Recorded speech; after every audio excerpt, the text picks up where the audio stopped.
The Alpha Plague 2. A post-apocalyptic action thriller. Written by Michael Robertson. An authorized audiobook edition produced by the author. Chapter 1. Rhys walked down the center of the lowered drawbridge and squinted against the setting sun. The city would be incinerated in just 5 hours' time. Anxiety knotted in his stomach and his legs ached. Hopefully he had long enough to get to the Alpha Tower in the middle of the city and back again. 5 hours seemed like a long time, but with scores of diseased and bloodthirsty lunatics to get through, it felt like nowhere near long enough. What had appeared to be a good idea 10 minutes ago suddenly looked a lot worse when faced with the stark reality of it. He could have told Flynn that Mummy died, but he would have to carry the guilt that went with that for the rest of his days. Each step forward weighed heavy with reluctance, and Rhys struggled to lift his feet. His shoes scraped the ground as he trudged along. Grief tightened his chest and burned his throat. He stared straight ahead at the city's skyline. If he looked behind, he'd see Flynn as he watched him from the back seat of the squad car. He'd see Vicky in the bridge's control booth. The sight of his son's face would make him go back in a heartbeat. The prospect of escape with Vicky would make it too hard to continue. Remorse sat as a damp weight in his chest, and uncertainty nestled in his gut, heavy and impossible to digest. Vicky wasn't a stranger, but as good as. He'd placed a lot of trust in someone he'd only known for a day. He pushed forward. A strong wind howled across the open space and blasted into his right side. The undulating gusts were the only sounds he could hear in the otherwise desolate environment. The stillness didn't fool Rhys, though. Chaos lurked beneath it. Rhys continued to scan the city in front of him. The open space that separated the bridge and the first line of towers seemed empty. The thin alleyways between the tall buildings were dark and quiet, and the only sign of movement was a sheet of yellowing newspaper that drifted along the deserted street. A glance up at the incomplete towers on his left, and a chill ran through Rhys. Fatigue already gripped his body, but when he relived the chase up those damn buildings, God knows how he found the strength to outrun those things to the top.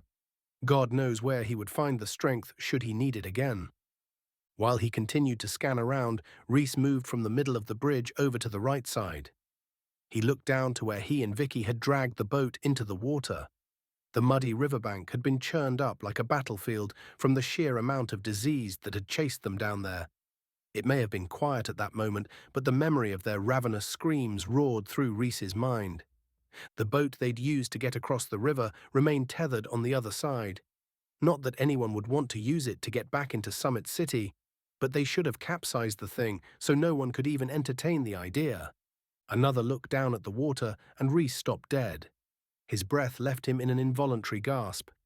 The sun may have been lower in the sky than before, but it still provided enough light for Rhys to see through the shallow water. A mixture of colors sat just beneath the surface. About 10 meters in, the technicolor swath vanished. Maybe the water got too deep to see any more than that. Maybe the diseased recognized when they'd been beaten and gave up in their attempt to catch the boat. The colors were tinted through a rose lens of diluted blood, although the tint wasn't dark enough to hide what Rhys saw. A dry gulp did nothing to relieve his throat as he looked at the hundreds of diseased, all drowned as they lay beneath the surface. None of them moved, but their stillness didn't fool Rhys. They could come alive at any moment, desperate to pull on any kicking legs and chow down. Vicky had said they drowned in water, but Rhys wouldn't be the one to test if they were dead or not. Their earlier escape replayed in his mind. He saw the diseased as they fell to his baseball bat and sank beneath the water's surface. He saw their bloody maws spread wide as they thrashed, kicked, and writhed in panic. Yet, even as they drowned, they still bit at the air between them. Not even their impending end could temper their desire to get at Vicky and him. A cold chill snapped through him when he saw their bloody eyes in his mind. A shake of his head, and Rhys moved away from the right side of the bridge and crossed over to the left. As he walked, he screwed his nose up when the fetid reek of death ran up it. A look down at his feet, and he saw the sludgy, bloody secretion left behind by the diseased who'd been barricaded by the police. They may be long gone, but their stench hung heavy in the air. A small amount of bile lifted into Rhys's throat. He swallowed, but it did nothing to relieve the sharp, acidic burn. When a strong breeze blew across his face, it banished the smell momentarily. Before long, it returned with force, its vinegary kick so aggressive he flinched. Once on the left side of the bridge, Rhys looked down. Boats lined the shoreline all the way along. Mostly rowboats, but a few speedboats and other smaller vessels bobbed in the water. If only they'd picked that side to escape from earlier. He shook his head to himself. All that struggle for nothing. At the end of the bridge, closer to the half-built towers, the food pods waited. The trapped woman must still be inside one of them. Another check to the open space beyond the pods. The vast area was easily as big as 6 football fields and littered with the evidence of carnage, but still no sight of the diseased. Long may it stay that way. Rhys looked at the food pods again. Like before, they seemed like the best place to hide. Rhys scooted over to one of the pods, pressed his back into the sun-heated shutters that encased it, and dropped down into a crouch. For the first time since he'd stepped onto the bridge, he looked back across the river. From his current position, he couldn't see his boy, but he saw Vicky. He gave her a thumbs up, which she returned. A loud thunk snapped through the near silence. Seconds later, the heavy groan of the bridge's motor yawned to life. Rhys watched as the bridge split in two. Both sides rose and pulled away from one another in a lethargic stretch. The higher the bridge lifted, the harder Rhys's heart thudded. He'd made his choice. Hopefully, he'd made the right one. A diseased scream filled the air. It ran goosebumps up Rhys's arms and down the back of his neck. The sound of the bridge had clearly drawn them out, but when he looked around, he saw nothing. Nothing yet, at least. Having initially chosen the closest pod to hide by, Rhys moved down a couple more. If the disease descended upon the bridge, which is exactly what they should do if they could be judged by their previous behavior, then he needed to be farther away. He stopped in front of the one he'd hidden by earlier, the one with the woman inside. The slight coolness of late afternoon may have lowered the temperature by a degree or two, but when he pressed his face against the steel shutter to listen out for the woman within the pod, the hot metal stung his ear. He heard nothing. Damn, maybe she'd killed herself. When another diseased scream called out, louder and closer than the one before, Rhys pulled his face away and drew a sharp intake of breath. He watched the bridge rise and waited for them to appear as his pulse ratcheted up a notch. A deep breath in through his nose and a slow release through his mouth, and Rhys focused on trying to calm down. He repeated the process, his eyes wide as he looked out for the first signs of trouble. Rhys moved across the front of the pod and slid down the side farthest away from the bridge. He had to assume they'd all head straight for the noise. If they did, he'd just made himself much harder to see. If they didn't, well, he couldn't plan for that. A loud bang on the other side of the shutter caused Rhys's heart to jump, and it damn near lodged in his throat. Fuck. The woman inside obviously hadn't offed herself. Earlier that day, her cries had been lost to the noise of the diseased.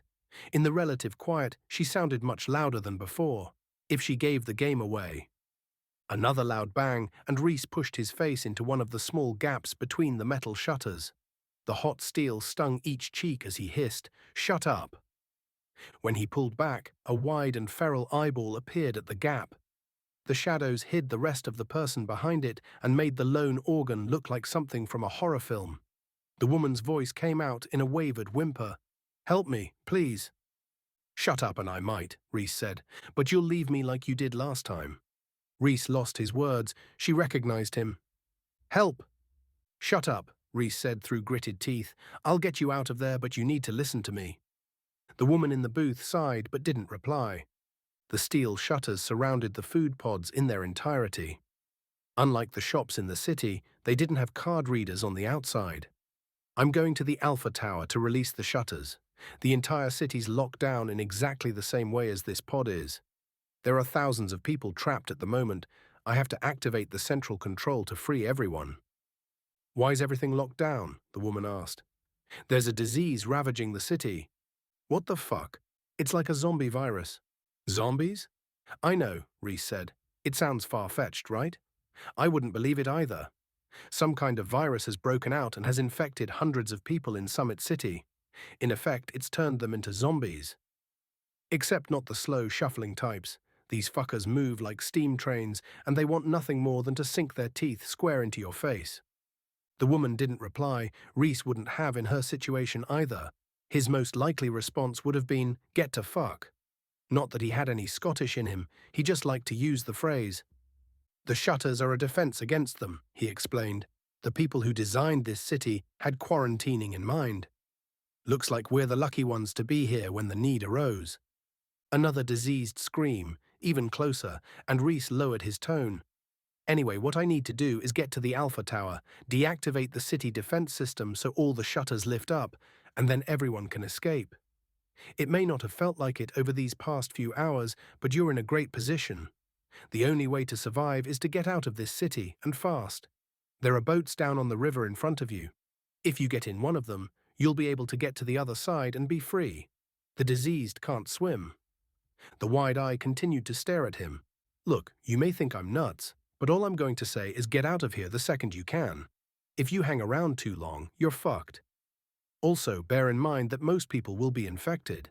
If you're unsure, take out whoever's running at you. You can kill them if you lead them to water and go across. They'll drown trying to follow you. Another way is to deliver a serious brain trauma. Body shots won't cut it." Yet another scream, and Rhys lowered his voice more. "Look, I've got to go." When he heard the woman inhale as if to speak, he cut her off. "If you keep quiet, I can get away from here. I'm your only hope.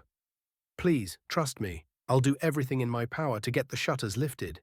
If you shout your mouth off now, we're both fucked." He looked at Flynn's Superman watch. "In 5 hours' time, the entire city will be incinerated. I need every spare minute to help free as many of you as possible." The eye widened more and then moved up and down in a nod. Rhys pulled away from her and walked around the pod.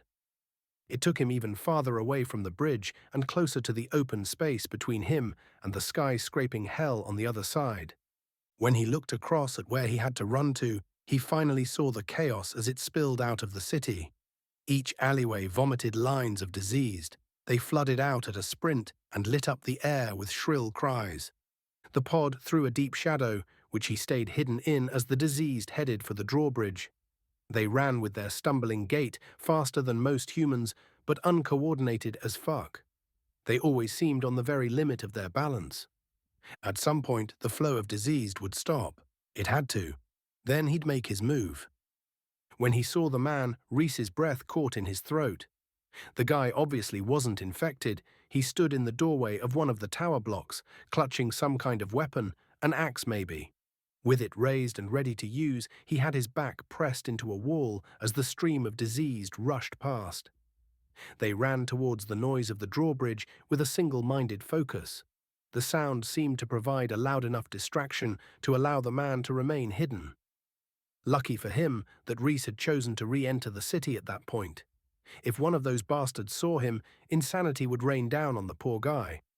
With his attention divided between the man in the doorway and the stream of clumsy diseased headed for the bridge, Rhys relaxed slightly. The diseased didn't notice the man, and the man kept himself safe and out of the way. At least he seemed to know how to remain hidden.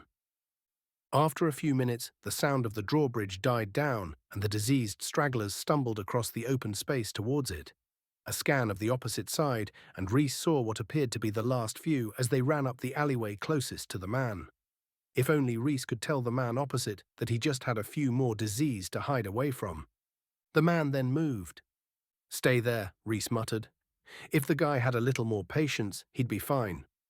With the urge to shout across the open space balled in his throat, Rhys grimaced and watched on. The three diseased rushed up the alleyway next to the man as the man continued to emerge from his hiding place. The very second the man stepped out, the diseased appeared next to him. Both the man and the three diseased halted in their tracks and stared at one another. When the lead diseased screamed, time stopped for Rhys. The other two joined the chorus. If they made much more noise, it would attract the horde by the bridge. If the horde joined the fight, Rhys had no chance of getting into the city. The man's stupidity had suddenly become his problem. Chapter 2. Rhys looked at the man with the three diseased around him, and then to the raised drawbridge. It may not have lifted fully, but it had lifted enough to create an effective barrier against the diseased.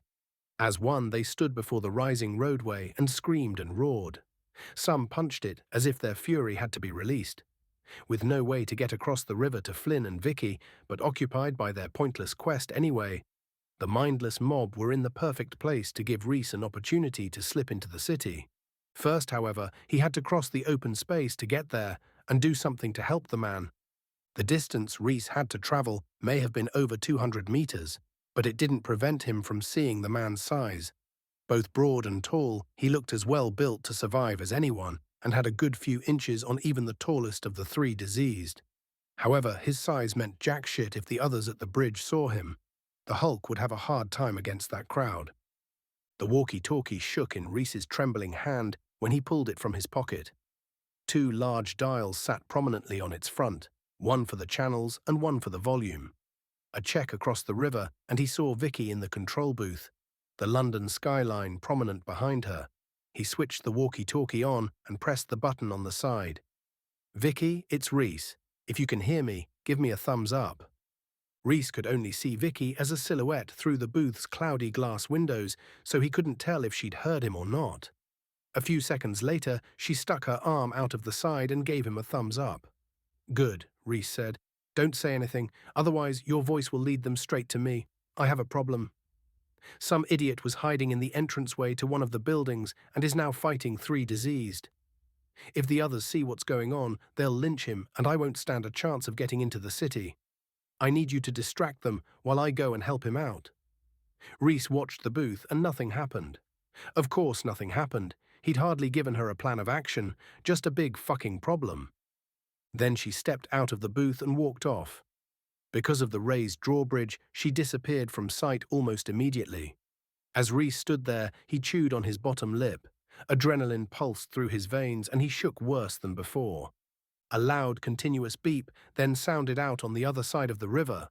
The diseased close to the raised bridge lifted their heads like a pack of dogs in response to a whistle. Rhys couldn't help but smile at Vicky's ingenuity. Good girl. The frenzy that had gripped the group only moments before ratcheted up. The diseased hurled themselves at the raised asphalt, and the roars turned to bellows. The screams rang so shrill they hit a pitch that sounded like it could break glass. Bloody maws snapped, and they pushed one another aside to launch themselves at the bridge, as if repeated attempts would make the immovable barrier yield. Rhys jumped when he looked down to see the eyeball in the booth. It still watched him through the gap in the shutters. He leaned close, careful to keep his face from the hot steel this time, and whispered, "Look, I'm sorry I told you to shut up. I understand you're scared in there. I would be too, but don't worry, everything's going to be okay. I'm going to get to the Alpha Tower and get these damn shutters up. Just be ready for it when it happens, okay?" A quiet voice answered, "Okay. What's your name, love?" "Adele." "Okay, Adele, I promise I'll do everything to make sure the shutters are raised. When they are, get across the river. Don't hang about, okay?" "Okay." After a deep breath, Rhys watched as the man defended himself against the three diseased. He checked his watch to see he had less than 5 hours already. A sharp nod at the woman in the booth, and he said, "Okay, Chapter 3. Rhys's legs burned as much as before, if not more. Each time one of his feet hit the ground, he stumbled. Without a proper rest since everything kicked off, his body felt like it could give up on him at any moment. As he ran, the walkie-talkie in one trouser pocket, the lump of wood in the other, he listened to the prolonged car horn. Much longer and she'd kill the battery. A glance at the drawbridge, and he saw the creatures as furious as ever, their full attention still directed at the immovable barrier that kept them contained. As long as they stayed there, he could help the man with the axe fight off the diseased. Rhys looked left at the two incomplete towers and the florists.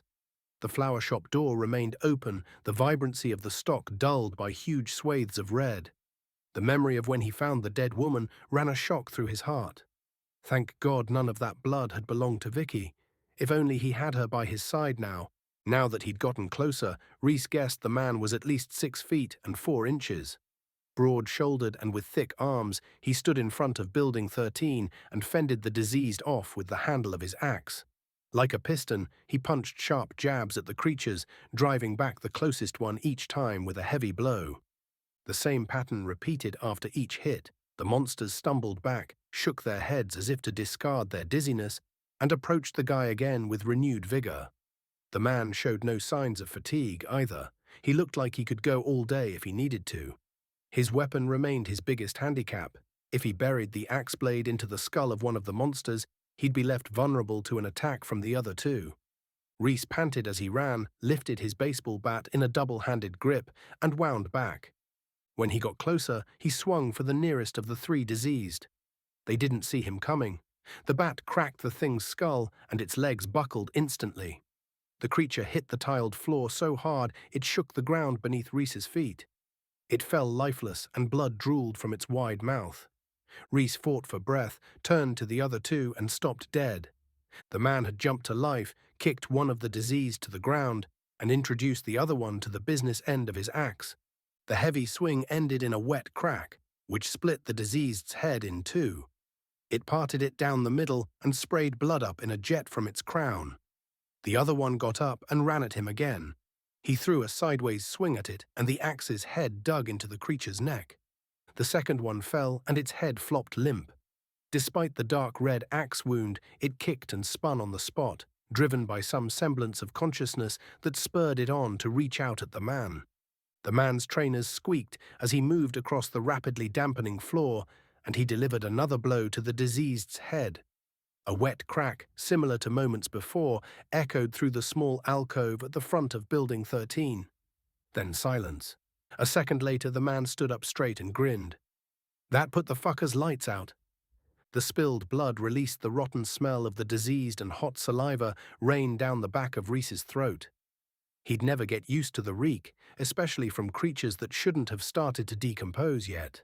"If I'd have known you were this competent," he said, "I would have left you to it." The man stared, his penetrating blue eyes cold and intense. A chill ran through Rhys as they stood in silence. A distant sound of people cut through the tension. Rhys turned around but couldn't see them. Banging and shouting, they persisted. When he looked back at the man pointed a thumb at the building they stood in front of. "It's the people trapped in there," he said, his voice low. The metal shutters muted their desperation. If Rhys stepped any farther away, he wouldn't have been able to hear them at all. "How many people across the city are crying for help right now, do you think?" The man shrugged. "Probably all of them. I'm sure they don't realize no one can hear them." He shook his head and snorted a humorless laugh. "If only they knew what was out here. They wouldn't be so fucking keen to leave." He thrust a hand at Rhys. "Oscar." Rhys took the offered hand and winced at the death grip he received. Even the man's hands had thick muscles running through them. "Rhys?" Despite Oscar's heavy scrutiny, Rhys couldn't ignore the people in the building. When he tuned into it, his guts churned and what little strength he had in his body drained from him. People cried and shouted. People banged. It was like listening to people trapped below the deck of a sinking ship. All the commotion in the world couldn't free them, yet they persisted. A shake of his head and Rhys shut them out. When he looked at Oscar, he said, "We need to get out of here. They may be muted in that building, but if the crowd by the bridge hears them, we're fucked." Oscar didn't reply, but when Rhys ran down the alleyway next to the building, he heard the sound of Oscar's footsteps as he followed behind him. Chapter 4. By the time Rhys reached the end of the alley, a stitch cut into his side and drove a sharp pain up beneath his ribs. He slowed down and gripped his ample love handles. He breathed so heavily he couldn't get his words out. When he looked up at Oscar, the taller and fitter man regarded him with a sneer, as if just being in his company was an affront to him. However, he wore a grimace as if he too were in some kind of pain. Rhys looked him up and down, but couldn't place where his discomfort came from. Rhys dropped his hands to his knees, leaned forward and spoke at the floor. "All right, I'm not very fit, okay?" When he looked back up again, he saw Oscar roll his eyes and shake his head. "You chose to follow me. I didn't ask you to come." The same cold, penetrative stare from just a few minutes ago regarded Rhys. But Oscar still said nothing. Sweat stood out on Rhys's brow. After he'd wiped it away with the back of his hand, he stood up straight and poked his head from the alley. A look up and down the street, and he saw the poles that had shot up along the middle of each road remained. They ran a militant line that prevented any vehicle wider than about a meter from traveling through the city. From where he stood, Rhys could see the drawbridge underground station. The memory of the rats returned, the writhing black carpet, the smell of the dirty animals, their repeated bashing into his feet. A shiver snapped through him. The dark road surface and poor light meant Rhys missed it on his first glance, but when he did a second sweep of the road, he saw the huge pool of blood no more than a meter away from him. About 3 meters in diameter, the dark liquid had a slight reflective quality to it. When Oscar stepped up next to him and peered out of the alleyway, Rhys nodded at the asphalt. It looks like they left someone to bleed out. If they'd have left them to bleed out, there'd be a body. It looks like they attacked a group of people here. At first, Oscar screwed his face up and then pushed the back of his hand to his nose. It fucking stinks. The entire city stank. Rhys must have gotten used to it already, but now that Oscar had mentioned it, the strong acidic tang of rot returned to his consciousness and snaked into his sinuses. "So are you ready to move on yet?" Oscar said. A few more deep breaths and Rhys shook his head. "I wish I'd never saved you now." "You didn't save me, son." Son. They were about the same age. Rhys didn't respond. Instead, he looked at the fitter man. The way he stood grabbed Rhys's attention. Something seemed odd about him. He raised one of his legs slightly, but why? Maybe he just stood that way. Rhys then looked at the 2 bottles that hung from his belt. Both had a rag in the top. "What are you, some kind of corny action hero or something?" "They're Molotov cocktails," Oscar said. "Petrol bombs." "I know what Molotov cocktails are." "You never know when they might come in handy." Not only did Oscar have the ability to blow up a small vehicle, but his axe could clearly do some serious damage. By comparison, a baseball bat seemed pretty pathetic. Sure, Rhys had a good swing on him, but the way Oscar had killed those diseased earlier, blood still dripped from the axe's sharp blade. "What are you doing here, Oscar? Why are you heading into the city rather than away from it?" "I could ask you the same, you know." "And so what if you did?" "I don't have anything to hide." Silence. "The mother of my child and my best friend are both trapped in those towers. I need to get to the Alpha Tower so I can deactivate the city's defense system and let the people out." He pulled Vicky's security card from his pocket and showed it to Oscar. Rhys noticed the larger man's eyes widen before he added, "This will get me into the tower, but I need to find a card with a higher clearance level to override the defense system once I'm in there. I'm hoping there'll be one inside. When I release the shutters, shit's going to get real." Rhys cringed at his own words. He never said shit's going to get real. Besides, if shit were to get real, Oscar had less to worry about than he did. Oscar looked like a man who could cope with real shit. Clearly lost in thought, a deep frown on his face, Oscar said, "The mother of your child? So your wife? Your partner?" "We're not together anymore." "Why are you saving her then?" Irritation spiked inside of Rhys. Of all the things Oscar could ask. A deep breath and the rush of rot smothered him again. "I'm doing it for my son." Rhys removed his photo of Flynn from his top pocket and showed it to Oscar. The smile looked odd on Oscar's otherwise stern face, like he'd done it for effect, rather than because he actually gave a shit. The guy obviously didn't have children. He lives with his mum most of the time, so he's used to having her around. He's only 6 and he wants me to make sure she's okay. I need to do everything within my power to make that happen. If nothing else, I want to be able to look him in the eyes and say I tried to save her. I want him to know I did everything I could. A shrill scream shot through the city. Rhys's breath caught in his throat, and he froze as he waited for the next sound. Another cry, farther away this time. When Rhys looked at Oscar, the taller man's blue eyes showed no hint of fear. He poked his head out of the alleyway again. When he pulled back in, he said, "I need to save someone too." The icy coolness of the man made him impossible to read. Just being around him sent a deep unease through Rhys, and he shifted on the spot as if uncomfortable in his own skin. "It's my younger brother," Oscar said. "He has Downs." The words were a gut punch, and Rhys shook his head. What an asshole for doubting him. "I'm sorry to hear that, man." "You're sorry that he has Down syndrome?" "No, well, yes, but I'm sorry that he's trapped. You must be really worried." Oscar shrugged. "I trained a lot with him. He's probably better equipped to deal with this than most of the other people on this godforsaken island." Oscar looked at Rhys's portly stomach before he made eye contact with him again. He works in Tower 18. He organizes the internal mail. It's a bit of an outdated job, and they probably don't need him there at all. He spends most of his days emptying the bins. It really fucks me off because he may have downs, but he's not fucking useless. He's probably more capable than half of the people he works with. I wish they'd give him a try at doing a better job. They don't need to create a position for him. He doesn't need their charity. The glaze of tears reflected off Oscar's eyes, and he cleared his throat. He's the most wonderful and kindest person I know. I'd die for him. You may have to. The words left Rhys's mouth before he'd thought about them. When Oscar looked at him with a hard frown, Rhys's face burned and he dropped his eyes to the Superman Lego watch on his wrist. Whatever happens, we need to be off this island in less than 5 hours. A tilt of his head to one side, and Oscar said, "Why's that?" Rhys's breath had leveled out, so he stood up straighter and filled his lungs with the stench around him.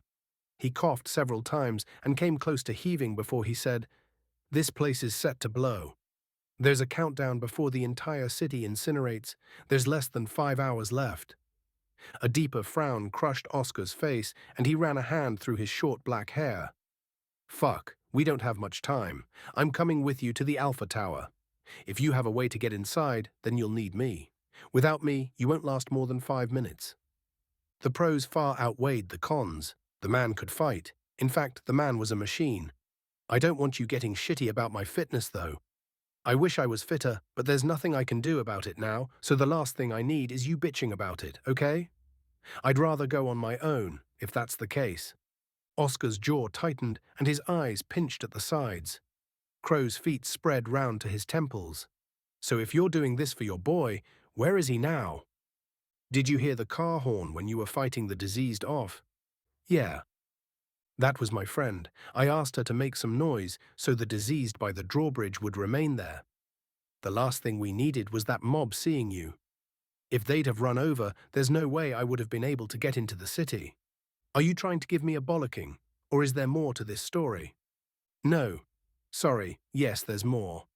The person in the car has him with her right now. She agreed to stay outside the city while I came in." "She sounds like the sensible one." Before Rhys could respond, Oscar added, "She must be a good friend to trust her with the life of your child." Anxiety gnawed at Rhys's gut, but he nodded through it. The sound of his own uncertainty shook his words. "Yeah, she is." "You've known her long?" A slight pause, and Rhys looked up at Oscar. His voice cracked when he said, "A day. I'd never met her before all of this shit happened, but she saved me. She kept me alive when everyone else was panicking, and she's the reason I managed to rescue my son in the first place." Silence. "Just say it," Rhys said. "It's awfully trusting of you. Look, in the past 12 or so hours, she's done more for me than any other person in my entire life. I trust her 100%. Again, Oscar remained silent. Rhys ground his jaw and looked the man up and down. He trusted Vicky a damn sight more than he trusted Oscar. Chapter 5. Rhys walked up the middle of the road and hung his right hand down so he could hit each pole as he passed them. The contact made a quiet ting that no one any farther away than Oscar could hear. A gentle tingle remained on his fingertips after each tap. The sound also broke through the background hum of the infected. Surrounded on all sides by the distant groans and moans of the diseased, Rhys needed to distract himself in some way. With panic balled in his chest, the slight sound and sensation kept it at bay. When a scream, louder than the others, shot out of an alleyway to their right, Rhys dropped into a defensive crouch and raised his bat. Oscar did the same, but the quick movement made him stumble. He remained on his feet, but held his right leg like it hurt. With his axe raised, he stared in the direction of the sound. As Rhys watched the alleyway, he gulped. It did nothing to rehydrate his throat or clear the stale taste in his mouth. Very little drink and a diet of sugary snacks had left a funky layer of fur on his tongue. After a minute or so, Oscar, who had relaxed his right leg again, spoke in a whisper. "They're not coming. Let's go." The line of densely packed buildings along either side of the street created an alleyway about every 20 meters. Dark and mysterious, each one had the potential to send a stream of infected toward them. Rhys's eyeballs stung as he continued to look around. A quick glance and he saw that Oscar watched their environment with the same intense focus. "She's a good person, you know," Rhys said. Oscar continued to scan his surroundings. "Huh? The woman who's looking after Flynn, she's a good person. She went out of her way to help me find him. She could have saved her skin and left me to die, but she didn't.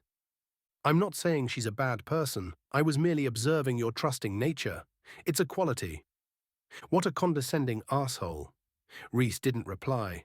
A sharp crack came from an alleyway on their left. Both men turned in its direction. The fear inside of Rhys grew wings and beat in his chest like it wanted out. After a few seconds, nothing had happened, so the men looked at one another and moved on again. Oscar rolled his neck from side to side and turned circles with his shoulders. "I'm not good at trusting people. The only person I trust is my brother. He's got my back and I have his." "You've not told me his name yet." "What does it matter?" Rhys raised his hands in defense. "Sorry, mate, I'm just making conversation." Oscar watched Rhys for a few seconds before he returned his focus to their environment. "Alan. His name's Alan." Rhys nodded and looked up the street. Smoke rose from a tower at the far end. "What the fuck's happening there?" A squint against the sun, and Oscar looked to where Rhys pointed. "Dunno, but that's the third tower I've seen on fire. Poor fuckers. How are they supposed to get out of a burning building with those stupid fucking shutters penning them in?" His eyes lost focus. "I heard people screaming from the last one I saw like that. I could hear the popping of windows and crackling of a bonfire inside. That one looks like it's well and truly gone, though. Burned out already. I doubt anyone's left alive in there." The damp weight of grief swelled inside Rhys as he watched it for a few more seconds. When he looked up, he saw the Alpha Tower through a gap between two buildings. A tug on Oscar's sleeve, and he pointed at an alleyway that led toward it. "Let's go down there. It looks clear, and if there are people still burning alive in that tower, I'd rather not experience their suffering." Oscar's chest rose with a deep inhalation, and he dipped a stoic nod. "Good idea." Rhys ran his fingers along the rough brick wall to his left. Had he not had his bat, he would have been able to touch the wall on the right at the same time. Most of the alleyways were the same in Summit City. The buildings had been built as closely together as they could have been. Efficiency must have been the #1 priority when building the place.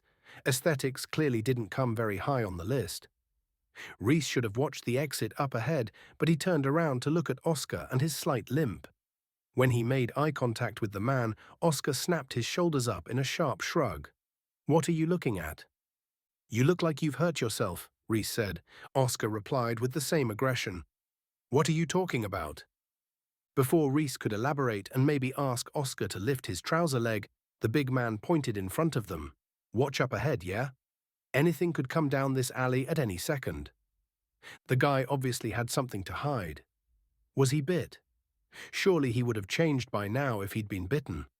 Rhys turned and focused on the end of the alley. They'd discuss his injury again at some point. Until then, he'd have to keep one eye on the lunatic with the axe. Other than the sound of their footsteps, they kept it quiet in the alley so they'd get a heads up on the diseased. The sooner they heard the clumsy beat of a stampede, the more time they'd have to react. Rhys even held his breath for as long as he could to make it quieter. With the Alpha Tower in sight and no sign of the diseased, Rhys tensed up more than ever before. As the distant cries of fury screamed through the city, Rhys swallowed another dry gulp. Something would change. No way could they be so lucky as to walk straight through the city without incident. "I need to get to Tower 72 and Tower 21, Rhys said. His voice echoed off the close walls. "I need to let Larissa and Dave know what's going to happen so they can be ready when the shutters come up. It's going to be insane. They need to be prepared." Oscar didn't reply. "Which tower did you say your brother was in?" The enclosed space added a resonance to Oscar's deep voice. 24.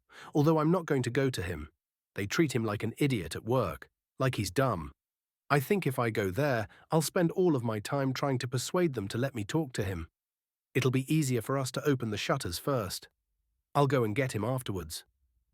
As he neared the end of the alleyway, Rhys slowed down. The hot sun warmed his face when he peered out. The alley opened into a mini square. Shops ran down two sides, and a road bordered it. When Oscar stepped out behind him, Rhys moved a step away. If the virus ran through his veins, Rhys had to have a head start on him at least. Oscar squinted as he looked around. It's a shame we can't drive. We'd be in and out of this city in no time if it weren't for those stupid fucking poles. A huge open space without a single diseased in sight, although their sound still rode the light breeze. Rhys shook his head. Where the fuck are they? That's not a question I'd be asking. The last thing we need is for those infected freaks to turn up. But what if they're all in one massive herd and we run into that? Herd? What are they, cows? Rhys rolled his eyes. The quickest way to the Alpha Tower involved going straight across the square. As if he'd read his mind, Oscar pointed in the direction they needed to travel. I don't know about you, but I think we should take Route 1. How much time do we have left? Rhys looked at Flynn's watch. Just over 4.5 hours. I say we go straight for it. Oscar looked Rhys up and down and raised his eyebrows. You got any more running in you, princess? What a dick. Ache sat deep in nearly every muscle, but Rhys nodded anyway. Hopefully he did. Besides, it seemed that Oscar should be the one worried about the run. Rhys didn't have a bad leg. Okay, well, follow me. The big man darted out into the square, and Rhys followed as fast as he could. Although Oscar moved with a strange gait, like he still had a problem with his leg, Rhys lost ground to him instantly. Both of them searched their environment as they ran. They could get surrounded on all sides. Rhys shook the thought from his head. It didn't bear thinking about. Once in the middle of the square, Oscar ran backwards so he could face Rhys.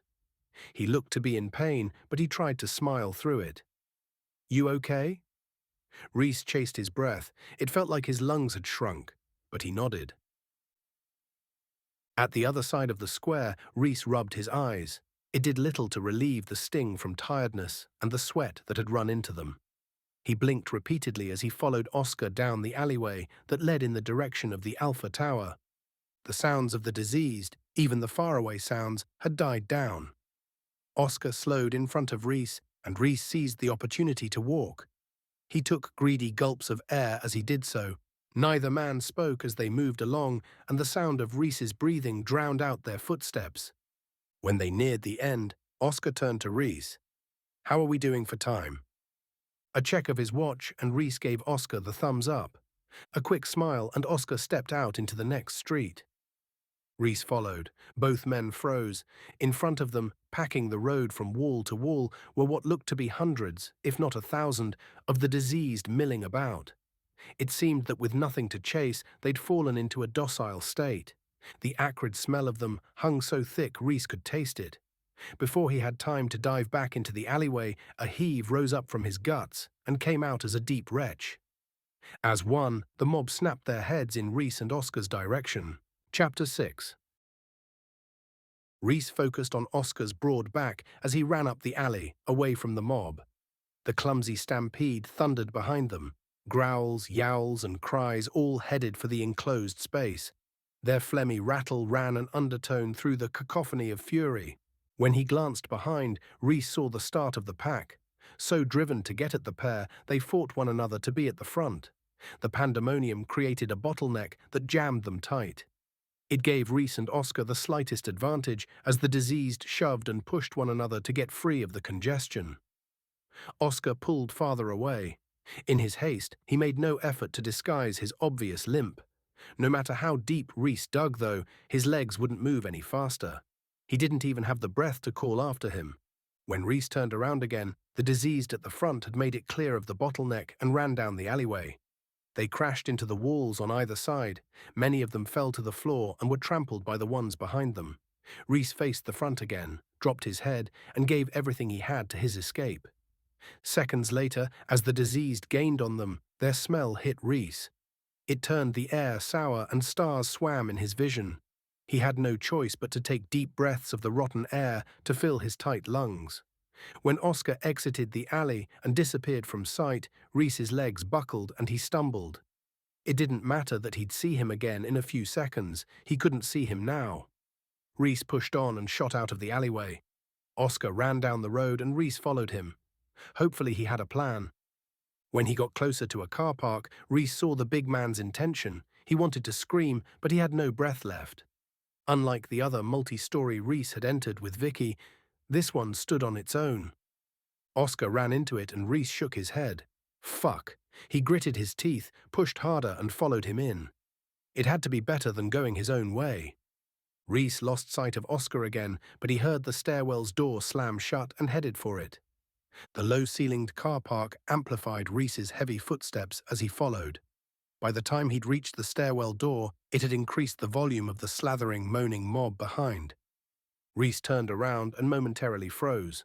Without the tight alleyway to hold them back, the numbers seemed to have trebled. A mass of bleeding eyes, snapping jaws, and flailing limbs rushed at him. Packed tightly together, they looked like one enraged entity. Rhys ripped the door open and ran into the cool stairwell. His lungs burned and his head spun as he chased Oscar's footsteps up the stairs. The place reeked of damp concrete. It made the air heavier and harder to breathe. The pain in his tired legs had gotten worse the farther he ran. The concrete staircase set his weak muscles on fire as he pushed on. "Come on, Rhys, hurry up, man." The sound of Oscar's voice spurred Rhys on. A surge of strength rushed through him. "You can do it." "I can't," Rhys cried. The door smashed open behind him, and the sound of splintering wood ripped up the staircase. It sounded like they'd knocked the thing clean off its hinges. "You'd better, otherwise you're fucked." The patter of footsteps that chased him up the stairs turned into a continuous hum. The concrete stairs shook as if they'd collapse at any minute. "When you get up here," Oscar called out over the reverberating thunder of hundreds of diseased, "I'm sending a Molotov down behind you. Be ready for it and hurry the fuck up." The same stitch Rhys felt earlier returned with a vengeance and tore at his ribs like it could crack them open. Rhys saved his breath and hoped Oscar would hold off on the Molotov until he'd reached the top. When Rhys made it up the next flight of stairs, he saw Oscar. He had the door open for him to run straight out. The monsters sounded close, but Rhys didn't look. He passed Oscar, who had the Molotov in his hand. A hungry flame chewed up the rag and gave off black smoke. As Rhys sprinted through the open doorway into the bright sun, he heard a smash followed by a loud whoosh. Oscar sent the second Molotov after the first. It set the air alive with shrill cries of agony as the creatures burned. The beat of their footsteps stopped. Before Rhys could even begin to catch his breath, Oscar sprinted past him and headed for the down ramp normally used by cars. He called over his shoulder, "The fires slowed them down, but we have to go now if we're to get away." A deep heave and Rhys vomited what little he had in his stomach. The chocolate from earlier burned on its way out and left an acidic imprint on the back of his throat. Rhys spat several times and followed Oscar. The big man's limp looked worse than ever, but Rhys decided that if he'd been bitten, he would have most assuredly turned by now. When they got to the first floor, Oscar showed Rhys to stop with a raised palm. Rhys stopped dead and panted as he stared at the big man. With a finger pressed to his lips, Oscar pointed at the ground. Although he couldn't see them, Rhys heard the clumsy rush of the diseased as they continued to enter the car park on the floor below them. Oscar brushed his hair back from his forehead and his cheeks puffed out when he exhaled. "Fuck it, how the fuck are we going to get out?" While the larger man paced, Rhys linked his hands behind his head and gasped for breath. Sweat stuck his clothes to his skin as he walked over to the edge of the car park and peered out. They were at least 7 meters from the ground, about 4 meters too high to jump. However, with the diseased both above and below them, did they have any other choice? Then he saw it. It took a second to get Oscar's attention as he paced up and down. When the big man saw him, Rhys waved him over and pointed at the green street lamp by the corner of the car park. After another couple of deep breaths, he said, "We could shimmy down that." The only response Oscar offered was to scowl at the street lamp and then look behind them. "Do you have any better ideas?" Rhys said. Another look behind and Oscar's face relaxed. He shook his head. When Oscar joined Rhys near the street lamp, Rhys took several calming breaths and wiped his hands on his trousers. They remained clammy. "Go on then," Oscar said. "Hurry up." As if to highlight his point, the sound of the door at the top of the stairwell cracked open and the screams from the diseased emerged with the heavy tattoo of their feet. Rhys swallowed, his throat so dry it pinched, and he nearly vomited again. The wall around the car park stood about a meter tall. Rhys hopped up on it and dropped into a squat. His legs shook and his world spun when he looked down. A meter of fresh air separated him and the street lamp.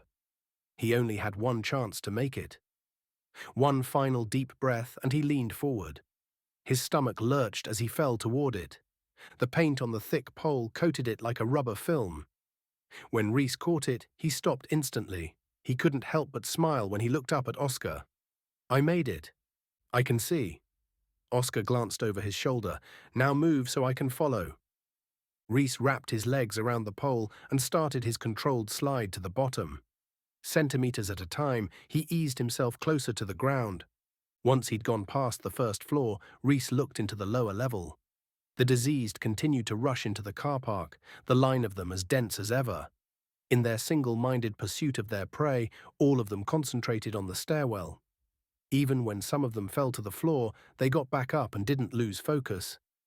They were oblivious to their meal ticket escaping right next to them. Seconds after Rhys jumped off the pole, Oscar leaped onto it. The tall lamp swayed as if it would snap under the man's considerable weight. When it held, Oscar shimmied down it. At the bottom, Oscar jumped to the ground and failed to hide his awkward landing on his bad leg. He then glared at Rhys before he sprinted away from the car park. A deep inhale and Rhys's lungs felt like they could pop at any moment. One more breath and he followed after Oscar. After they ducked into an alleyway a few hundred meters from the car park, Oscar and Rhys stopped. Rhys dropped his hands to his knees and hunched over. His navel pulled up into his ribcage as he chugged on the air around him. Fire burned in his guts, and seconds later he vomited acidic bile as thick as glue. He looked up to see disdain spread across Oscar's face. A wipe of his mouth with the back of his sleeve, and Rhys said, "I've never pretended to be fit." He heaved again, but didn't vomit this time. "We got away. That's the best I can do at the moment." "We need to find a better way to travel around this city," Oscar said. "We can't carry on like this. We're lucky they haven't caught us yet. I need to stay alive so I can rescue Adam." Rhys looked up at his new friend. "Adam?" A slight flush ran across Oscar's cheeks before his usual stoic expression replaced it. "Alan." "You said Adam." Oscar stepped forward and loomed over Rhys. He shook when he said, "Why the fuck would I say Adam?" "I don't know, but you did." A shake of his head, and Oscar shot a blast of air from his mouth as if to dismiss Rhys's comment. "I think all that running has gone to your head, Princess. Why don't you focus on getting your breath back so we can get the fuck out of here? Waiting for you is going to get me killed." He definitely said Adam. He'd definitely gotten his own brother's name wrong. Chapter 7. Oscar had definitely said Adam, not Alan. If he'd have gotten anyone else's name wrong, Rhys could let it slide, but his brother, and not only his brother, but, according to him, the most important person in his world. A trickle of sweat ran from Rhys's armpit down his side. Dryness spread to every part of his mouth and into his throat. The nausea that only heat and thirst could bring tightened its dizzying grip on him. With each alleyway came the potential for yet another ambush, so Rhys wiped his brow and watched everyone they passed. The occasional look behind showed him that the diseased from the multi-story car park had yet to pick up their trail. Thank God. A glance at Oscar, and Rhys saw he walked with what seemed to be a more pronounced limp than before. The run must have taken its toll on him. Rhys checked his brow. No sweat. His eyes, they seemed clear. The slight pullback of his lips, he couldn't see that either. If he had been bitten and would turn into one of the diseased, he hid it well. But if he hadn't been bitten, why did he go to so much effort to hide it? Although Oscar didn't look back at Rhys, he wore his usual scowl. It said, "Fuck off and don't fucking talk to me." Not that Rhys cared about that. "So how old is your brother?" "What?" The one syllable boomed from Oscar's mouth like a cannonball. "Your brother. How old is he?" Oscar drew a deep breath that lifted his large chest. "I don't want to talk about him anymore." "Convenient. Is that because you're worried you might forget his name again?" Rhys kept the thought to himself. "I've already let you too far into my world. Why don't you just stay focused on what's going on around us before we get jumped again, yeah?" The man may have been much larger than him, but he couldn't silence Rhys with aggression. As they walked, Rhys held eye contact with him and let his hand hit the pillars. Each gentle ting lifted Oscar's shoulders closer to his ears. Rhys hit each one harder than the last. A tut, and Oscar spun away to look in the other direction. Rhys looked around too. Tower 72, the tower that he used to work in and currently contained Larissa and most of his colleagues, stood on the horizon. The large phallus, an industrial-looking stalagmite with its armored shell, looked exactly the same as the buildings that surrounded it. The large pods that used to be towers littered the entire city as if dropped by an invading alien army.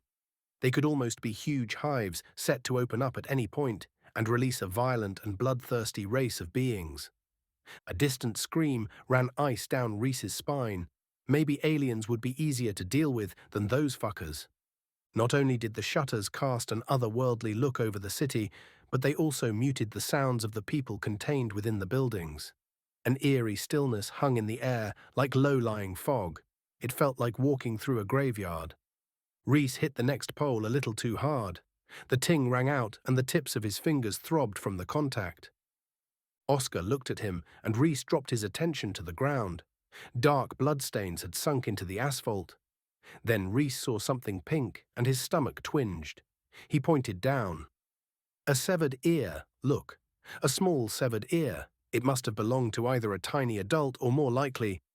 He paused as the memory of the school bus massacre choked him. He cleared his throat and finally said, "A child." Oscar glanced at the ear, his face twisted with his own displeasure rather than any kind of concern for the victim. When he looked up again, he pointed at a building and said, "Fuck, another one." The lump of grief remained wedged in Rhys's throat when he looked to where Oscar had pointed. Another tower burned. Dark smoke, like the kind released from burning plastic, seeped through the gaps in the armored plates. "If the smoke's that thick," Rhys said, "fuck knows what it's like inside the tower." A shake of his head and Oscar's shoulders slumped. "It's a damn waste of people. Why are there so many fires?" Rhys remained quiet as he watched the tall man. Something in the way he reacted rang false, almost as if it were an act, like he couldn't really give a fuck if they burned or not. He had the external sheen of a psychopath well practiced in pleasantries. When they got closer to the building, Rhys heard a raspy voice call out into the street, "I can't breathe." A series of coughs came from the man, then he said again, "I can't fucking breathe." Heavy gasps, and the voice came again. Each word slightly quieter than the last. "I can't breathe, I can't breathe, I can't." Rhys and Oscar glanced at one another, but neither spoke as the man's voice faded away. The thuds of tired fists beat against the other side of the shutters. Then another voice, this time that of a woman. "I'm too young to die. What about my children?" Rhys's chest tightened and his eyes stung with tears. If Oscar asked, it was because of the thick smoke. A deep frown darkened Rhys's view of the building as he listened to the weakened female voice mewl, "I can't breathe." Neither of them had called for help. They'd clearly given up on that pipe dream. "I hope Larissa and Dave are okay," Rhys said as he fought to get his words out past his grief. When he glanced at Oscar, he saw the large man stare at the burning building. Crow's feet spread away from the edges of his narrowed eyes. A watery glaze covered his eyeballs. The rare glimpse of emotion ran another wave of sadness through Rhys. A deep exhale did little to banish it, so Rhys looked at his Superman watch and said, "We have just over 4 hours left." Oscar didn't reply. The look at the watch ran anxiety through Rhys. He removed the walkie-talkie from his pocket and flicked it on. Oscar stared at it.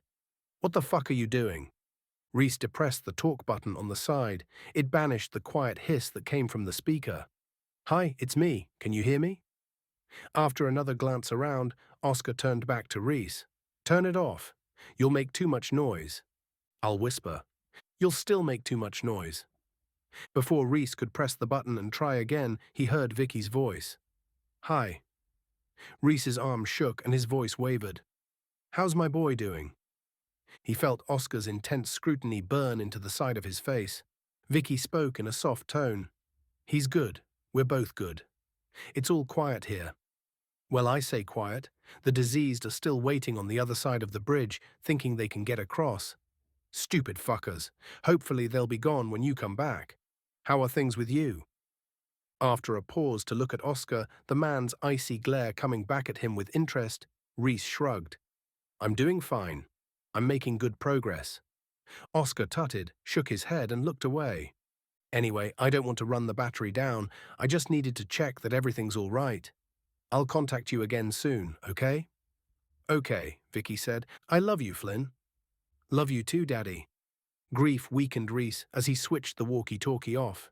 They both sounded calm and some of the tension left his body. Oscar may doubt her, but she can be trusted. Fuck what Oscar thought.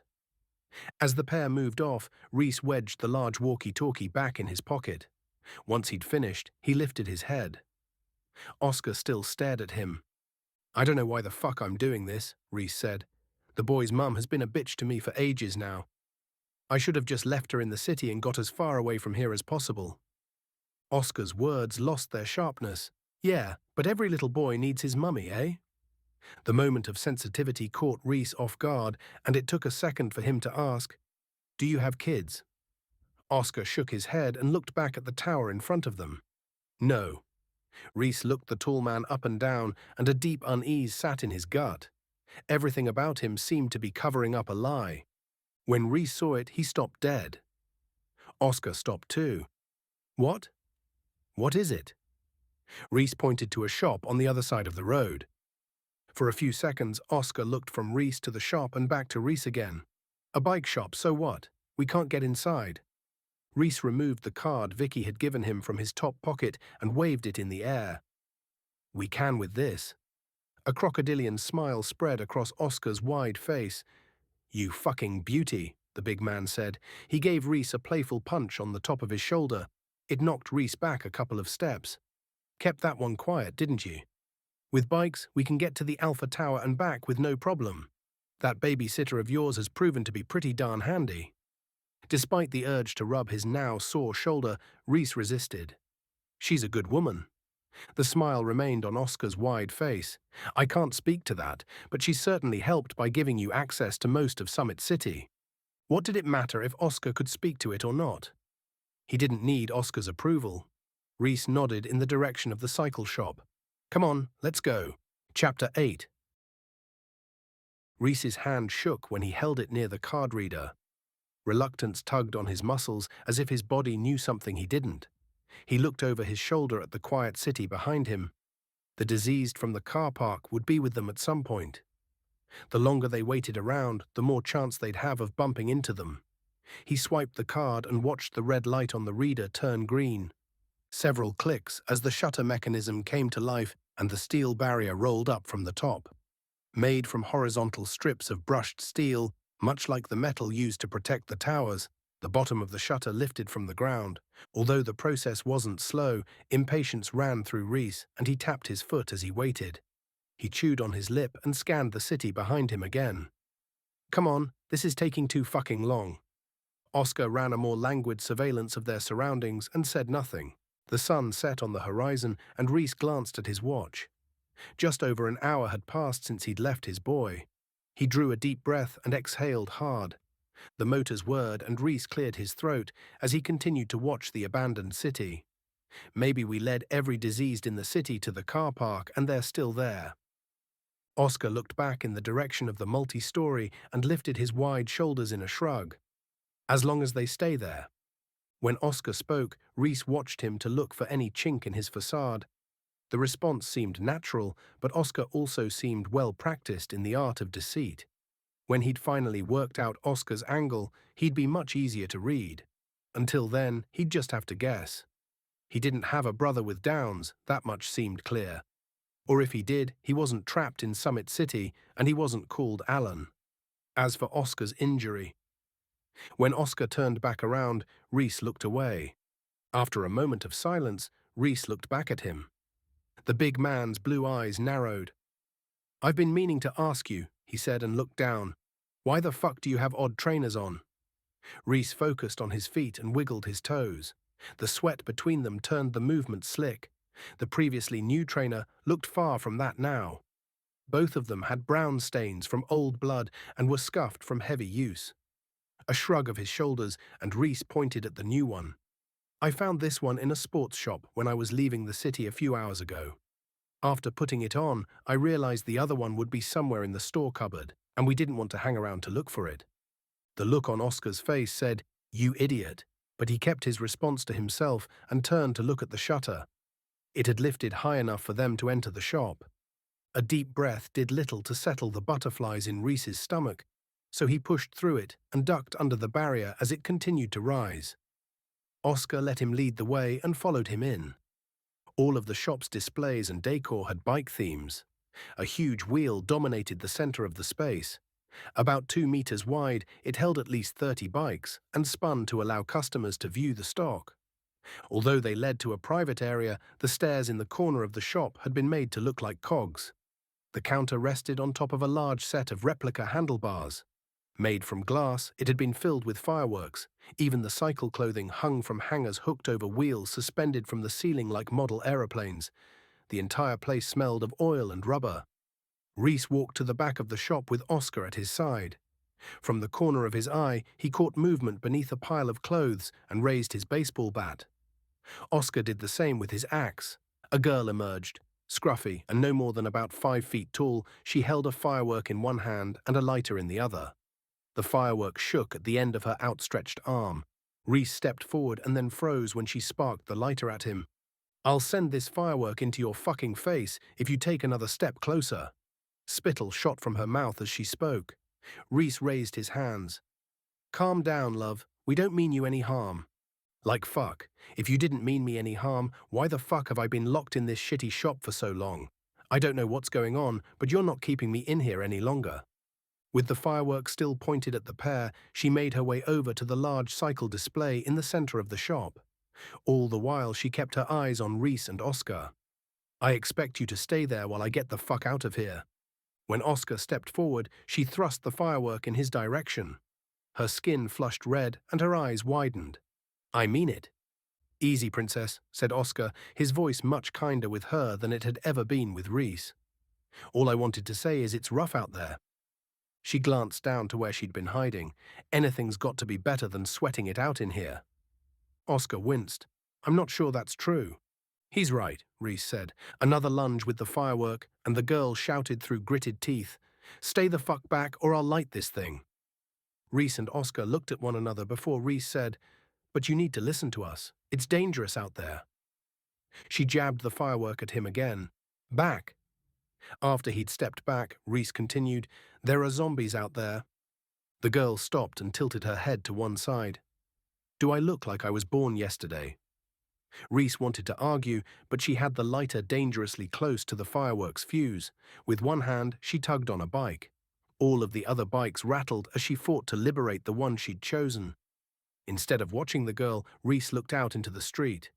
She'd made enough noise to bring hell down on top of them. When she'd pulled the bike free, she jumped onto the saddle. "Don't you dare try to follow me." "Just listen to us," Rhys said. A spark of the lighter, and the girl lit the fuse. The touch paper hissed, and she threw the firework down. Rhys ducked behind the counter, and Oscar crouched behind the stairs.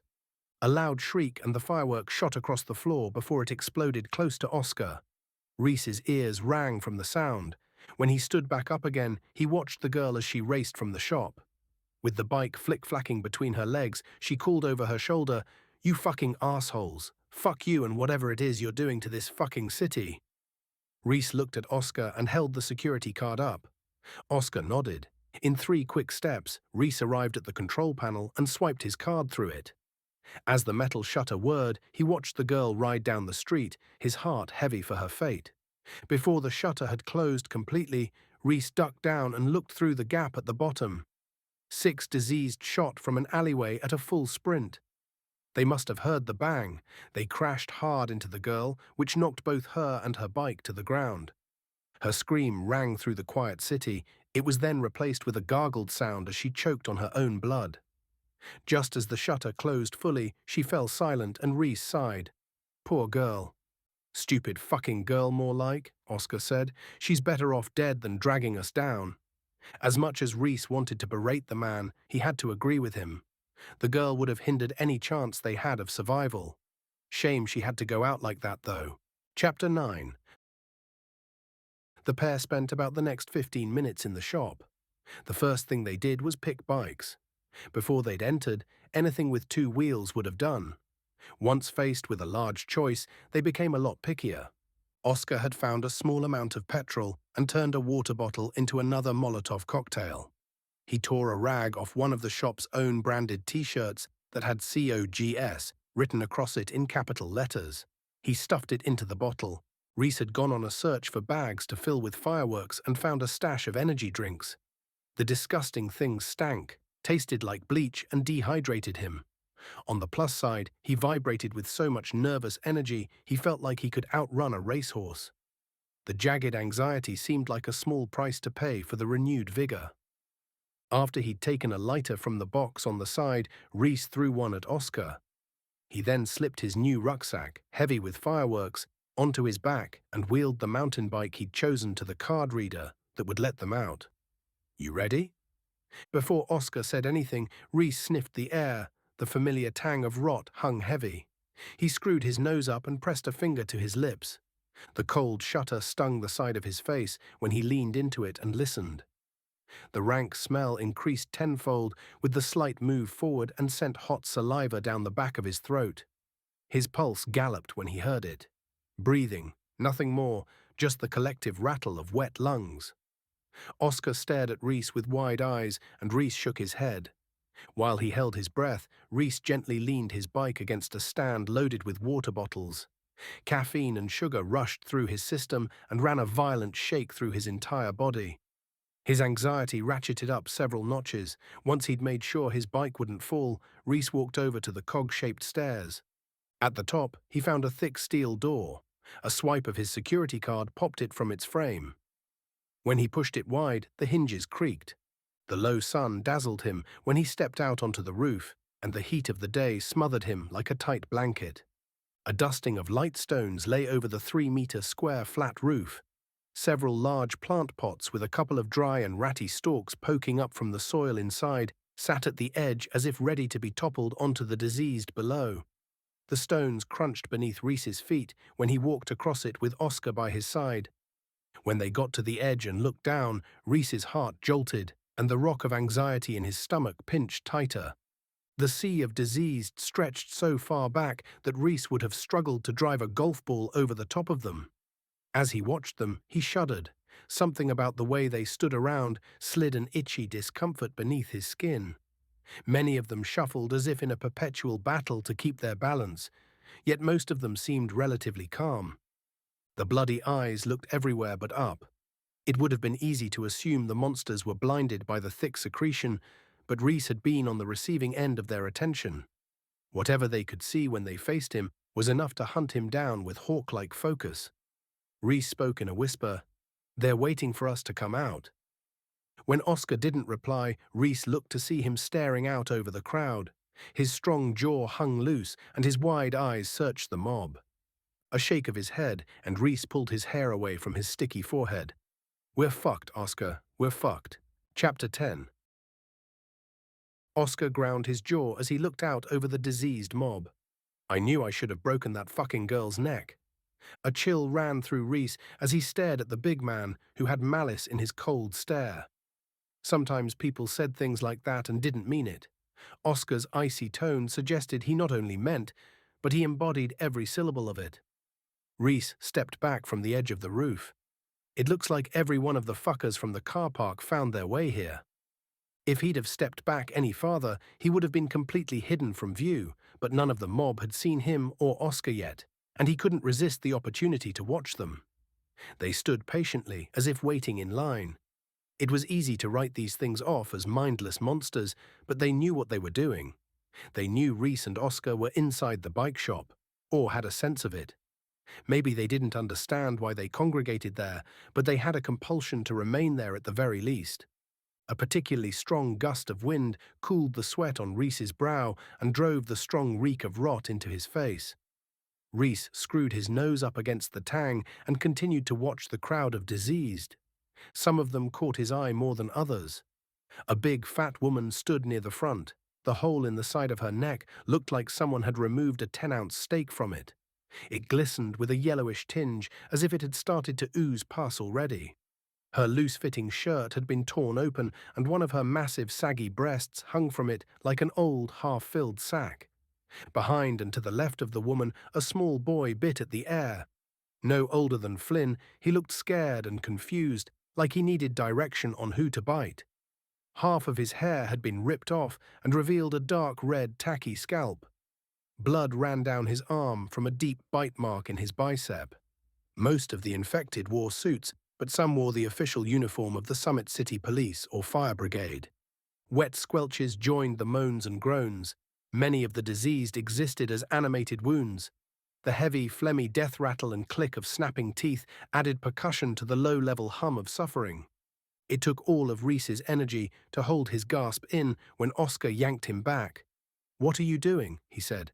"Are you trying to get them to notice you or something?" So far back now that he couldn't see them and they couldn't see him, Rhys said, "I was just watching them. They're not mad like they have been every other time I've bumped into them. Do you think the effects of the virus are wearing off?" A sharp shake of his head, and Oscar laughed without humor. "No, of course they're not. They just haven't seen us yet." He raised an eyebrow at Rhys. "Although if you keep on trying to give us away like you are—" Heat rushed to Rhys's cheeks, and he looked down.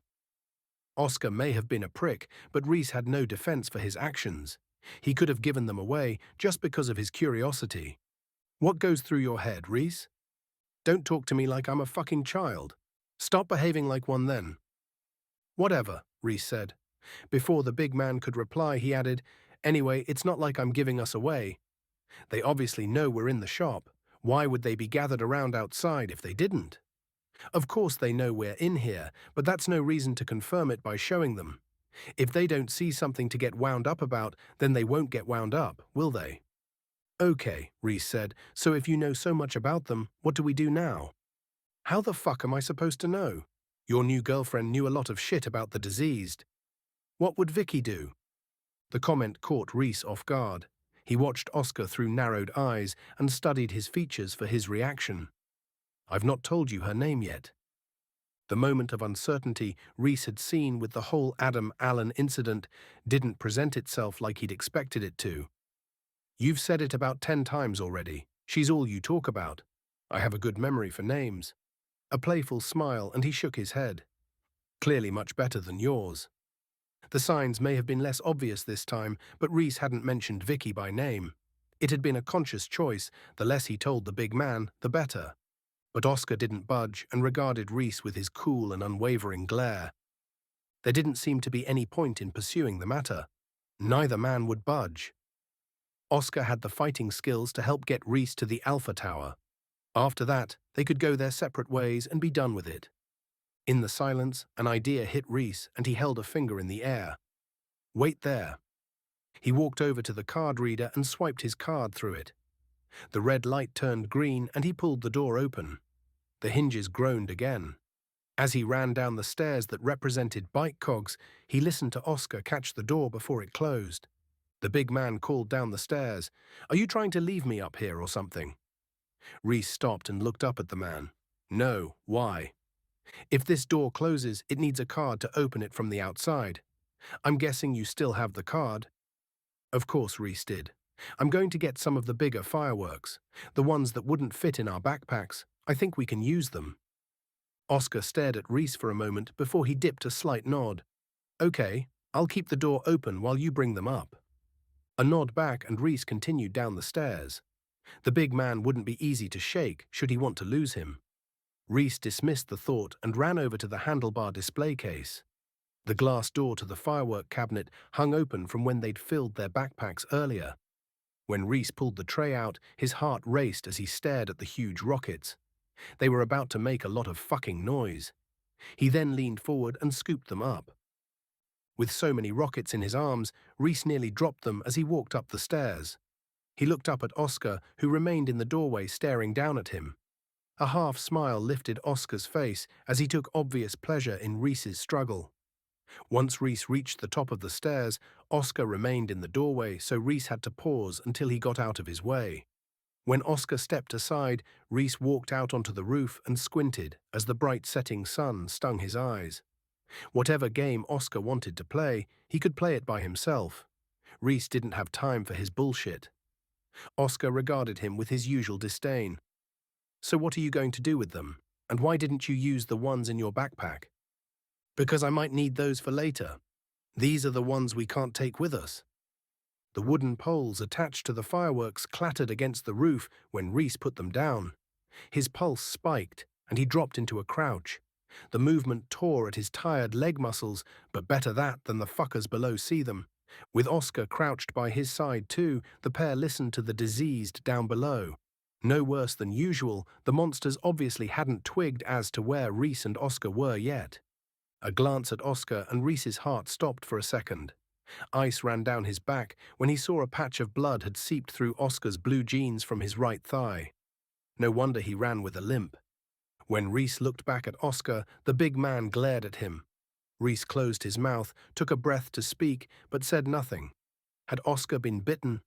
Rhys turned away from Oscar and picked up the firework he wanted to use. He then stood up and peered at the horde below. None of them looked up. While on tiptoes, Rhys walked to the edge of the roof and the stones crunched beneath his feet. When he got close enough to both see the mob directly beneath him and for the mob to be able to see him, he held his breath and retrieved one of the large plant pots from the edge of the roof. Fuck knows what had grown from it. Whatever it had been, it had long since died. If they'd have had more time, the pots may have served as good projectiles at some point. However, with only 3.5 hours left before the entire city went up in flames, they'd need a bigger plan. With a few heavy plant pots and stones as ammunition, they'd be there until the middle of next week.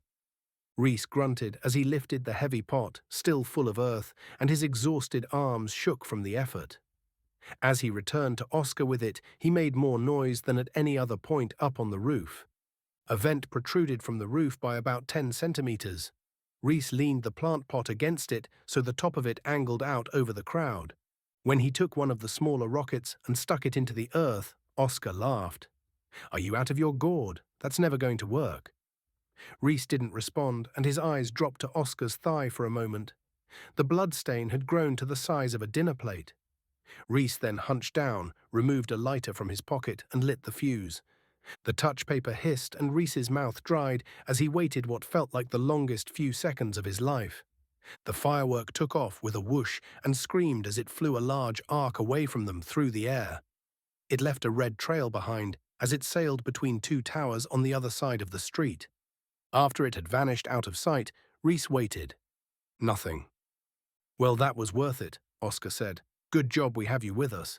"Fucking hell, Einstein, what do you—" Before he could finish, a loud bang echoed through the relatively still city, cries went up from the mob below, and the sounds of a stampede ran away from them. The mature thing would have been to play it cool. Instead, Rhys threw a tight-lipped and smug smile at Oscar. "See, I told you it would work." Oscar walked across the roof and peered down. When he came back to Rhys, he shook his head. "You moved a quarter of them at best." Rhys pointed at the other rockets in the pile. "What do you think those are for?" Before Oscar responded, Rhys hunched down again and jabbed the rockets, 2 at a time, into the flower pot.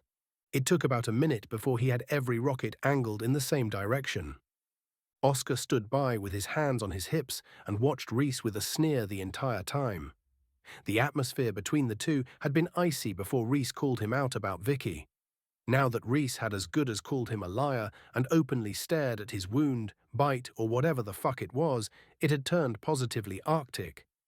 Rhys knew just 2 things about the man. He could fight and he couldn't be trusted. Rhys needed someone who could fight, but what did Oscar need from Rhys? Maybe he'd be his first meal when the disease turned him. Another look at the bloody patch on Oscar's thigh, and Rhys said, "I need you to stay up here." "What the fuck?" "You stay up here and light the fireworks. I'll go downstairs and get the bikes ready. Once the diseased have left, I'll open the shutters and we can get out of here. So I just let you lock me up on this roof while you go downstairs?" Rhys walked across to the edge of the roof again and retrieved another ratty plant pot. He grunted from the weight of it and carried it to the door. After he'd swiped the card reader, he pulled the door wide and used the pot to wedge it open.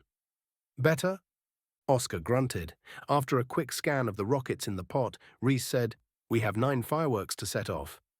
After you've set off 7, I'll open the shutters so we're ready to go." Oscar didn't reply. Instead, he stared at Rhys and his eyes narrowed. The pause lasted for a good 10 seconds before he finally nodded.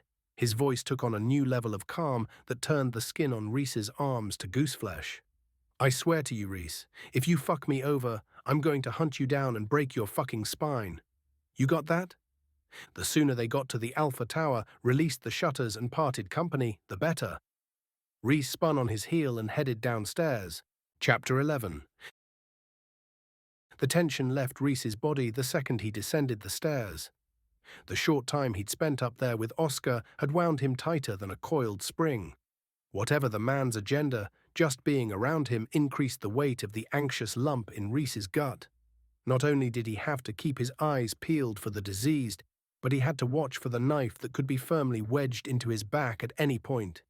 As he walked down the stairs to the main shop floor, Rhys took a deep breath. The smell of rubber helped clear the stink of rot that had lodged firmly in his sinuses. It felt like the stench would never leave him. Rhys focused on the closed shutter and walked toward it on tiptoes. When he got just a few meters away, he heard the sound of the diseased on the other side. If they tried, the sheer weight of their collective pressure could force the shutter into the shop.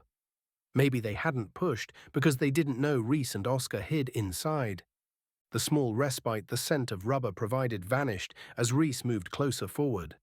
The sharp tang of rancid meat, excrement, and vomit nearly brought tears to his eyes. Rhys flinched at the coldness of the shutter when he pressed his face against it to listen. Just centimeters between him and the undead, he heard their phlegmy death rattle again. When he found a gap in the shutter that he'd missed before, he closed one eye and peered through it. Staring back was an open 6-inch gash down the side of one of the diseased's faces that glistened with infection. The shock from the image kicked him square in the face and he stumbled backwards. When he looked behind, he saw he'd stopped just short of crashing into the bike rack in the center of the shop. His heart pounded as he released a long stream of air from his puffed cheeks. With his hand on his heart, he stared at the shutters and took deep breaths. The whoosh of the first firework cut through his panic. With a hand still on his chest, Rhys's heart galloped against his palm. Several more fireworks shot through the air. Some of them released a piercing scream. Some of them whooshed like the first. 5 in total, 4 more to go. A gulp did nothing to banish the dryness from Rhys's throat. Not long before he'd have to take action. He stepped forward and pressed his ear against the cold shutter. After a series of loud bangs from 3 of the fireworks that exploded, the breaths of the diseased got heavier. The last 2 fireworks exploded and echoed through the city. Enraged screams responded. At first it came from the diseased far away, but it soon spread through the crowd until the ones directly outside the shop yelled and shrieked with the rest of them. Rhys closed one eye and peered through the gap again. The diseased with the dark red festering wound hadn't moved. Like with the woman earlier, the deep cut had a yellow tinge of pus to it. The thing then shifted to the side and Rhys saw beyond it. Many of the other diseased ran after the fireworks. Thank God their plan had started to work. At this rate, the space outside the shop would clear quickly. Another firework shot from the roof and through the gap between the 2 towers opposite, followed by another bang that stirred up more screams. The mass movement disturbed the smell of the diseased, and it damn near gassed Rhys. As he waited for the crowd to clear, saliva rained down his throat and he fought against the desire to vomit. One more firework and he'd lift the shutter. Although only a few meters away, Rhys wheeled his bike even closer to the shop's exit. He left Oscar's where it was. A quick glance at the cog stairs and Rhys turned back to the front of the shop. Maybe this should be the end of the road. Sure, Oscar could fight, but that made him even more of a threat to Rhys. At some point, he could turn it on him. The guy seemed pretty fucking volatile, and if it kicked off, he'd beat the shit out of Rhys in a heartbeat. Then there was the cut on his thigh. Why had Oscar felt he needed to hide it? Another peek through the gap in the shutter, and Rhys saw the diseased with the wound in its cheek had completely gotten out of the way. Just a few stragglers at the back followed the others down a tight alleyway to the next street over. It had worked. It had fucking worked. Rhys couldn't stop the shake in his hand when he removed the card from his top pocket. He held it near the card reader and listened to the 7th firework whoosh through the air.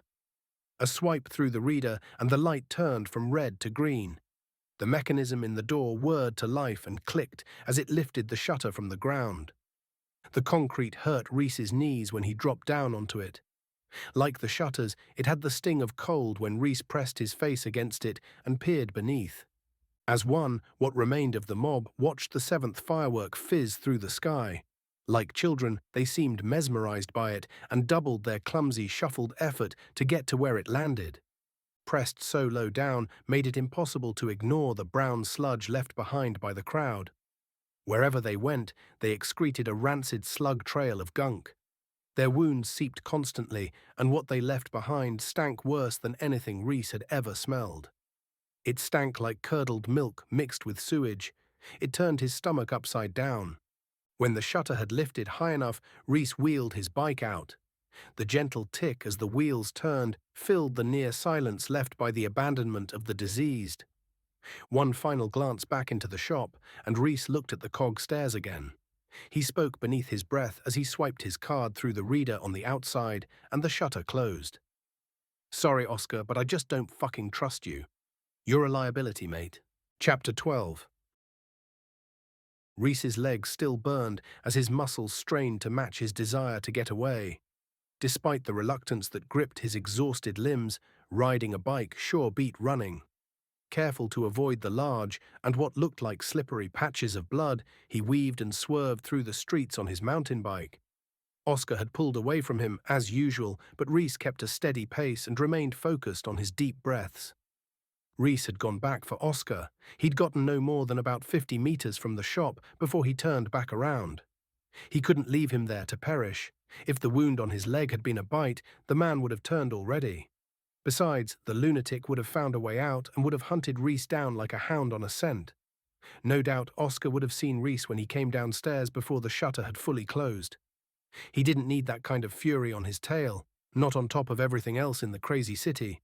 Besides, injured or not, Oscar could fight like nobody Rhys had ever met before. Rhys needed that brutality by his side if he were to get to the Alpha Tower. Now they could move faster, the pair travelled with less caution and shot out of the next alleyway. Two diseased milled about in the street, and before they'd even considered giving chase, Rhys and Oscar had a 50-meter lead on them. Although the creatures yelled and their clumsy gait hammered a rapid, yet irregular beat against the ground, the sound of them grew more distant by the second. Oscar ducked into another alleyway and Rhys followed. The click of the bike's turning cogs echoed in the tight space. The sound of the diseased had gone by the time they'd exited the next alley. After a glance behind, Oscar slowed down and Rhys pulled up next to him. He still panted like an old asthmatic without an inhaler, but at least the ease of riding a bike allowed him to move while he rested. "I really thought you were going to leave me when I saw you ride out of the shop," Oscar said.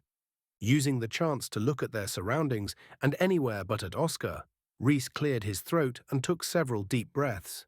"I told you, there were some stragglers. If I had left the shutter open, you would have come downstairs to a shop full of the fuckers. I needed to lead them away." As Rhys looked around, his face flushed hot. Oscar stared at him, and although Rhys saw him do it in his peripheral vision, he kept his eyes on the road ahead. He'd never been a good liar, especially not when under the scrutiny of Oscar's cold glare. The silence had lasted for a short while before Oscar said, "It didn't look like that." "Well, it clearly was like that," Rhys said. His pulse quickened when he added, "Otherwise you'd still be on the roof waiting for someone to rescue you. Or I'd have jumped off and hunted you down." A look across at Oscar's bloody thigh, and Rhys changed the subject. "What happened?" "Huh?" "To your thigh, you're bleeding. What happened to it?" Oscar didn't reply for a moment. He then said, "I ran into some exposed metal." "So you haven't been bitten," Oscar said. "Number, if I'd have been bitten, don't you think I would have turned by now? The wound's bad and it makes it hard for me to move freely, but it isn't a bite. So you need me around to help you fight the diseased." "Need? Don't get too fucking cocky. I think I do more for you than you do for me." Despite the abrasive response, Rhys saw the truth of it. Oscar felt vulnerable with his leg and needed someone to watch his back. "Besides," Oscar said, "I may be injured, but I can still outrun you." When Building 72 came into view, Rhys pointed at it. "There it is. That's the building Larissa's in." Before Oscar had a chance to respond, Rhys sped up and Oscar followed.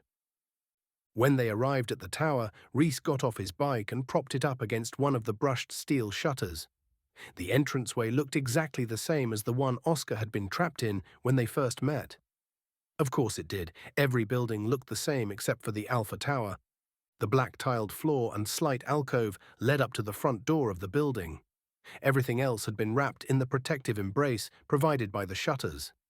Despite how much everything had changed, the familiar buzz of anxiety ran through Rhys's gut. A Pavlovian response to a life he'd always hated. Even when hell had risen up onto the streets, the thought of the slow death in his tiny cubicle filled him with dread. A glance around revealed nothing. No diseased, no anything. They'd been there, though. The streets evidenced it clearly. Bloodstains, lumps of flesh. Even a small arm lay on the floor, but no diseased. Although he got off his bike too, Oscar remained out in front of the building, his axe raised as he kept watch. A deep boom rang out when Rhys knocked on the shutters. The hard barrier stung his knuckles. "Do you want to make any more fucking noise?" Oscar hissed at him, the enclosed space making his voice echo. Before Rhys could answer, the enraged scream of the diseased called out. Oscar's eyes widened and he spun around. With his axe raised and ready to strike, he looked up and down the road. Rhys also lifted his weapon and waited. It sounded like just a couple of diseased, but he needed to be ready should Oscar want backup. Suddenly, two diseased appeared, and Rhys jumped backwards. In a flash, Oscar had buried the head of his axe into the skull of one of them, and before it hit the ground, he'd removed it and taken the next one down. He panted as he loomed over the two bodies and held his right leg in a way that showed his discomfort. Then he turned to Rhys and scowled. "Now fucking hurry up and keep the fucking noise down, yeah?" The first knock on the shutter had done nothing, so Rhys stepped closer. He found a gap between two of the steel plates and pressed his face into it. He jumped back instantly. Unlike the food pod, several faces stared back at him rather than a solitary eyeball. Their mouths moved, but the thick glass barrier between them made it impossible to hear what they said. Rhys looked at the thick end of his baseball bat and the gap between the shutters. It looked just about wide enough. The screech of metal against metal set Rhys's teeth on edge, but he persevered and pushed the bat farther into the gap. The tight pinch scratched both the writing and the dried blood from the end of the bat. The bat made contact with the glass with a slight ting. Rhys had enough space to tilt the bat at an angle. Like moving an oar, he used the leverage he'd created to push the head of the bat against the large window. A glance at Oscar showed the big man continued to watch the street. Good job, really.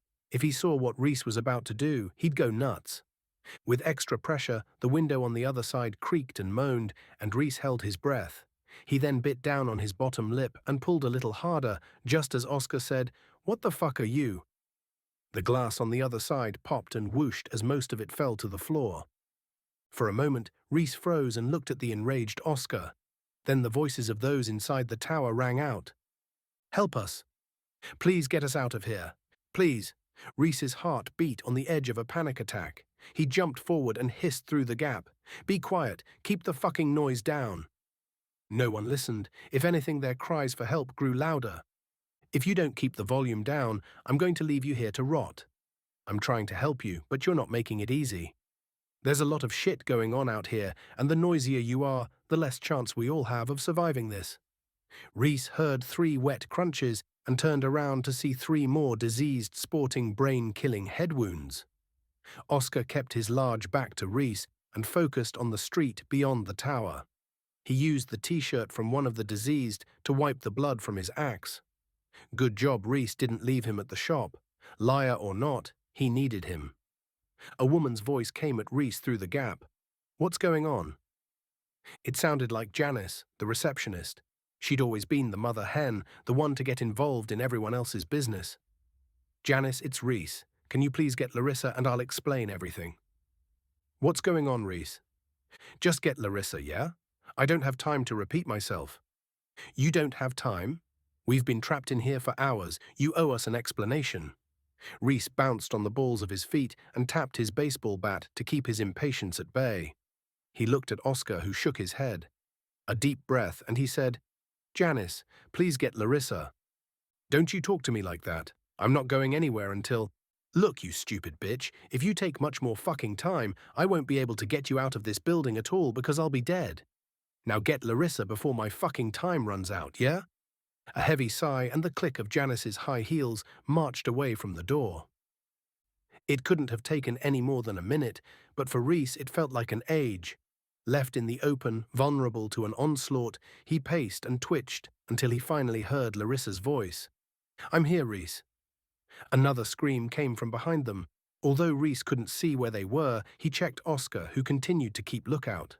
On high alert, he had his axe raised and scanned the area. He obviously hadn't seen anything yet either. "Larissa, are you okay?"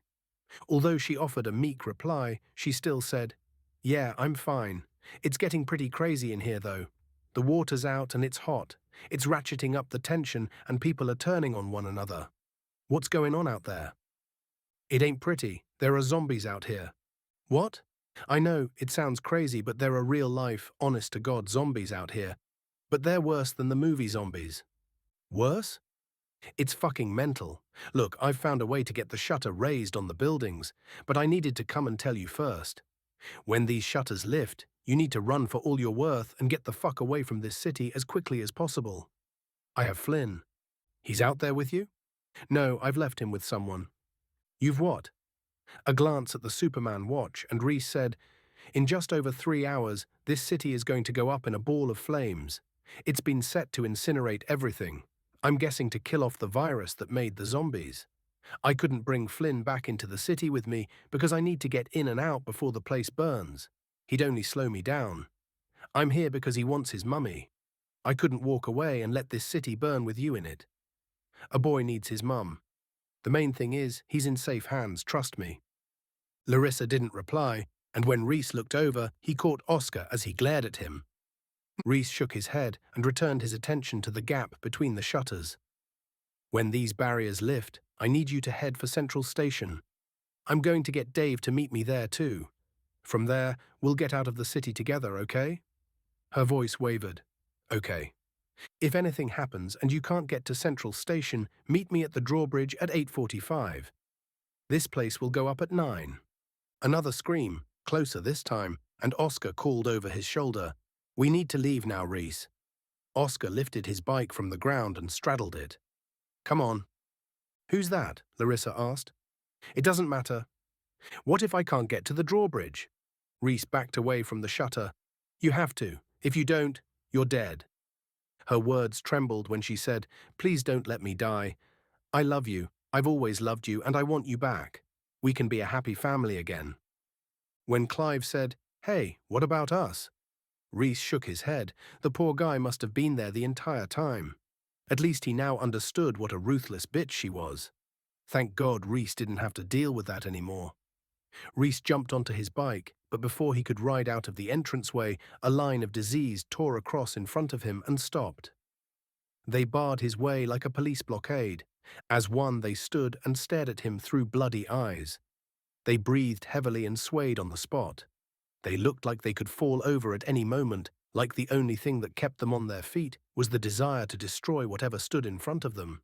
Unable to prevent the shake in his limbs, Rhys watched them snap their teeth as their mouths twisted into grotesque snarls and blood ran down their chins. When Rhys looked past them, he couldn't see Oscar. A dry gulp and his breath ran away with him. Shit. Chapter 13. Time seemed to pause as the line of diseased stared at Rhys. Their usual impatience to get at their prey had momentarily abandoned them. It was as if they knew they had the upper hand, and although their expression remained the same, hateful, dark, and hungry, something about the way they stood there suggested they savored the moment. Like they knew he'd escaped them too many times already. He'd run out of lives. With his bike between his legs, Rhys wound his baseball bat back and wrung the grip. Sweat turned his palms slick, and his heart fluttered as he waited for them to make the first move. Whatever happened, they would have to fight hard to take him down. The creatures snarled and moaned. They rocked from side to side, but none of them moved toward him. Then Larissa spoke. "Rhys, what's happening? What's going on out there?" Her voice broke their focus. As one, the diseased looked past Rhys at the small gap between the armored plates. Rhys? Rhys held his breath and watched the diseased as he slipped his bat between his rucksack and his back. The metal weapon pushed painfully against his spine, so he wriggled from side to side to ease his discomfort. He gripped the bike's rubber handles. If he rode directly at them, he may get out of there. Whatever happened, he couldn't stand toe-to-toe with 6 of them. When he wheeled the bike pedal back slowly, Rhys tensed up at each click the cog made. Any disturbance to the delicate balance could give his intentions away and trigger the inevitable rush forward. He placed his foot on the now raised pedal and continued to stare. His tired eyes stung from his refusal to blink. Suddenly a whoosh and a loud whee sounded out, and Rhys's heart leapt into his throat. Yellow sparks flew toward him, and the firework scored a direct hit into the back of one of the diseased. It caught in its clothes, and the thing spun around as the projectile fizzed and kicked out smoke and sparks. Rhys winced in anticipation of the loud bang. The sound echoed off every wall in the alcove entranceway. Rhys's ears rang and his head spun. Rhys shook the dizziness off and refocused. Fire chewed into the clothes of the diseased, who still had a part of the firework attached to it, and the others backed away, causing a gap to open up in their ranks. Rhys rode straight at the space. A hand caught his shoulder on his way through. The contact wobbled him, but he kept his balance. Another rocket shot past him. It flew so close to the side of his head, it blew his hair back. It crashed into the shutters at the front of Building 72. The diseased screamed before it exploded with another loud bang. Rhys headed straight for Oscar and then shot past him. Oscar turned his bike to follow him. The diseased may have been fast, but they wouldn't be able to catch the pair. The road seemed clear. Several alleyways on Rhys and Oscar's left led to Dave's building, each of them as unoccupied as the next. Rhys had to choose one, so he turned down the next he came to. He didn't need to look behind to realize Oscar had caught up with him. The close sound of the big man's heavy breaths and the ticking of his bike in motion told Rhys everything he needed to know. Despite a bad leg, Oscar fucking owned him. With no diseased in front of him and the end of the alleyway in sight, Rhys glanced behind. The diseased Oscar had fired at had only just entered the alley with their usual clumsiness. They crashed into the walls as they ran. The alleyway opened up into another wide road. The low sun blinded Rhys as he turned toward Building 21. Another glance behind, and Rhys saw Oscar shoot out of the alley a second later. When Rhys turned back around to look in front, everything shifted into slow motion. He saw it a second before it happened, but had no control to change the sequence of events. First, the front tire of his bike hit one of the large metal poles in the middle of the road. It felt like everything sank into it on impact, as if the bike buckled the second it made contact. The back of the bike lifted from the ground and propelled Rhys forward. His arms windmilled as he sailed through the air. He put his hands out in front of him and hit the concrete hard. A jolt ran up him that kicked a sharp pain through both shoulder blades and across his back. The clatter of his baseball bat bounced away from him, and Rhys slid along on his front. He looked up in time to see Oscar shoot past. Numb from the collision, Rhys jumped to his feet. The pain would come, but only once the adrenaline had died down. He looked first at Oscar's back and then at the alleyway they'd just exited. Screams shot out of it into the street. A violent flutter took a hold of Rhys's heart as he stood there and looked at his bike. The impact had bent the front wheel to an almost right angle. He pulled his hair away from his eyes as he exhaled hard, and the screams grew louder. Chapter 14. Paralyzed with fear, Rhys stood and stared at his bike. His brain said run, but his legs hadn't got the message. The numb ache of future pain twisted from the base of his spine to the top of his neck. At present it thrummed as a dull throb, but it would hurt. Boy, would it hurt. The thunder of clumsy feet hammered up the alleyway. Their phlegmy breaths called out amidst the several that screamed. Rhys remained rooted to the spot. Then Oscar shot back past him toward the alley. Oscar! The big man threw his bike from side to side from the effort of cycling and shouted over his shoulder, "Run, you fucking fool! I'll distract them." Rhys sprung to life, retrieved his baseball bat, and turned to see the first of the diseased emerge from the alley as Oscar rode past it. They gave chase. They never even looked Rhys's way. Guilt weighed heavy on Rhys's heart. Maybe he'd got Oscar all wrong. Not only had he just saved his life, but he'd done it in spite of the fact that Rhys as good as left him for dead at the bike shop. He'd been such a dick to do that. With the closest alley just meters away, Rhys darted down it before any of the diseased saw him. The Alpha Tower stood prominent on the horizon as the only tower in the city without shutters around it. However, before he went there, Rhys had to see Dave. Like Larissa, Dave needed to know exactly what to do when the shutters lifted. No doubt Oscar would head to the Alpha Tower. Rhys could meet him there afterwards. The only difference between the pedestrianized areas and the roads were the lack of poles that protruded from the ground. Just as wide and straight, they could be driven down quite easily if they didn't all lead to a dead end. They could only be accessed via alleyways. The noise of the diseased ran a perpetual murmur in the background, a constant groan of discomfort and dissatisfaction. It came from every angle, almost as if the buildings were infected too. It ran so rife it had become a part of the fabric of the city. Rhys could deal with the sounds in the background. Long may they remain there. As if on cue, the rasp of a diseased shot across the otherwise abandoned area. Although he couldn't yet see the monster, by the sound of its phlegmy death rattle, he had seconds to get the fuck out of the way. With the closest tower just meters away, Rhys ducked into the recessed entrance and lifted his bat. His pulse kicked to the point where it unsettled his breath and his head spun. A mixture of exhaustion, dull pain and adrenaline made him tremble where he stood.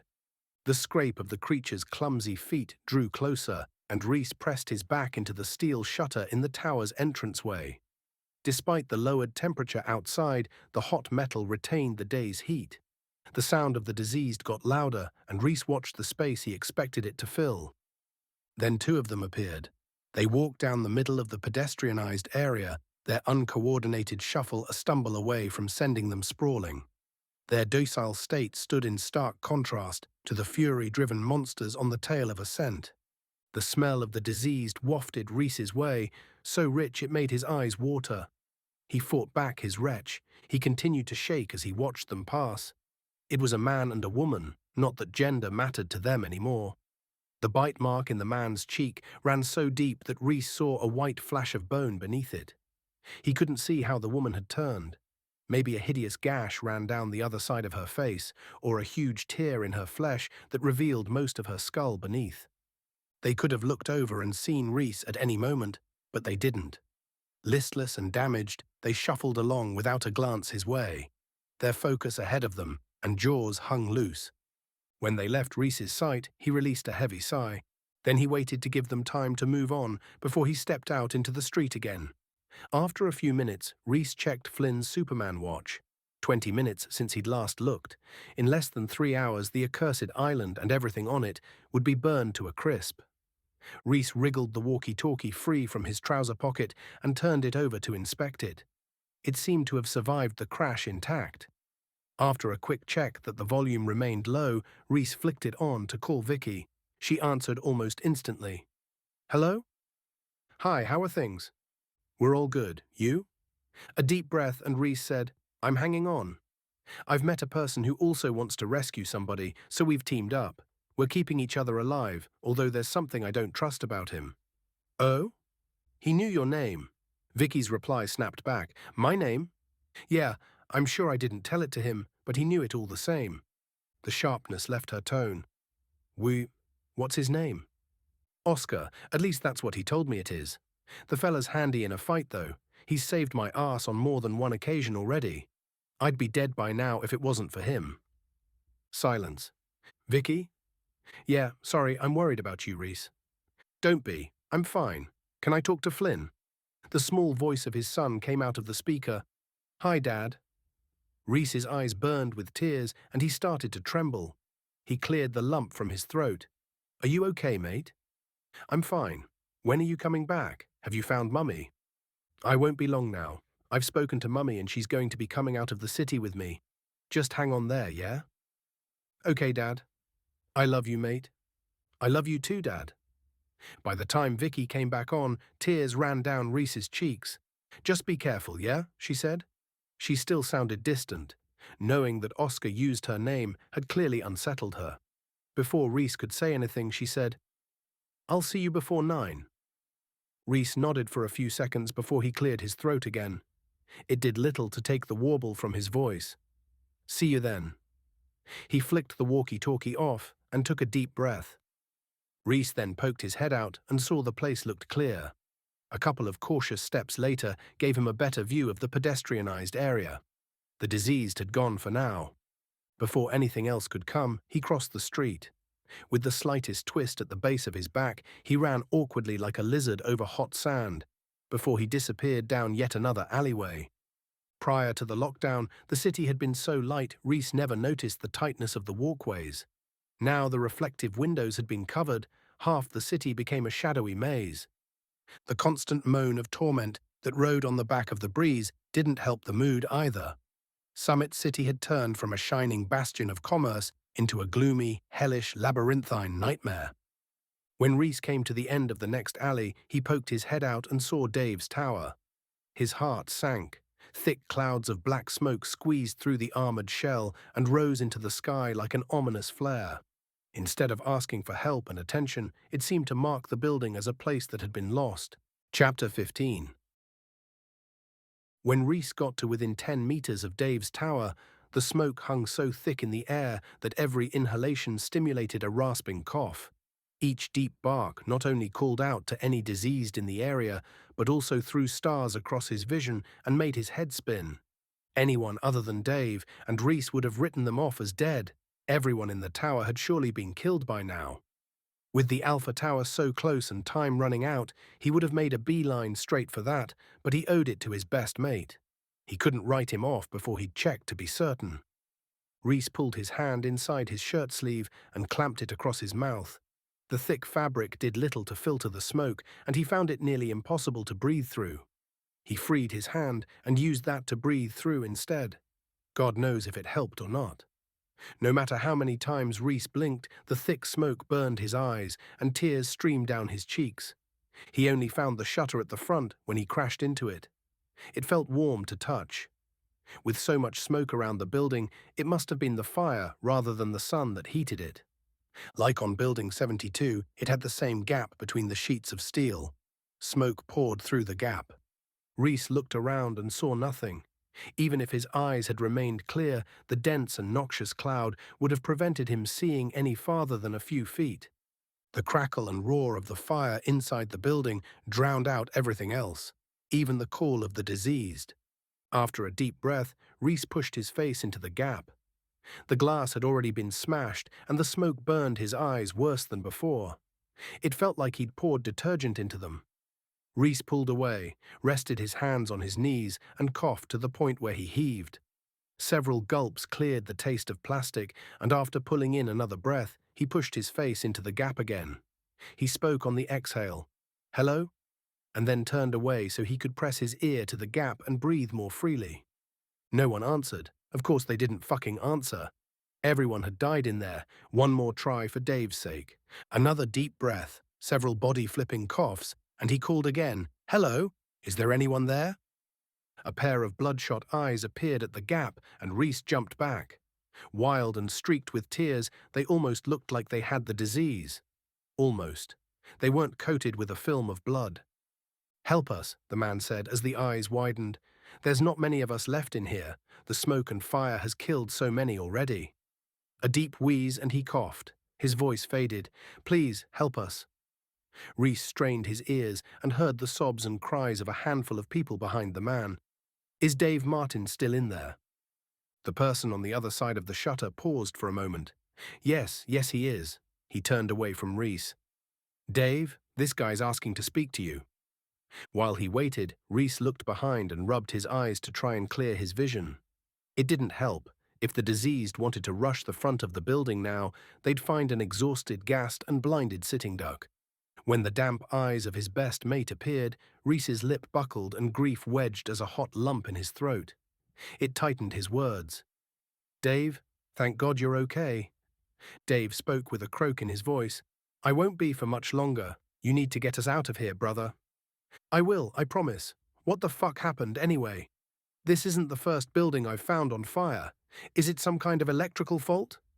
Some bright spark thought setting the building on fire would trigger a system to release the shutters. Someone did this on purpose. After a heavy coughing fit, Dave said, "I know. Fucked up, right? Well, I'm going to the Alpha Tower now. They have a room where I can override the defense system. That'll set you free." Rhys stopped to cough. "But you have to be ready to run the second the shutters lift. There are zombies out here. Real-life, crazed, lunatic zombies." Before Dave could say anything else, Rhys continued, his voice strained as his throat tightened. "I ain't shitting you. You just need to trust me, okay?" After Rhys had coughed again, he listened to Dave say, "Okay. So when the shutters come up, run for all you're worth and get to Central Station.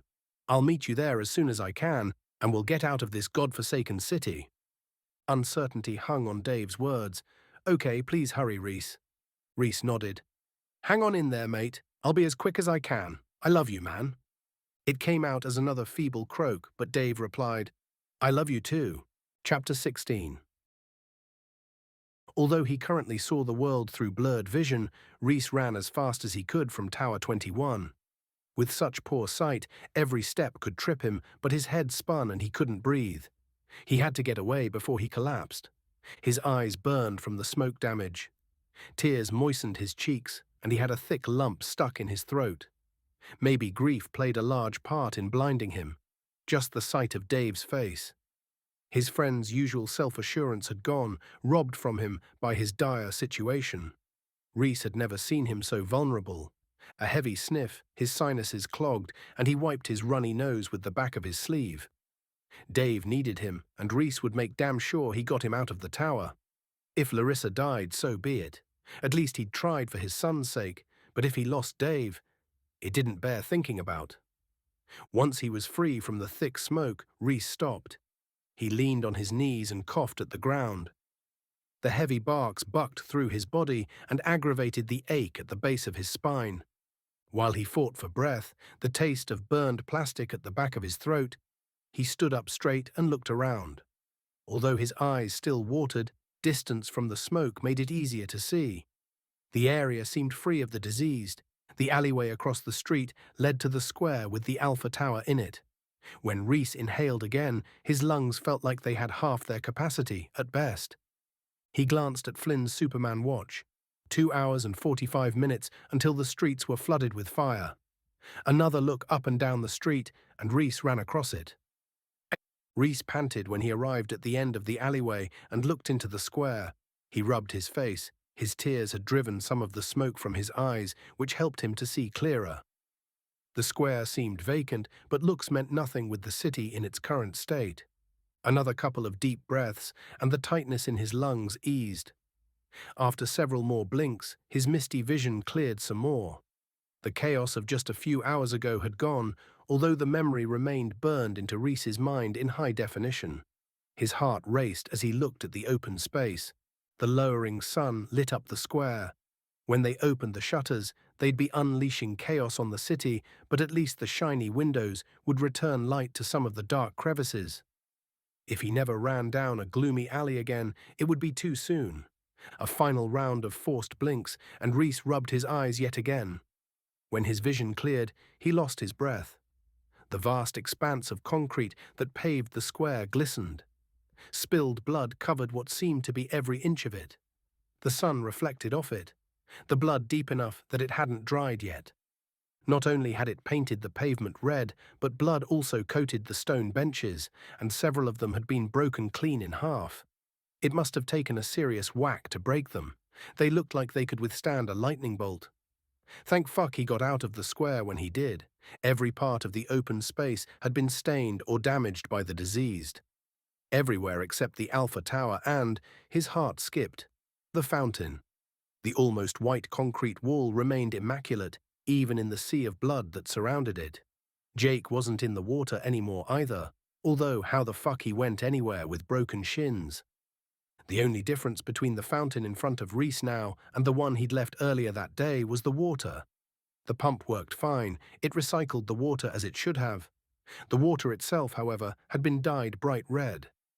Rhys squinted, and his eyes ached at the sides from where the smoke had dried his skin.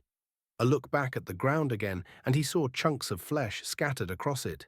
Some pieces were so big and nondescript they could have been packaged up and served in the chilled section of a supermarket. Others retained their human form. A strip of skin lay to his right, about a foot long, muscle still clung to it. Short, curly hairs ran the entire length of it, and Rhys saw the corner of a tattoo. It looked like it had been rent from someone's leg. Before he could think on it further, the thwopping of a helicopter blade vibrated through his chest and disturbed the air around him. Rhys pulled back into the alley and watched a large black chopper come in over the top of a couple of towers. The air forced down from the blades tousled Rhys's hair and sent ripples over the surface of the layer of blood that coated the square. The helicopter lowered over the middle of the square and stopped about 10 meters from the ground. The loud rotors battered his eardrums, and the wind flapped so violently Rhys had to blink repeatedly. Two men, dressed from head to toe in black and wearing helmets with tinted visors, lowered a large cage out of it. After about 30 seconds, the cage scraped against the concrete ground. The men pulled back into the helicopter and Rhys lost sight of them. About the size of a small car, the cage remained still. The men had given the chain attached to it enough slack so it didn't shift around with the bird above. When Rhys cupped his hands around his eyes to protect them from the wind, he finally saw the contents of the cage and his stomach sank. Icy dread drained the strength from his muscles, and he shook where he stood. He could only manage 2 words. Fucking hell. Chapter 17. One side of the cage fell away and hit the concrete with a loud crash. It created an opening into the rectangular prison. It had clearly been designed as a trap. Bait had been tied inside the cage on the far wall. The sound of the loud rotors had drowned him out, but since Rhys had seen him, he couldn't help but hear the naked man's screams.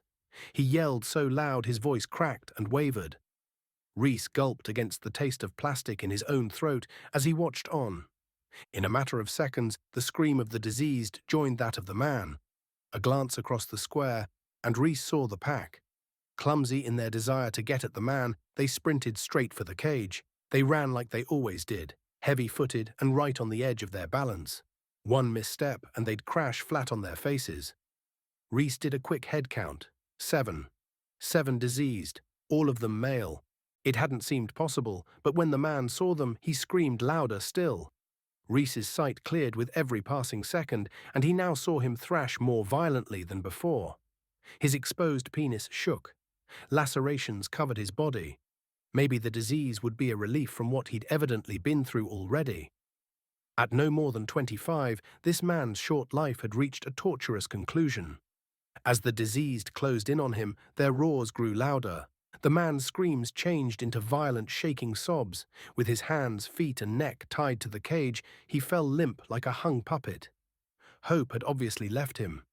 With an accelerated pulse, Rhys watched on.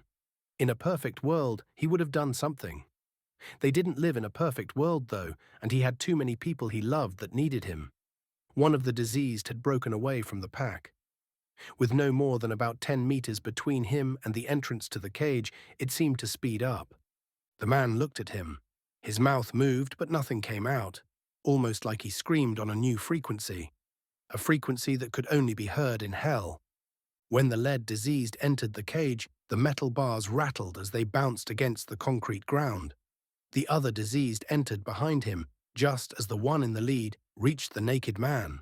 Metal clattered, both the diseased and the man screamed, and the rotors turned. Yet all of that paled in significance when Rhys heard the wet crack as 2 bodies collided. The man cried out as the lead diseased bit into his face. As if the cage had been electrified, he shook and yelled as it chowed down. Seconds later, the other 6 crashed into him. Shortly after, his screams fell silent. A cable that hung down from the helicopter snapped taut and the cage door slammed shut. It trapped the diseased inside the cage with the man, not that they noticed. They shared a single-minded purpose as they all chomped onto a part of the now flaccid corpse. By the time they'd finished with him, the helicopter had lifted the cage several meters from the ground. The man had been reduced to a torn-up piece of meat. The position of his shackles seemed to be the only thing that retained his human form. Covered in blood to the point where Rhys couldn't see any of his skin, The man looked like he belonged in a butcher's freezer. Then he twitched and Rhys jumped. His sore throat turned arid. What the fuck? Another twitch and the man lifted his bloody face to stare at the other monsters in the cage. Where he'd been the focus of their interest only moments before, none of them even looked his way now. Only when the man opened his mouth did Rhys see the orientation of his face. Skin to the flesh beneath, his head didn't even resemble a skull. It looked more like an overripe piece of fruit, juicy and fleshy beyond any kind of definition. Suddenly he vomited what looked like about a pint of blood. When he'd finished, he opened one of his eyes. The other seemed to have been gouged out or battered shut. As the cage moved farther away, it became harder for Rhys to see the finer details. Thank God. Another sharp jolt ran through the man, and he released a wet roar. The dampness that gargled from his throat sounded like a man drowning. His slow moment of awakening sped up as the jilted fury of the disease took over. He snapped his jaws and thrashed his head from side to side. Now too far away for Rhys to see anything other than his form, the man shook as if he thought he could break free of his bonds. The helicopter continued to rise and took the man and his new friends with it. Rhys squinted against the downward wind as he watched on. Once the helicopter had cleared the top of the buildings, it tilted in the sky and pulled away from the square.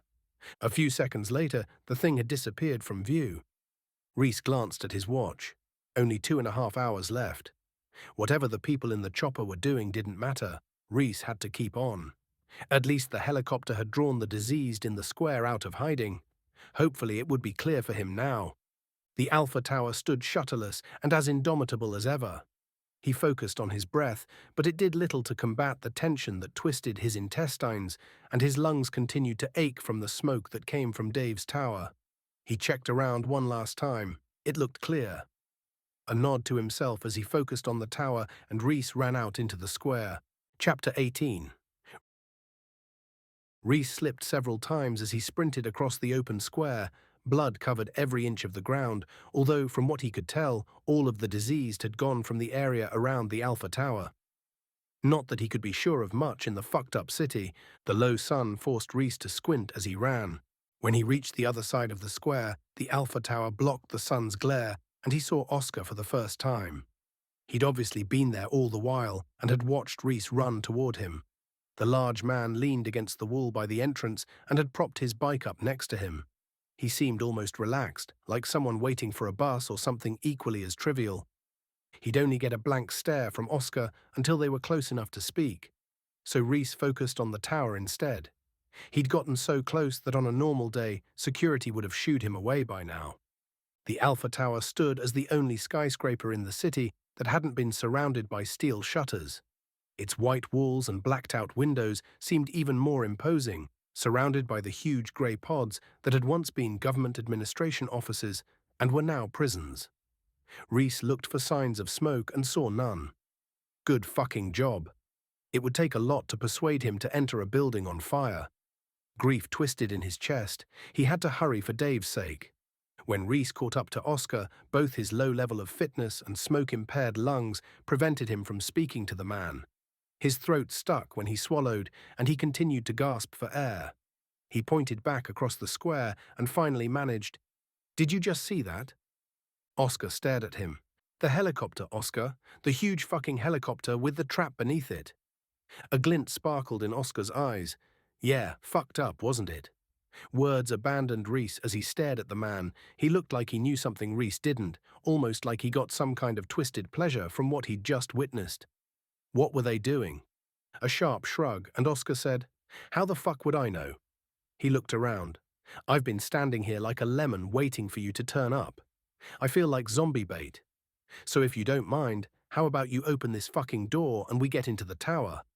Or do you want to see how much longer we can tempt fate before our luck runs out?" The man's directness ran unease straight to Rhys's core. Sure, he'd be desperate to get into the tower too if he'd stood there waiting for that time, but yet again, Oscar's behavior seemed like a cover for something else. Despite all that Oscar had done for him, something sinister lurked beneath the surface of the man. He didn't trust the fucker one little bit. Still, Rhys needed Oscar. The Alpha Tower would no doubt be overflowing with diseased. If Rhys could choose anyone to have his back in a tight spot against them, Oscar came a close second only to Vicky. The guy knew how to fight them without a gun, leg injury or not, and right now, Rhys needed that from a companion more than anything else. "Are you going to carry on staring at me," Oscar said, "or are you going to open this fucking building? You can take a fucking picture of me for later if it'll make you hurry up." Flynn's Superman watch showed less than 2.5 hours left. He looked at the Alpha Tower again and then back at Oscar. Oscar shrugged. "Well?" Oscar had helped Rhys every time he'd needed it. He had no reason to suspect him of anything untoward. When Rhys pulled the map Vicky had drawn for him from his top pocket, he turned it around and showed it to Oscar. As he held it open, his hands shook. "Vicky drew that for you, did she? She's proven to be quite handy in all of this, wouldn't you say?" And then he goes and says something like that. Without the ability to rewind time, Rhys couldn't know if he'd told Oscar Vicky's name or not. It still jarred him to hear Oscar say it, though. Not that it mattered what Oscar knew. The second the shutters came up, these two were done. Rhys straightened the crinkles from the map as best as he could. The paper rustled in the near silence of the square. "We need to head straight for the elevator. That'll take us to the top floor." Although the map showed just a crude rendering of what they would no doubt find up there, it showed enough. "It looks like we have to head to the very end of the corridor we come out on. There are 2 rooms at the end." A warble ran through Rhys's voice, and it threatened to expose his lie. "The room on the right has the computer to override the shutters." "And the one on the left," Oscar said. The rendered boxes represented the rooms at the end of the corridor and nothing more. Rhys focused on them as heat flushed his cheeks. "I don't know. Let's just worry about getting to that back room. I'm guessing it's not important, otherwise Vicky would have said." Oscar pointed at the room on the right. "Don't we need another clearance card to get into it?" "Yes. Hopefully there'll be some scientists up there that we can take one from." "Hopefully?" "I'm not fucking psychic, Oscar. I'd say there's a good chance, but if I'm being honest, I don't have a fucking clue what we're going to find in this building. We have nothing but a baseball bat and an axe on us. Your leg's fucked, and I've inhaled lungfuls of smoke. We could be walking straight into hell." The glint returned to Oscar's eyes, almost as if the prospect of chaos excited him. "All I know," Rhys said, "is that I have loved ones who need rescuing." Another check of his watch. "We don't have long before this place goes up like a lit match to petrol. So are you ready, or do you want to spend what little time we have left complaining?" Oscar locked a penetrative stare on Rhys. The heat returned to Rhys's cheeks. He'd seen Rhys's lie about the rooms at the end. He must have worked it out. "Right," Rhys said and clapped his hands together. "Let's fucking do this." The building may have looked different from all of the others in Summit City, but the card reader on the outside looked exactly the same. When Rhys swallowed, it hurt, and the taste of molten plastic still sat in his throat. He couldn't smell a thing since he'd left Dave's tower other than smoke. He removed Vicky's card, and his hand shook worse than before. He took another deep breath and swiped it through the reader. The second the red light turned green, Oscar shoved him aside and barged through. Hopefully he'd believed Rhys. Hopefully he'd go for the room on the right. Chapter 19. The second Rhys stepped into the Alpha Tower, he drew an involuntary breath. Tall and wide, the foyer took up what could have been the first 5 floors had they chosen to utilize the space. The Alpha Tower seemed to be the only place in the city where efficiency bowed down to beauty. The floor, as large as a football field, looked like it had been made from one piece of marble. The walls had been made from the same material, and like the floor, Rhys couldn't see the joins. Several grand black leather sofas had been placed on the floor. Everything that could have a trim had been outlined in gold. "Talk about luxury," Rhys said. "This place looks more like a swanky hotel than an office building." Rhys had to squint to see to the other end of the vast room. 2 gold doors lay flush with the far wall. They stood side by side, separated by a strip of green marble about a meter wide. Each door had a small round call button next to it and nothing else. 2 letters had been inlaid into the marble halfway up the wall. Gold, like every other trim in the foyer, they stood about 10 meters high and 5 meters wide. They read AT. Like Rhys, Oscar looked around the room. Unlike Rhys, who stood limp-jawed with his arms flopped by his side, He had his axe raised, ready for use. Rhys finally snapped out of it and looked for danger. Another good reason to have Oscar around. The man remained permanently vigilant when Rhys could only gawp like an awestruck child.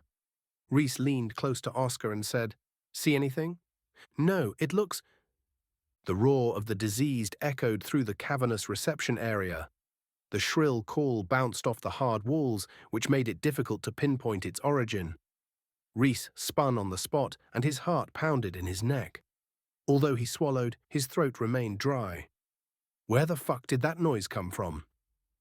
The darkness shifted to the left, and 6 diseased burst from the shadows. The group consisted of 4 women and 2 men. They sprinted on the edge of their balance as if they'd fall face first on their next step. Their arms slashed the air in front of them, and they snapped their teeth. The top halves of their bodies leaned forward, but instead of watching the floor, they lifted their faces and glared at the pair through bloody eyes. Rhys unsheathed his bat from where he'd slid it between his rucksack and his back. He gripped the handle and wound back, ready to swing. In his peripheral vision, he saw Oscar drop into a defensive crouch, his axe still raised. Some of the diseased ran quicker than the others. The slap of their feet beat against the hard floor as they bore down on Rhys and Oscar. With the mob closer, Rhys recounted. 8, 4 each. They could cope with that. Just. The 3 fastest opened up a clear lead and left the pack behind. Rhys clenched his jaw, turned his shoulder to face their attackers, and swung at the lead diseased's nose. Its momentum carried it forward, but Rhys's blow threw its top half back. The monster's legs kicked up as its torso hurtled toward the floor, back first. It seemed like it shook the ground from where it hit it so hard. "Fuck off, cunt," Rhys yelled as he swung for the downed creature.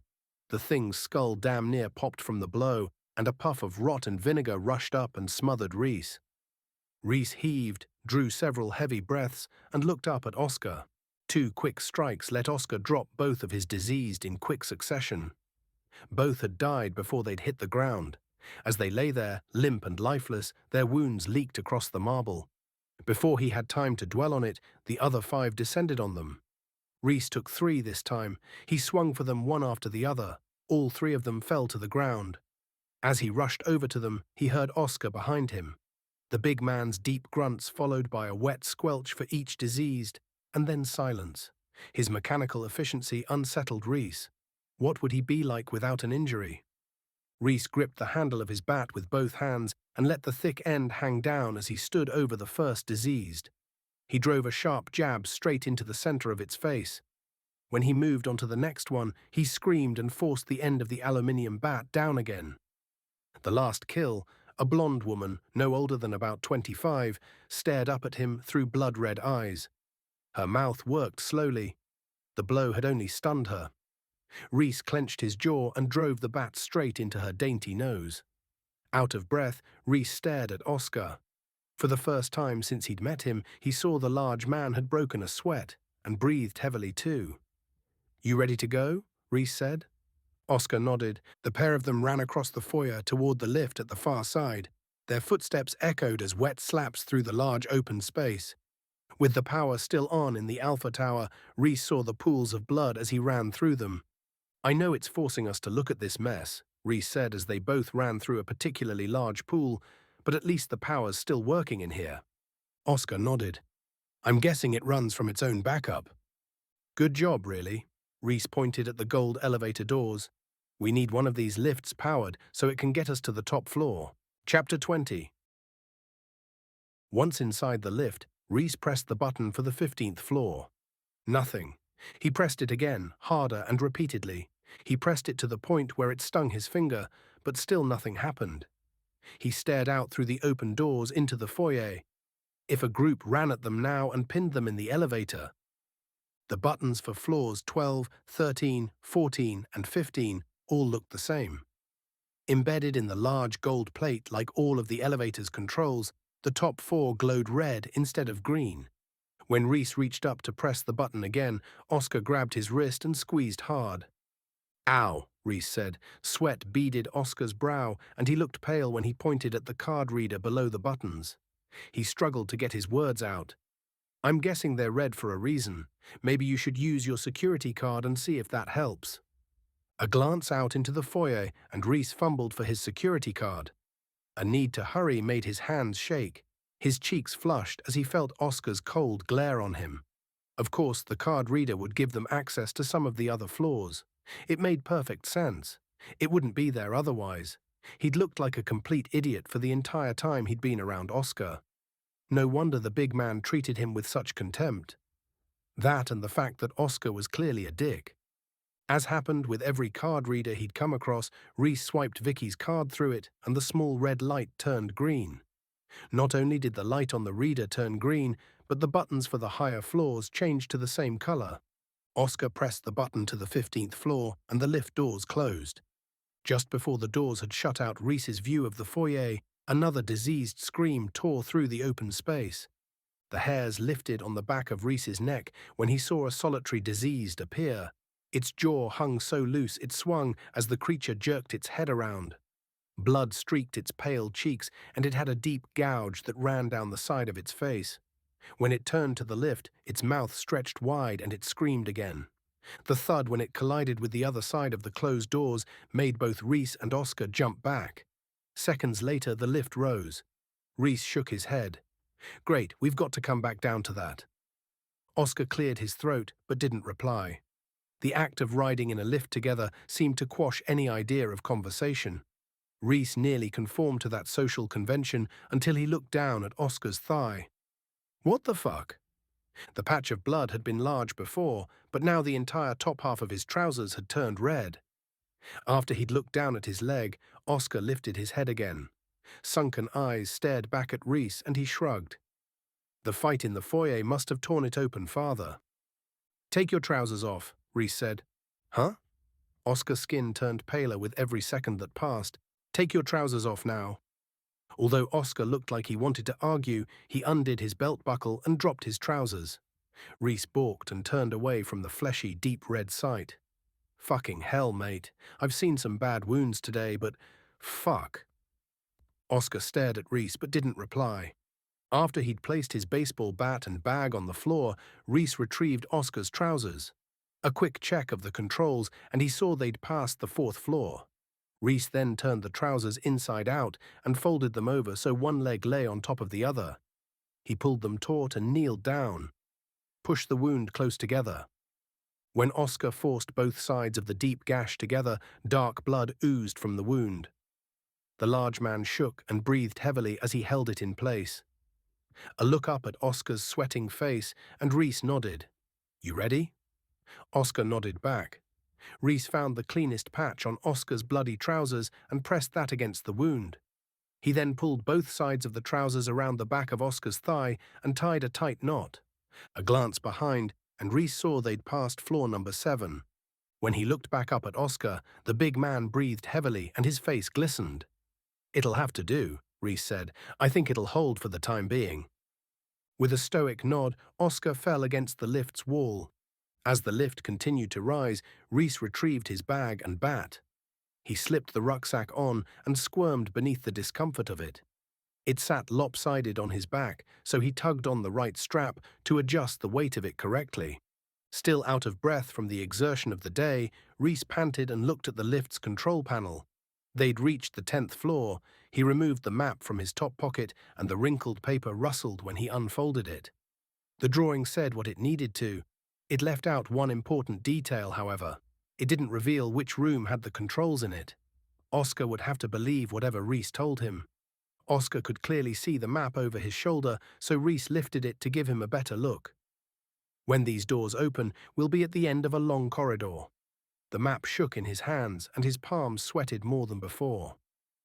"The 2 rooms are at the opposite end." He cleared his throat, and his face burned at the thought of the lie. He couldn't repeat it again. Oscar said nothing. When they passed the 12th floor, the entire wall in front of them turned white. Rhys squinted against the bright light. It had black letters in the top left-hand corner that read FL15.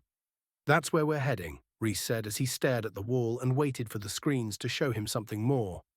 An image appeared in front of them, and Rhys's blood ran cold. His tired limbs ached worse than before. "It looks like we have a welcoming party," Oscar said. He continued to lean against the wall, and his eyes rolled in his head. They originally looked small on the screen because they'd camped out by some closed doors a distance away. But the rising elevator seemed to pique their curiosity, and both of the diseased got to their feet. As one, they charged forward. They bashed into one another and the walls in their attempt to be the first to the lift when the doors opened. "Those things will be on top of us the second we reach the 15th floor. Oscar sighed and lifted his axe. He looked like he could barely keep it aloft. "I've got these two," Rhys said. "You just wait here, yeah?" Oscar lowered his weapon and didn't reply. Rhys turned to the door and readied his bat. His heart hammered an irregular beat as he looked around his confined space. His dry throat pinched when he swallowed. How the fuck was he going to get a good swing at them? Chapter 21. With his bat raised, Rhys's arms trembled as he watched the elevator door. Another look to either side and he shook his head. He could barely move in the tight space. When they stopped at the 15th floor, Rhys's heartbeat ran away from him and his breaths quickened. The rancid tang of the diseased filled the air before the doors opened. Rhys gulped when he heard the ping that announced the chaos about to enter their world. The crack down the center of the doors widened and the diseased groaned louder as their excitement mounted. With the gap at no more than a couple of inches wide, their two bloated faces pressed into it. Their eyes bulged and they snapped their teeth. One of them poked his tongue out as if the extra inch would get him to his prey sooner. Rhys sneered. The vile protrusion reminded him of black pudding. When the door opened wide enough, Rhys jabbed his bat twice through the gap. Each jab connected with the face of one of the diseased, and they both stumbled back. Before they could charge forward again, Rhys jumped out into the corridor. With more room around him now, he swung for the first diseased. He caught it clean, and the thing flopped. Before Rhys had time to react, the second diseased hit him hard. They both fell to the floor, Rhys on his back, and the thing on top of him. Rhys held each end of his bat like a bar and wedged it beneath the creature's chin. It pulled its skin tight and forced its face away. When Rhys glanced behind, he saw Oscar remained in the lift watching. The man looked better than he had moments before, yet he remained rooted to the spot and stared with a cold detachment. When the diseased shifted on top of Rhys, Rhys adjusted the position of his bat so it remained locked beneath the thing's chin. The diseased leaned over and snarled with a phlegmy rattle as it bit at the air between them. The weight of the thing made Rhys's arms shake worse than before. No matter how hard he wedged the bat into its neck, it did nothing to subdue the desire with which it tried to attack him. The fucker didn't seem to care whether it could breathe or not. Rhys stared into the thing's dark eyes. A film of blood still coated them, but they didn't actively bleed like the others. The red trails down its face had dried. It must have been one of the early ones to turn. Rhys's arms shook worse than ever as he lost the strength to hold the thing at bay. When he took a deep breath, he inhaled its reek and said, "Oscar, help me, please." The thing on top of Rhys pushed down more, and Rhys thought about Oscar as he stood back and watched from the lift. He shouldn't have trusted him. He knew the guy was a psychopath. The sharp snap of the diseased's jaws became more frenzied. It clearly sensed it had the advantage. It twisted and shook with renewed vigor. It screamed so loud it hurt Rhys's ears. Rhys's arms gave way a little more. Just centimeters separated him and the rotten bite of the diseased. Rhys turned his face to the side and breathed through his mouth to combat the smell. The heavy, phlegmy rattle of his opponent wheezed in his ear. Its hot and rancid breath turned clammy on the side of Rhys's face. A loud thunk that sounded like a dull bell had been struck, and the pressure lifted from Rhys's arms. The thing fell to the side, and Rhys looked up to see Oscar above him. The diseased that had been on top of him cowered. It had taken a heavy blow to the head from the blunt side of Oscar's axe. "Yeah!" Oscar yelled and drove the axe so hard into the creature's face, half of the blade disappeared into its nose. Oscar pushed against its head with his boot and ripped his weapon free with a wet squelch. As Oscar examined his bloody axe, Rhys looked at the dead body next to him. It had a lab coat on. Despite the shake that ran through his exhausted arms, Rhys pushed himself up and rifled through the dead scientist's pockets. Within seconds, he'd found the guy's security card. The photo on it matched the man. Rhys looked at the corpse and said, "Thanks, Wilfred, just what we needed." When Rhys pushed off against the floor, his arms nearly gave way. His legs buckled as he walked. Rhys turned to Oscar, the large man covered in a fevered sweat, and said, "Thanks. Thanks for saving me." Coldness sat in Oscar's gaze as he dipped a stoic nod. "It's okay." The long corridor had been separated into sections with sets of doors. It seemed like each segment served as another area for quarantining the fallout from whatever wicked experiments went on in the labs at the end. Large windows ran down either wall. Although the doors were at the end, they showed a lab on each side.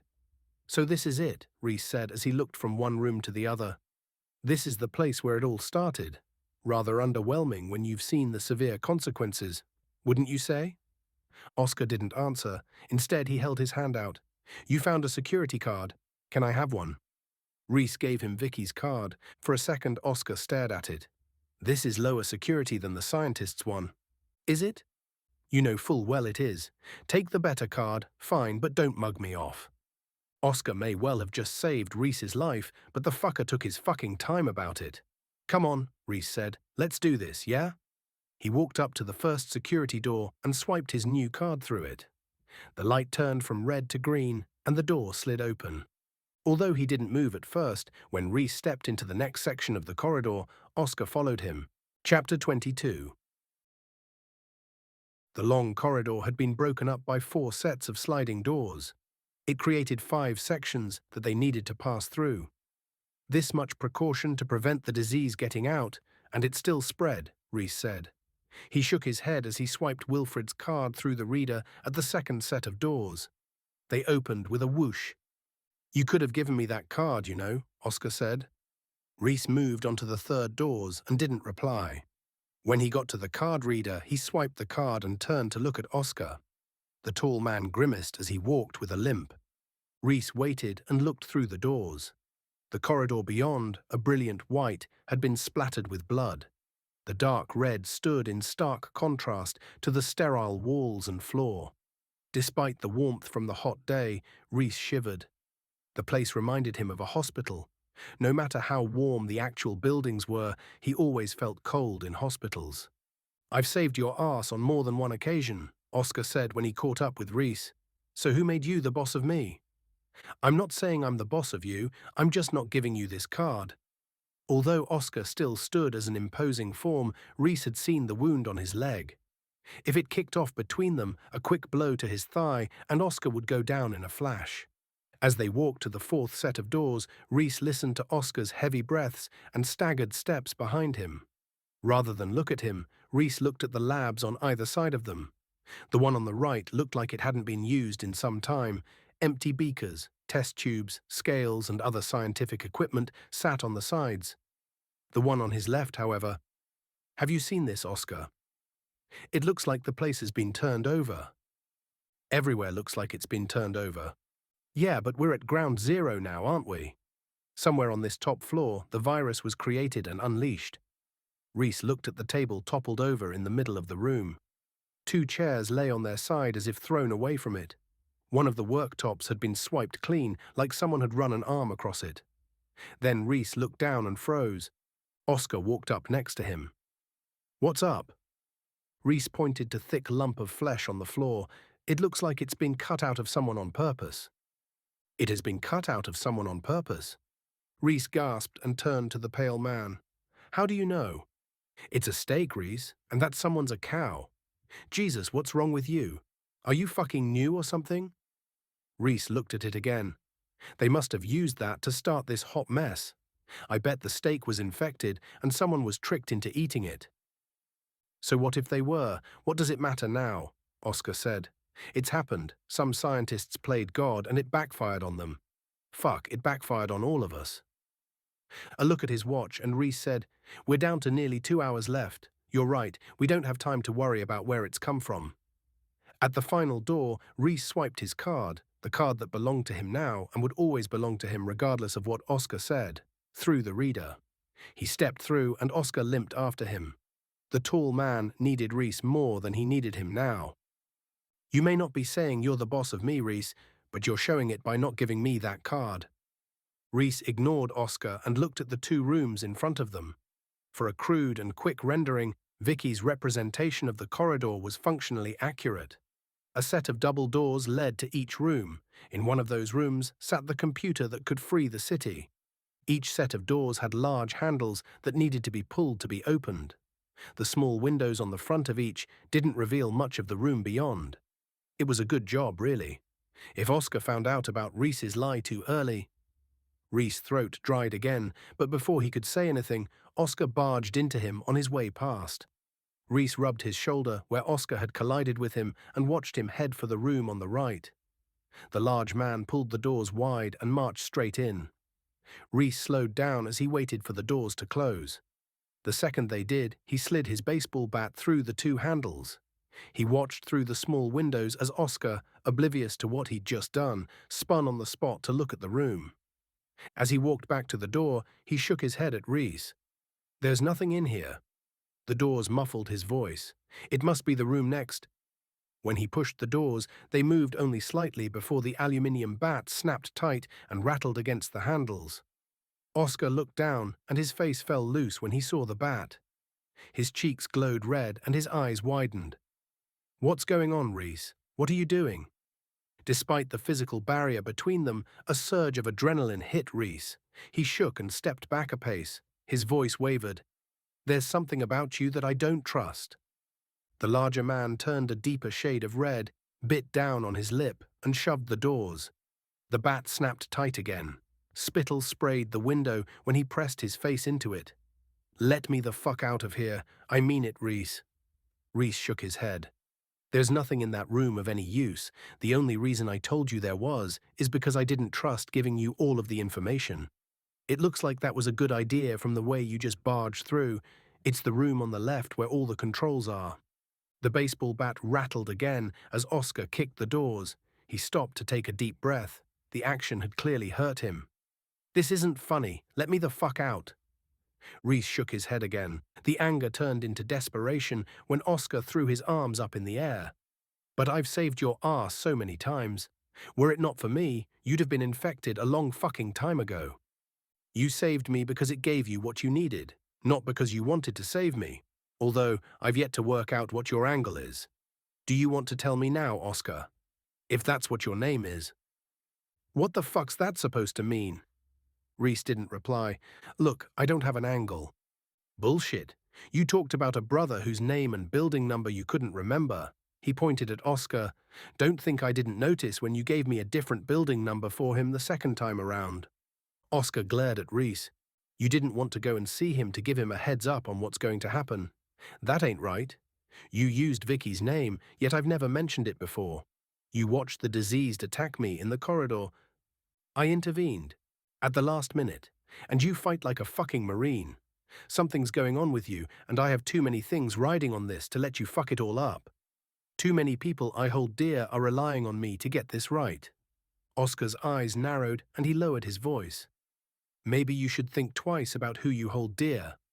"Like who?" "Like Vicky. What are you doing leaving that lunatic with your child?" "What the fuck do you know?" Calmness settled over Oscar's features. It sent an icy chill through Rhys. "Let me out, and I'll tell you a little story about our friend Vicky. And trust me, Rhys, if she had my child with her, I'd want this information too." Chapter 23. Rhys turned away from Oscar and went into the room on the left. He'd had enough of the man's bullshit.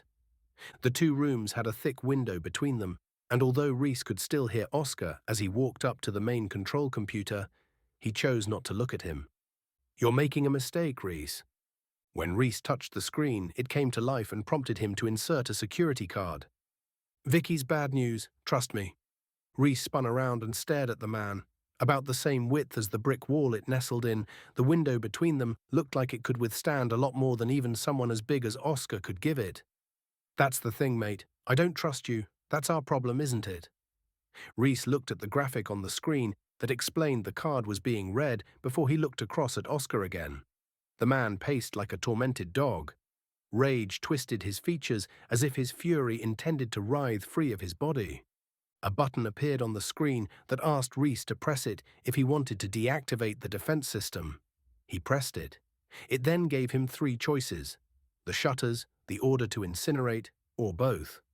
The window that separated Rhys and Oscar made a bass boom as Oscar banged against it. You need to turn the order to incinerate off. With wide eyes, Oscar jabbed his finger in the direction of the computer. I'm being serious, Rhys. Turn it off. So that's your angle, is it? Why the fuck would I turn the order to incinerate off? Because you may not get off this island in time if you don't. I'll get out in time. Besides, if this island doesn't burn, then the virus could spread. A press of the button and Rhys listened to thousands of clicks throughout the city as the shutters lifted. It sounded like huge dominoes falling as the hard snaps rang out one after the other in quick succession. Anxiety tightened Rhys's chest. What the fuck would the city be like when he went back outside? Once the sound had died down, Rhys did a quick scan of the room.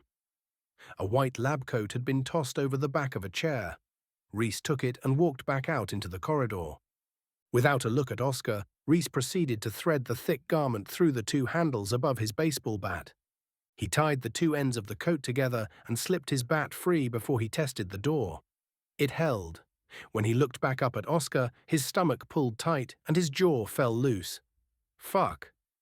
The taller man stood on the other side of the doors with a deep frown on his face and a gun in his grip. He had it pointed directly at Rhys.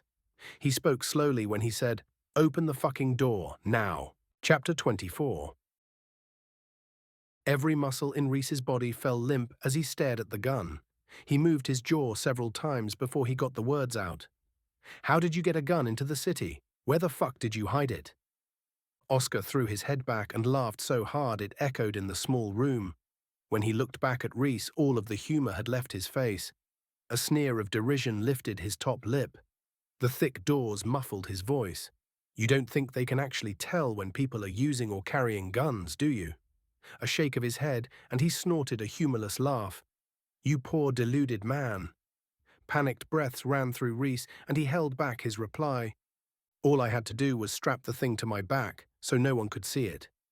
The scanners are a lie they tell to stupid people. If enough idiots believe it, it becomes a fact. That's how the truth works, isn't it? But your government's built on lies, so maybe there's so many you just don't see them anymore. It's the great illusion that is democracy. They fill your head full of bullshit to keep you compliant. That way they never have to take responsibility for being the ones imposing the constraints on you. They blame their actions on terrorism or the potential threat of war. They lead you a merry dance based on the things you fear most. If you see enough people killed by lunatics, you'll give up almost anything to remain safe. All the while, they create the illusion of choice and keep the framework big enough that you don't realize it's a complex web that you're trapped within. What are you, some kind of conspiracy nut? For a second, Oscar lowered his gun and looked genuinely sad. I almost feel sorry for you, Rhys. I live in a system that's far from perfect, but at least I know who's fucking me up the arse. The system you live within is a convoluted mess of lies that tries to pass itself off as something democratic. But it's all bullshit. We're both slaves to those in power. Rhys didn't reply. Anyway, back to the matter in hand, Oscar said as he jabbed himself in the temple with the index finger of his left hand. Think about it, Rhys. How can someone scan for the production of weapons? It doesn't make sense. I don't know. I just thought. But you didn't think, did you? You accepted what you were told like a good little sheep. You're a fucking moron. Stillness settled over Rhys, and he looked straight at Oscar. I'm not the one trapped in a room. No, but you are the one with a gun pointed at your face. Rhys looked down to the left. With enough speed, he could dive out of the way. The small windows restricted Oscar's aim. He needed to react before Oscar shot. You know what? Rhys said as he shifted to the left. I only locked you in that room because I had my doubts. I wasn't sure about you, and if you'd have kept your head, I would have unlocked the doors and we'd be on our way now. But you've shown your true colors. Are you forgetting that I'm the one holding the gun? That may be true, but let's say you shoot me. What then? Rhys walked over to the room on the left and pulled the door open. When he glanced to his right through the window that separated the two rooms, he saw Oscar had followed him with the aim of his gun. After he'd taken another lab coat from the floor, Rhys stepped back outside the room. While he tied the handles of the room on the left as tight as the handles on Oscar's room, he said, The only way out of either of these rooms is through one of these sets of doors. The windows are too small for you to climb through, so you need me. Shoot me, and you ain't going anywhere, sunshine." Although his shoulders sagged, Oscar kept his gun raised. "It looks like we have a stalemate then." "How's that?" Rhys said. "Well, if I shoot you, I'm fucked. If you leave, you're going to get a bullet in your back. It seems that the only way out of this is if you set me free and we go our separate ways. And you expect me to trust a man who's pointing a gun at me, do you? A lunatic who's going against his heritage and siding with a bunch of paranoid nutters in the East. Take a look around, Rhys. It was your government who made this weapon, not mine. All we're doing is making sure it never gets over to us by setting it free over here." "So you killed the policeman outside the city?" "Me? Number my colleagues?" "Yes, we needed to make sure the virus got out. They would have contained it before it had gotten off the bridge otherwise." Rhys's temperature lifted and he shook as he shouted, "The virus reached my son's school." A slight frown creased Oscar's features, but he didn't reply. After a deep breath, Rhys's rage settled a little. "And that's why you don't want the island to incinerate? Naturally, we're turning your own weapon against you. You may as well say goodbye to your boy. You may as well say goodbye to everything." Heat washed over Rhys and sweat stood out on the back of his neck. "Anyway," Oscar said, "even if you do get out of the city, which I don't think you will, you're all fucked. The only way to survive what's going to happen over the next few days is to get out of the UK. The airports will be locked down before you get there, and no one will be giving you a lift. You're not important enough. Face it, you're all fucked." "You're full of shit, Oscar. You're desperate. That's where this is coming from. You'll say whatever you can to get out of that room. You failed. This island will burn with you on it." Although he pretended to be calm, Rhys noticed how the gun in Oscar's hand shook. "None of it matters anymore, Rhys. As you've seen with your own eyes, the virus is already out. And even if you manage to stop most of it from getting out of the city, your country's already fallen. You saw the helicopter, didn't you?" The image of the naked man flooded back to Rhys. The way the disease tore into him and how he turned in just a few seconds. The dark memory scrambled his thoughts. He shook his head to clear it. "What about that helicopter? What do you know? You saw them picking up the diseased, yeah?" Rhys stared at Oscar and didn't reply. "They're taking them out into the UK and dropping them at random points. They have been for the past few hours. A few of our choppers have headed over to France to start the virus in mainland Europe. It's going to spread whether you like it or not. And at some point, you're going to see your little boy eaten alive. Or worse, he's going to see you eaten alive and will be left all alone. You never know. Maybe cannibals will get to him before the diseased do." A wide smile stretched across Oscar's broad face when he said, "Maybe pedophiles." A mixture of grief and fear wobbled Rhys's words. "I trusted you. I helped you get here." "Shut up, Rhys, you delusional idiot. You wouldn't have made it here if it weren't for me. Regardless of how bad my leg is, you needed me as much as I did you." A shake of his head and Rhys shifted to the left a little more. It narrowed Oscar's angle. "I'm not letting you out. Let me out of here or I will shoot you." "Number, I can't. Not now." Another step to the left. The gun shook worse than before in Oscar's grip. When Rhys saw Oscar's finger tighten, he dove to the floor. The loud bang of the gun seemed to shake the very walls of the building. Chapter 25. Rhys's ears rang as he lay on the floor. The sudden movement had triggered the pain at the base of his back from the bike crash. A dull throb resided around his coccyx. However, the searing agony of a hot bullet in his body seemed absent. He moved slowly, as if he'd been shot anyway. The shock had hit him hard. He then looked up at Oscar. The large man worked his jaw in large circles. His ears clearly hurt. But more importantly, Rhys saw the grey splash on the unbroken window in front of him. Rhys stood up, picked up his baseball bat, and stared into Oscar's cold glare. He laughed. "The glass. It's bulletproof." "Ha, who's the fucking idiot now?" He pointed at the big man. "You're fucked in there, Oscar, and there's fuck all you can do about it. Although you should consider yourself lucky, burning's too good for you. I can think of many more ways to kill you that would be far more appropriate. Terrorists should have their balls removed without anesthetic, just for starters." Terrorist, you were the ones who created this cursed virus. None of this would have happened if it weren't for your vile government. 2 slow steps forward, and Rhys had closed the distance between them. The stained pane of bulletproof glass separated them. In a blink, Oscar raised his gun again and cracked off another bullet at the window. A flash exploded between them, and Rhys recoiled from the loud bang. The splash on the window, although darker, remained as just surface-level damage. Before Rhys could say anything else, Oscar screamed and kicked the doors. Veins stood out on the man's thick neck as he savagely beat the barrier that kept him contained. Each blow moved the doors ever so slightly before they returned to where they were. The lab coat's tight knot held them better than the baseball bat ever could. "There's no way you're getting out, Oscar. Face it, pal, you've lost." Red-faced and wide-eyed, Oscar turned to the large window that separated the 2 rooms and shot it. A loud bang, a grey splash, but still no broken glass. When Oscar lifted the office chair in the room, Rhys laughed at him. Oscar threw it against the window, and the thing bounced off it with a loud crash. When it came back at him, Oscar had to jump out of the way before it clattered on the floor. Rhys watched the big man as he stood lame on the other side of the glass. "It looks like you've run out of options. Not so confident now, are you?" So close to the window his breath turned it misty, Oscar watched Rhys for a moment. "You were quick to realize that the story about my brother was bullshit. I do have a brother, but he lives in Kent and doesn't have Downs. I imagine he'll be vomiting up his own blood before the week's out, if he even lasts that long." A grin stretched across his face.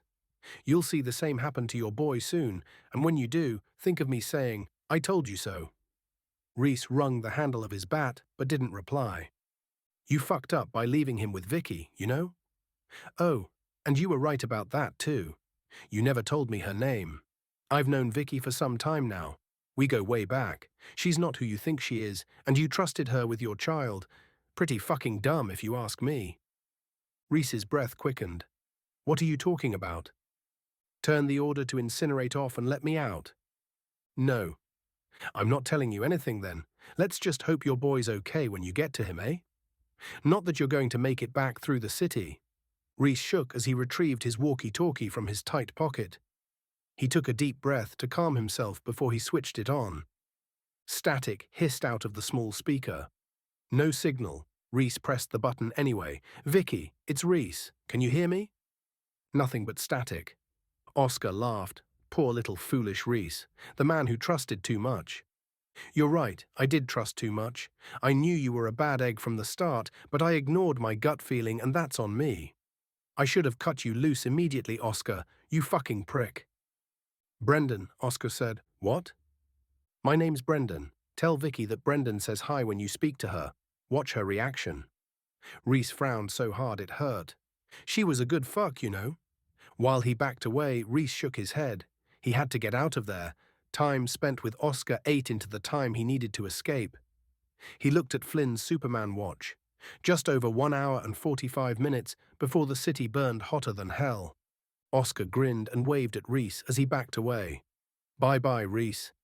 You ain't making it out of this city before it burns. Not with the hell you've just released out there, and not without someone to bail you out as much as I have. At least I have a chance, you sick fuck. You have none. Good fucking riddance, you horrible bastard." The sound of Oscar or Brendan or whatever his fucking name was chased Rhys as he ran down the corridor away from him. "I should have fucking shot you when we were in the lift." Rhys stopped and turned around. "But you didn't, did you? And you know why?" Oscar paced up and down as he stared at Rhys. "Because you needed me to survive. That leg of yours is fucked, and you couldn't last without me. Sure, you did bail me out, but with your leg as it is now, you're less than useless." Rhys headed for the first set of doors. A string of shouted abuse preceded several more thuds as Oscar kicked the shit out of the doors. But Rhys didn't look back. When he got to the first quarantine door, he swiped his card through the reader and it opened. After he'd stepped through, he waited for the door to close behind him, lifted his baseball bat, and looked at Oscar one last time. With gritted teeth, he yelled and smashed the small black box off the wall. Chapter 26. Once Rhys had passed through the last door at the end of the long corridor, he smashed the card reader from the wall as he'd done with the others. The brittle plastic shattered and tinkled on the ground. A black rectangular plate remained with wires that hung down from it like entrails. The section closest to the lift stank from the metallic stench of blood combined with the diseased reek of rot. Rhys could almost taste it. A glance back to the room at the end sent a chill through Rhys when he saw Oscar. The big man dipped his head and watched Rhys from beneath his brow while he rocked from side to side. If he doesn't burn when the city goes up... Rhys shook the thought away. It didn't serve him to think about it. Besides, how the fuck would Oscar get out of that room and off the island before it burned? The lift doors closed most of the way, but bashed into the leg of the dead scientist, lying half in the lift and half in the corridor. Then the doors opened again. Each time they opened, a pre-recorded ting punched through the silence. The repetitive sound rang as the final ingredient of the madness that surrounded Rhys. Like a broken child that did nothing but headbutt a wall, it needed someone to stop it. When Rhys got close to the man, he looked at his name badge again, rather than the deep wound in his face. As he lifted his feet, he said, "Sorry, Wilfred," and pulled him back. The first tug didn't move the fat man. A deep breath and Rhys pulled harder. This time he moved, but only slightly. After several more tugs, a layer of sweat stood out on Rhys's body and his shirt stuck to him. He put his foot in the way of the door so it didn't close and removed his walkie-talkie again. The hiss of static responded when he turned it on. He pressed the button. "Vicky. Vicky." A loud wash of white noise answered him. "Fuck it." The confined lift smelled as bad as the hallway, if not worse. No matter where he stood, Rhys couldn't avoid the sharp vinegar tang of decay. Although Rhys had fought the scientist in the hallway, Oscar had killed him in the lift, and a large patch of blood had spread out over the floor. Adrenaline shook Rhys's hand when he pressed the ground floor button. As the doors closed on the nightmare that had spawned this entire fiasco, Rhys took deep breaths. He'd not even begun to see the worst of it yet. Thousands more people released into the city could only end badly. The only way he could survive would be to take advantage of the early insanity. If he did, then maybe he'd have a chance. Maybe. Rhys's stomach tingled as the lift lowered with a monotonous whir. He checked his watch. 1 hour and 40 minutes left for him to get out of Summit City. When the button for the 10th floor lit up, Rhys rolled his shoulders and swayed from side to side. The diseased fuck who had tried to get into the lift when they went up would no doubt be waiting for him at the bottom. At the 9th floor, Rhys chewed the inside of his mouth and waited. Oscar had said Vicky couldn't be trusted, but Rhys had trusted her. Floor 8. He'd trusted her with the most important thing in his world. What an idiot. Floor 7. Maybe Oscar said it to get under Rhys's skin. Rhys must have mentioned Vicky's name, which is where Oscar got it. The guy was imprisoned now and had a ticking clock on his existence. In well under 2 hours, he'd be burned to ash. He'd say anything to get out. Floor 6, wouldn't he? But what if he did know Vicky? What if there was something about her that she hadn't told Rhys? Floor 5. Rhys rocked back and forth. She had the most important thing in his life with her. She could do anything to him. Floor 4. A shake of his head and Rhys focused on the lift's descent. Floor 3. Without the space to swing the bat, he held it horizontally with the thick end pointed at the doors, much like he had when they went to the top floor. With one hand in the middle and the other at the handle end, he had it ready to drive forward like a mini battering ram to smash the nose of the infected fuck on the other side. Floor 2. She wouldn't do anything to Flynn. She could have fucked Rhys over at any point and chose not to. Floor 1. The smug face of Oscar with his wide grin came into Rhys's mind's eye. Ground floor. Panic fluttered through Rhys's chest, and he bounced on the spot. There'd best be no more than one diseased when the doors opened. He couldn't cope with more. The G button turned green, and the lift eased to a gentle stop with a slight bounce. A light ping sounded out. Rhys drew a deep breath and stared at the crack in the door with unblinking eyes. A gap opened up in it, and the phlegmy death rattle of the diseased snaked into the lift with the reek of death. The stench caught in Rhys's throat, and his eyes watered. He remained alert, ready to lunge. The doors opened as if in slow motion. First, he saw one bloody eye, then two. A wide mouth hung beneath them. The thing snapped its jaws and butted the doors as if trying to ram through. Adrenaline surged through Rhys, but he held back. If he attacked at the wrong time, it would be game over. The first blow had to count. He wouldn't get a second chance. When the gap opened to about a foot wide, the thing lurched forward. It came to an abrupt halt as it crashed into the doors, its shoulders too wide for the small gap. With a clenched jaw, Rhys pulled the bat back. The door opened another inch, and he drove the thick end of the bat forward. With his entire body behind it, he rammed it square into the center of the monster's face. A moist crunch, and the creature yelled, then stumbled backward. Rhys jumped sideways through the gap into the foyer. His rucksack hit the doors, but he made it through. Before the diseased could regain its senses, Rhys, his vision blurred from the stink of the thing, switched his grip on his bat. He wrapped both hands around the handle and drove a full-bodied roundhouse swing at it. Its head snapped to the side and its legs folded beneath it. It hit the ground so hard, Rhys felt the thud through his feet. Another swing, downwards this time, and Rhys cracked its skull. A loud scream, and Rhys kicked the dead thing in the gut. It barely moved. He screamed again, and his voice echoed around the large foyer. "Vicky, you cunt," he yelled as he kicked it again and again and again. "You'd best be looking after my boy." Each kick shifted it a few inches away from him. Tears burned his eyes and ran down his cheeks, and he continued to drive blow after blow into its midsection. "I swear you'll pay if anything happens to him." Kick after kick after kick. Rhys's ankle ached, and his shin stung from the number of kicks he'd driven into the corpse. Tears coursed down his cheeks, and grief ran a heavy stutter through his breaths. Rhys dropped his head and heaved a heavy sigh. "Please let him be okay, please." Rhys finally looked around to see there were no other diseased in the foyer. Good job, really. He hadn't given it any thought until then. Another fucking mistake like that, and he'd be dead. "Get your head together, Rhys. Don't make Oscar right. All you can do is get to Vicky." He glanced at his watch. 1 hour and 35 minutes left. When Rhys moved, his back ached again. 2 long strides and he broke into a run. It would have to hurt for the time being. He couldn't slow down. Rhys's footsteps echoed in the empty foyer, and his back loosened up as he moved. When he reached the main doors that exited the Alpha Tower, he dropped his shoulders and heaved a weary sigh. Fuck it. Chapter 27. When Rhys pressed his face to the small window on the door, his breath turned to condensation on the glass. It put a misty blur over everything. Shame it didn't dilute the insanity. He rubbed the glass clean with his sleeve and looked out again, careful not to press his face too close.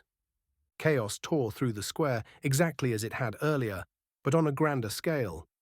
There must have been 10 times the number of people outside. The number of infected to uninfected weighed massively in favor of the uninfected, although that wouldn't last. With no Vicky and minus the psychopath upstairs, Rhys had to do this alone. The sun had sunk lower in the sky. It would be a few more hours until it was dark, but the place would be a fiery mess by then anyway. As Rhys searched the square in the hope he'd see a route through, he caught sight of Oscar's bike in his peripheral vision. It remained propped against the wall where Oscar had left it. It even had the Molotov cocktail in the drink holder still. Maybe Rhys had a slight advantage over everyone else. After all, he knew what the diseased were capable of. Most of the people outside wandered the square, shell-shocked and panicked. Many hadn't even worked out that they should run. Instead, they searched around, wide-eyed and slack-jawed. The diseased picked them off with ease. One after another, they tackled those too slow to react and bit into faces and torsos. Even the ones who fought back fell quickly. With so many diseased around, the only way to survive was to run. Because Rhys knew that, he'd be a much harder target than most. As Rhys watched events play out in the square, his lungs tightened and his breaths grew shallow. Despite his theory that he'd be harder prey, he could still fall like any one of the poor bastards outside. A deep breath and hard exhale did nothing to still his hammering heart. He removed Wilfred's card from his pocket and swiped it through the reader. The red light turned green and the door popped open. The hellish sound of a city dying rushed into the building. As Rhys pushed the door wide, his entire body turned to gooseflesh. Chapter 28. After he'd mounted Oscar's bike, Rhys paused for a second and stared across the square. The quickest route was in a straight line to one of the alleyways on the other side, as long as he didn't get taken out by one of the many diseased that stood in the way.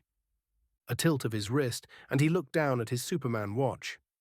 An hour and a half would have been a long time to get out of the city on a regular day, but with the insanity that surrounded him, and with Dave and Larissa to collect, it would pass in a heartbeat. Rhys squeezed the bike's rubber grips and looked across the square. A spectator at present, he'd have to take the plunge. One bad decision, and he'd be dragged into the carnage. The pedal ticked as he wound it back to get it into the correct position. With it high enough, he rested his foot on top of it.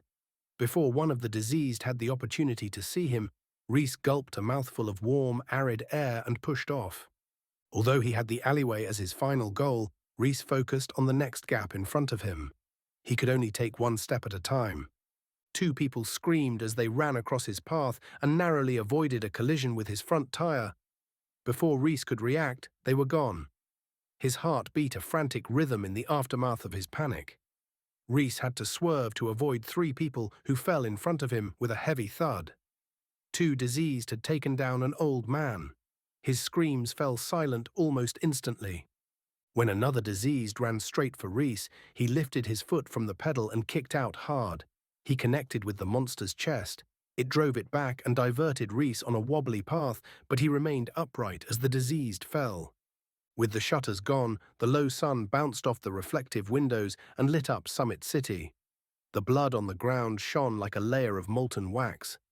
At seemingly random points, it had pooled into large puddles. When he rode through one of the puddles, the bike's tires threw blood up at him as a fine spray that he felt against his bare arms and hands. The smell of the diseased hung heavier than before.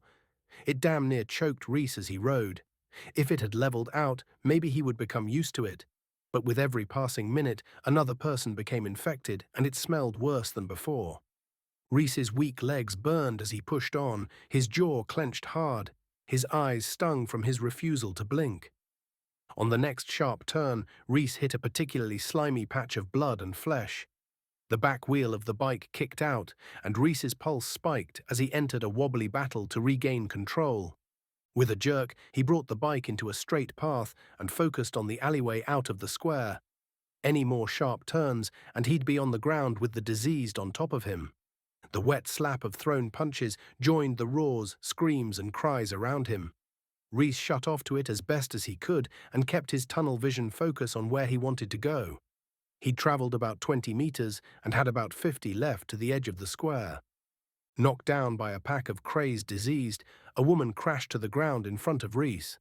One of them latched onto the front of her neck, and as Rhys narrowly missed them, he heard the hollow pop of what must have been her windpipe. Before she was out of earshot, he heard a shrill gargle as she drowned in her own blood. To Rhys's right, an older gentleman became prey to several children. All dressed in the same school uniform, they swarmed over the man and latched onto him. He screamed over their snarls. Rhys passed the water fountain. The water had turned a deeper shade of red since he'd last seen it. It looked more like a blood fountain now. Rhys stood up to ride faster.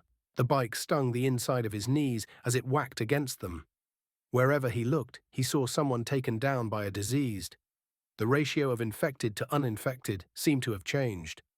Rhys now belonged to the minority. The roar of a woman caught Rhys's attention. When he looked over his shoulder, his legs almost stopped working. About his age, maybe slightly older, she ran straight at him. With her arms out in front of her, she moved quicker than he rode, despite her uncoordinated sprint. He had no chance of getting to the alley before she caught him. Chapter 29. Rhys rode so fast the wind blew his hair back from his forehead. He fought against his weakened legs and pushed harder. Lightning bolts of pain tore through him and he yelled out, which helped him find more speed. Yet when he looked behind, he saw the woman had gained on him.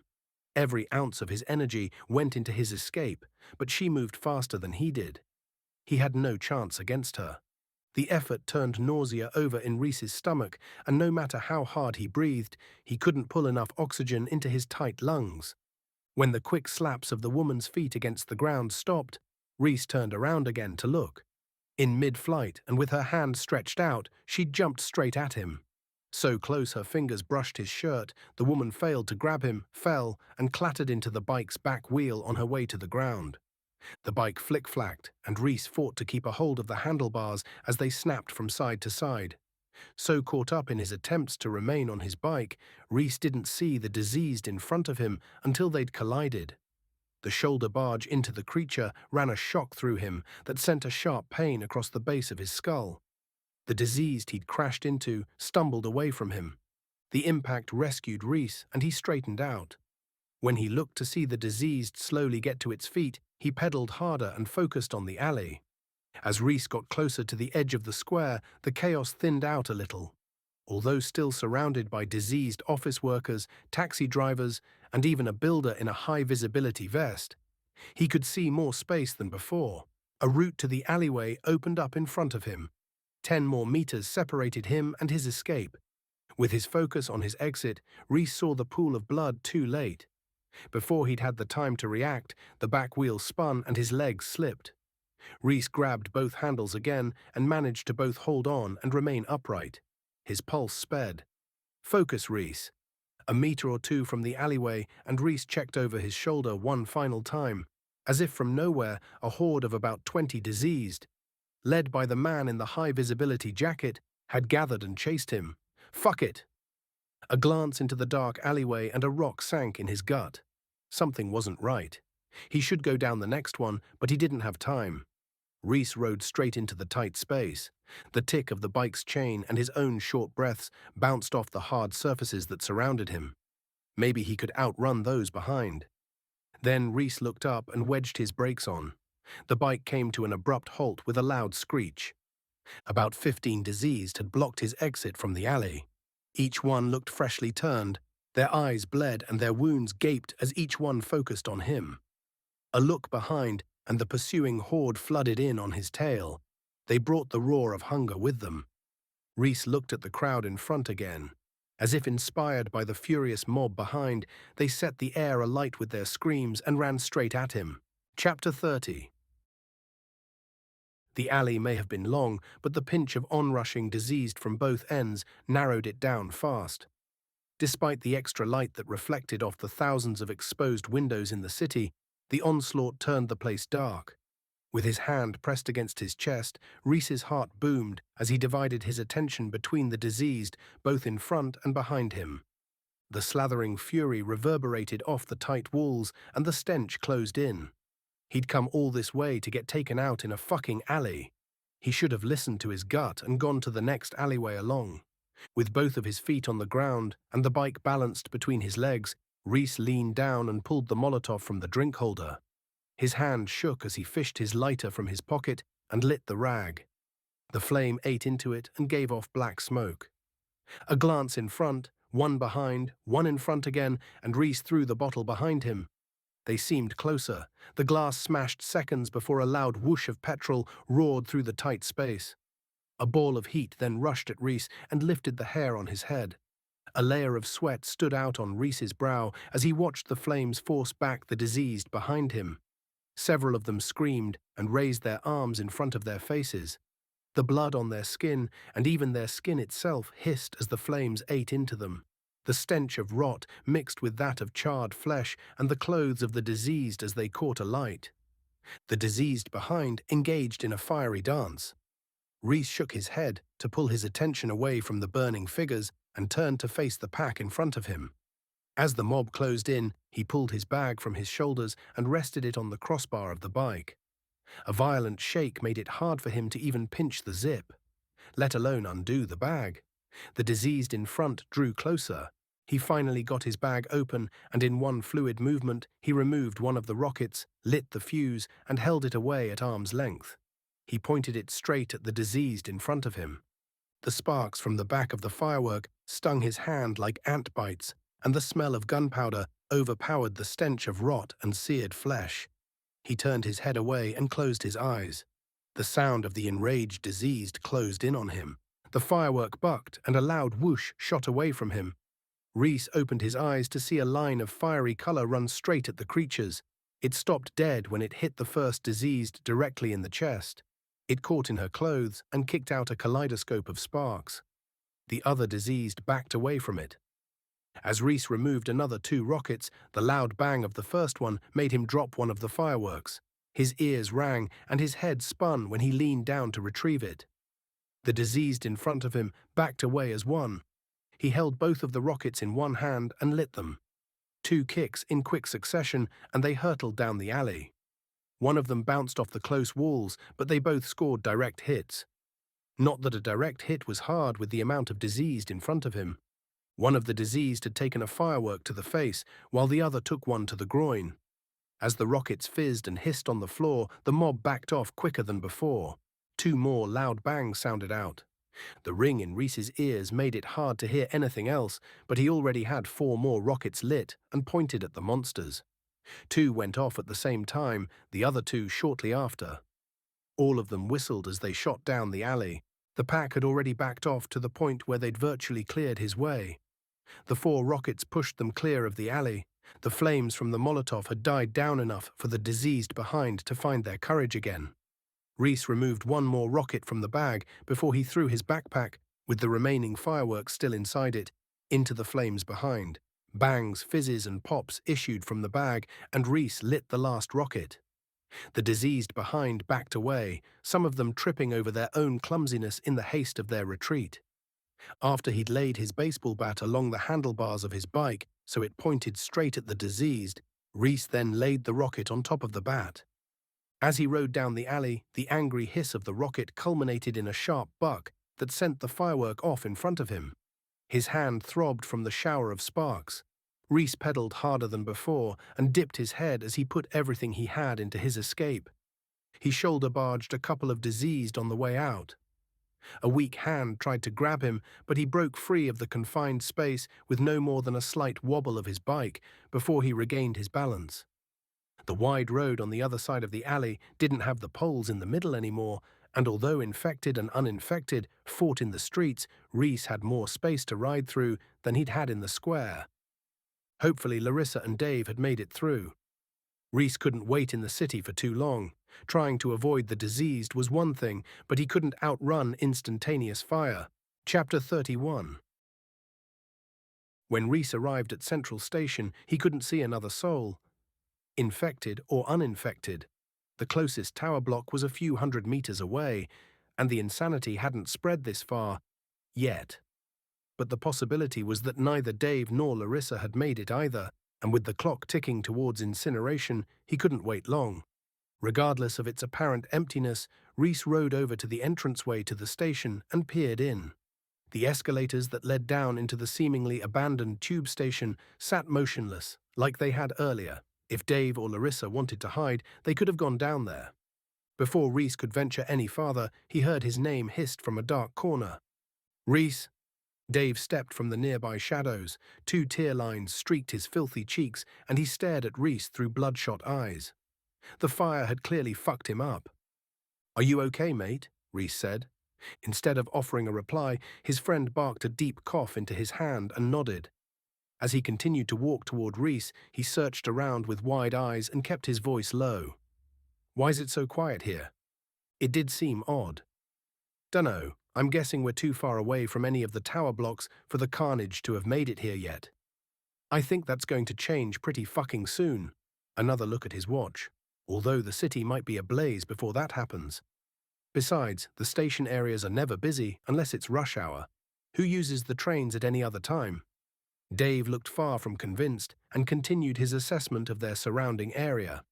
"I think we'll be mobbed pretty soon if we don't get a move on." For a second, Rhys stared at the space behind Dave before he looked back at his friend. "Have you seen Larissa?"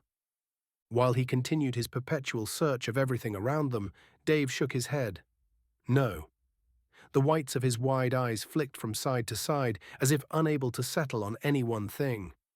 "I don't like it here, Rhys." "The entire city's fucked," Rhys said. "I'm not expecting you to like it anywhere, to be honest." Dave's wild eyes finally settled on Rhys.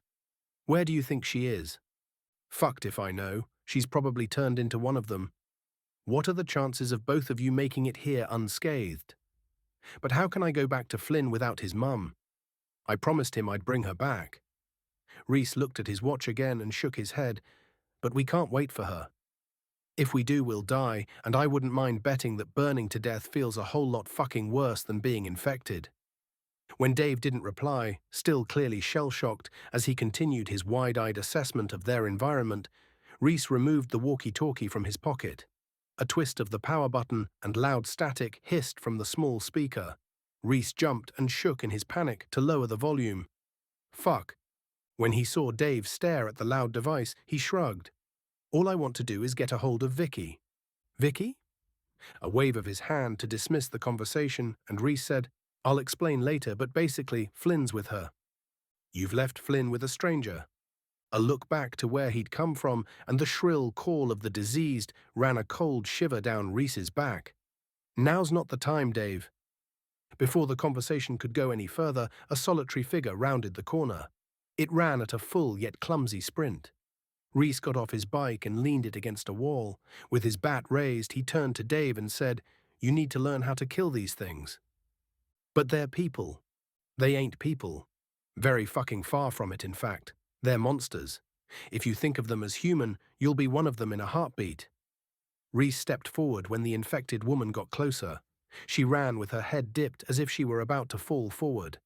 Her greasy black hair swayed from side to side with the motion of her staggered gait. Rhys took a deep breath and unleashed a full-bodied swing of his bat. The metal ting of it connected with the diseased's face. The sound rang out across the quiet city and drove the creature backward. A spray of blood shot away from her already bloody mouth in a long, sticky line. Rhys turned to Dave. "Now I'm sure this fucker's already dead, but once they're down, make sure you turn their lights out." While he bit down on his bottom lip, Rhys held the bat above his head and drove it into the skull of the downed creature. The bone broke with a crack. When Rhys turned back to Dave, he saw his friend watch on aghast and said, "They ain't people anymore. You need to get that into your head." Before Dave could reply, Rhys looked at an abandoned car to his right. The front had a dent in it from where it had obviously collided with a pole. The driver's door hung open. Rhys walked over to it, leaned inside, and pulled the lever that unlatched the boot.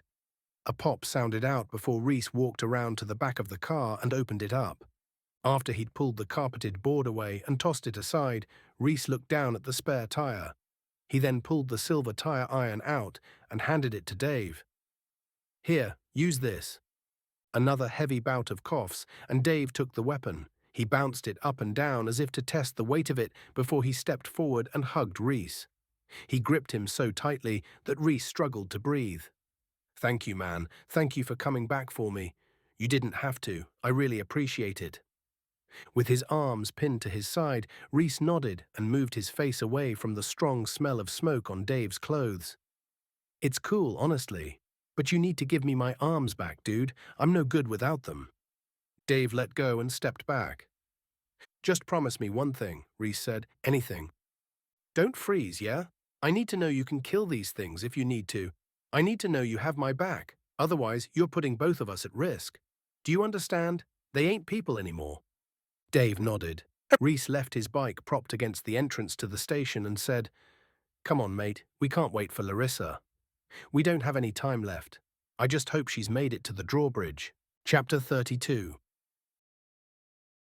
Air moved in and out of Rhys's lungs much more easily than it had over the past few days. The relentless exercise seemed to have made a difference. Although compared to Dave, he had the fitness of an Olympic athlete, so maybe that was the difference. When Rhys had been with Oscar, it felt like trying to keep up with a racehorse, even with the big man's injury. Because Dave had spent the past few hours in a burning building, he coughed so hard that every few seconds he heaved. To be fair to him, he still ran while he coughed. Rhys would have stopped for sure. Rhys talked as they ran. Dave listened and coughed some more. He'd only given Dave the briefest of versions, but after a few succinct minutes, Dave had been roughly caught up on Vicky, Oscar, and the new information he'd been given about Vicky. "So you still haven't got a hold of her?" Dave said as his feet slapped against the hard ground. A rattle accompanied his breaths as he pushed himself on.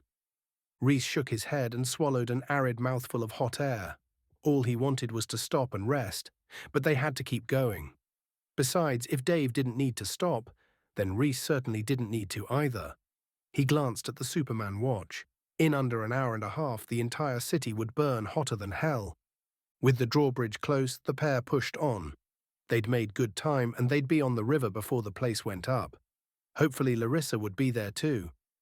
"I've always admired you," Dave said before he broke into another coughing fit. After he looked at his friend, Rhys looked ahead again. "Save your breath, man. You may need it if we run into a crowd of them." "I just wanted to say it. You always get shit done." Sweat glistened on Dave's dark skin. It tore trails down his face where he'd been previously marked by the smoke and soot. He fought to catch his breath before he said, "If I had to bet on anyone coming to save me, it would be you. You put up with all my bullshit, but you still treated me like a friend. A lot of people would have cut me loose a long time ago." A shrug, and Rhys focused on his breath again.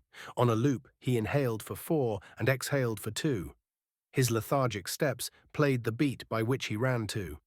"I'm so grateful you got me out," Dave said.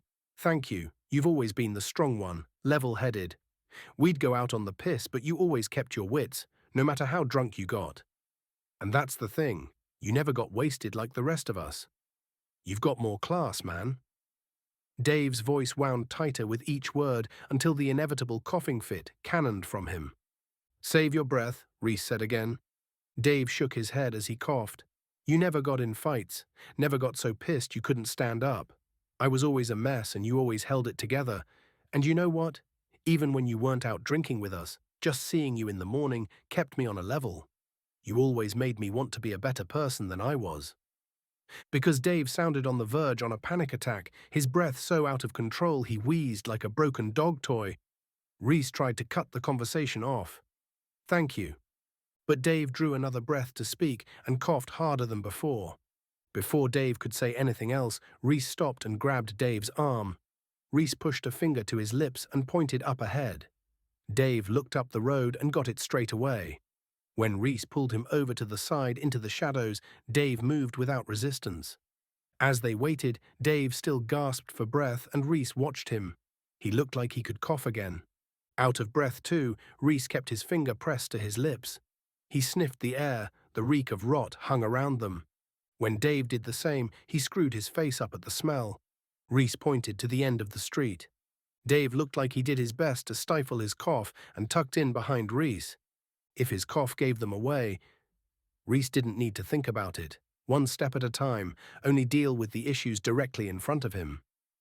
With Dave behind, Rhys walked forward and fought to bring his breath back under control. He walked towards the edge of the building on tiptoes. His weak legs trembled from the effort. The closer they got to the bend, the greater the reek.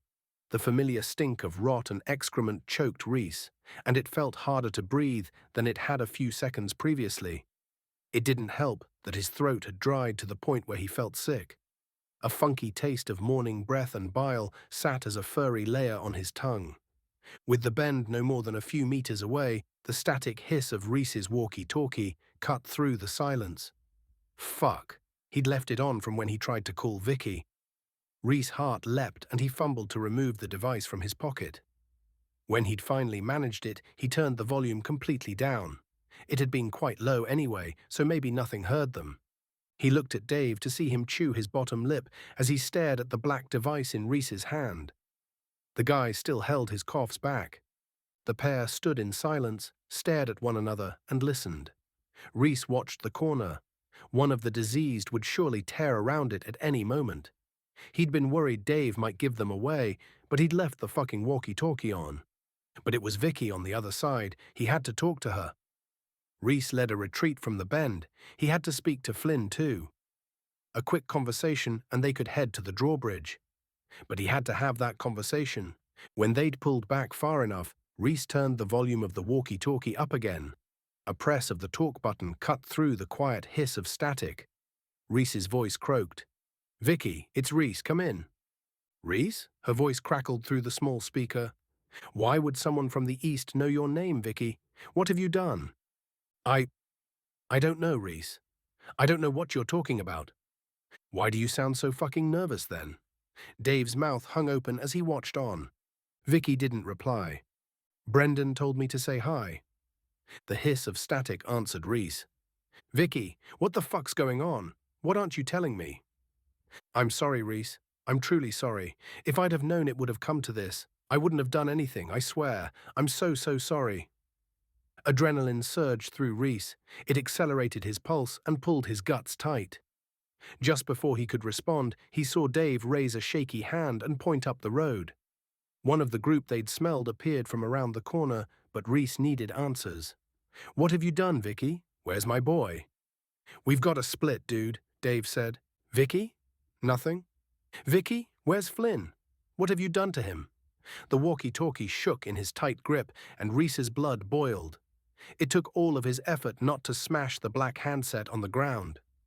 Dave clamped a hard grip onto Rhys's shoulder, shook him, and pointed up the road again. "If we don't go now, we're fucked. Seriously, Rhys, we need to get a fucking move on." Rhys looked up and saw the twisted, solitary diseased. It swayed from side to side as it walked. Oblivious until that moment, it turned and stared at the pair. Time froze. When the creature opened its mouth, Rhys's skin turned to goose flesh. He'd pushed his luck, and now they had to pay the price. Dave spoke in a low voice, although the need to be quiet had already passed. "We need to go, Rhys." Several quick nods, and Rhys said, "I think you're right, man." The creature released the familiar primal call of the diseased, a braying, heaving cry that told any of them within earshot, "I've found prey." The pack answered with their usual thunderous roar. Rhys and Dave ran. Chapter 33. By the time Rhys had turned around, Dave already had a lead on him. The wheezy, smoke-damaged Dave of only a few seconds ago seemed like nothing but a distant memory now. And because Dave had taken the lead, Rhys had to follow. He'd already opened up a gap big enough that he wouldn't hear Rhys if he called after him. The mob's feet behind beat a war cry against the pavement. If that didn't drown him out, their screams and roars would. They couldn't run forever. They had to think of something. Or rather, Dave had to think of something. Rhys would have to go his own way if Dave made a bad choice. When they rounded the next corner, a tower block came into view. Rhys's heart sank when Dave headed straight for it. "What are you doing?" Rhys called after him, but before the words had left his mouth, he'd given up any hope of being heard.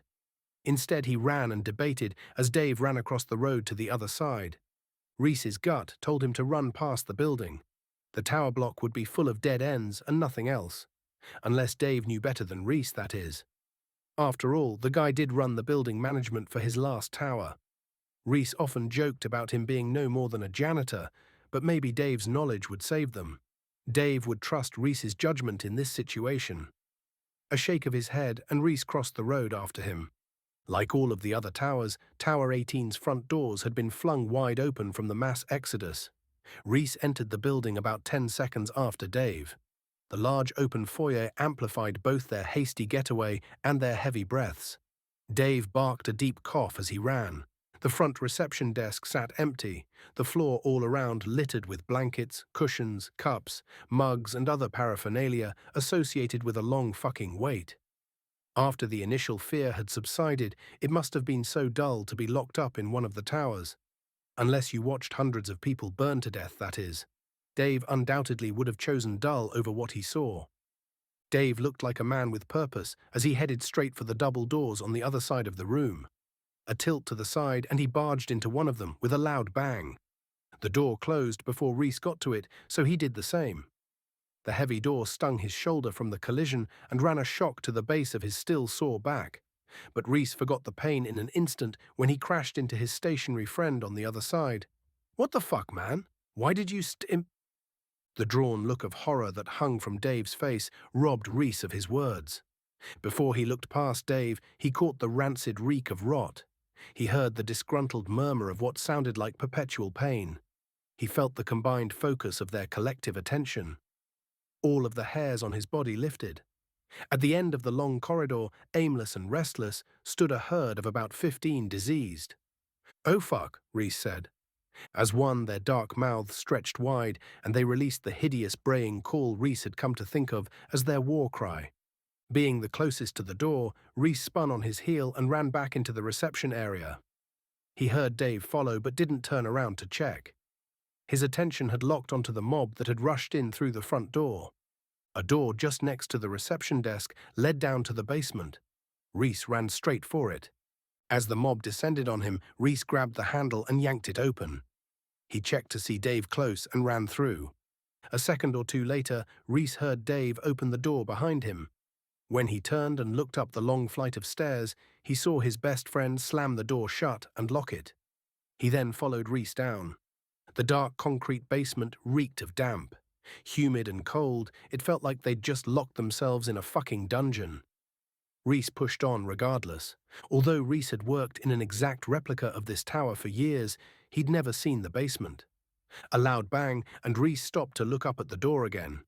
One of the diseased had crashed into it and now pressed its face to the glass. It bit at it, as if that would be enough to get through. The chink of its teeth against the glass called down into the darkness. Several more thuds and more diseased fought for a space as they pressed up against the window.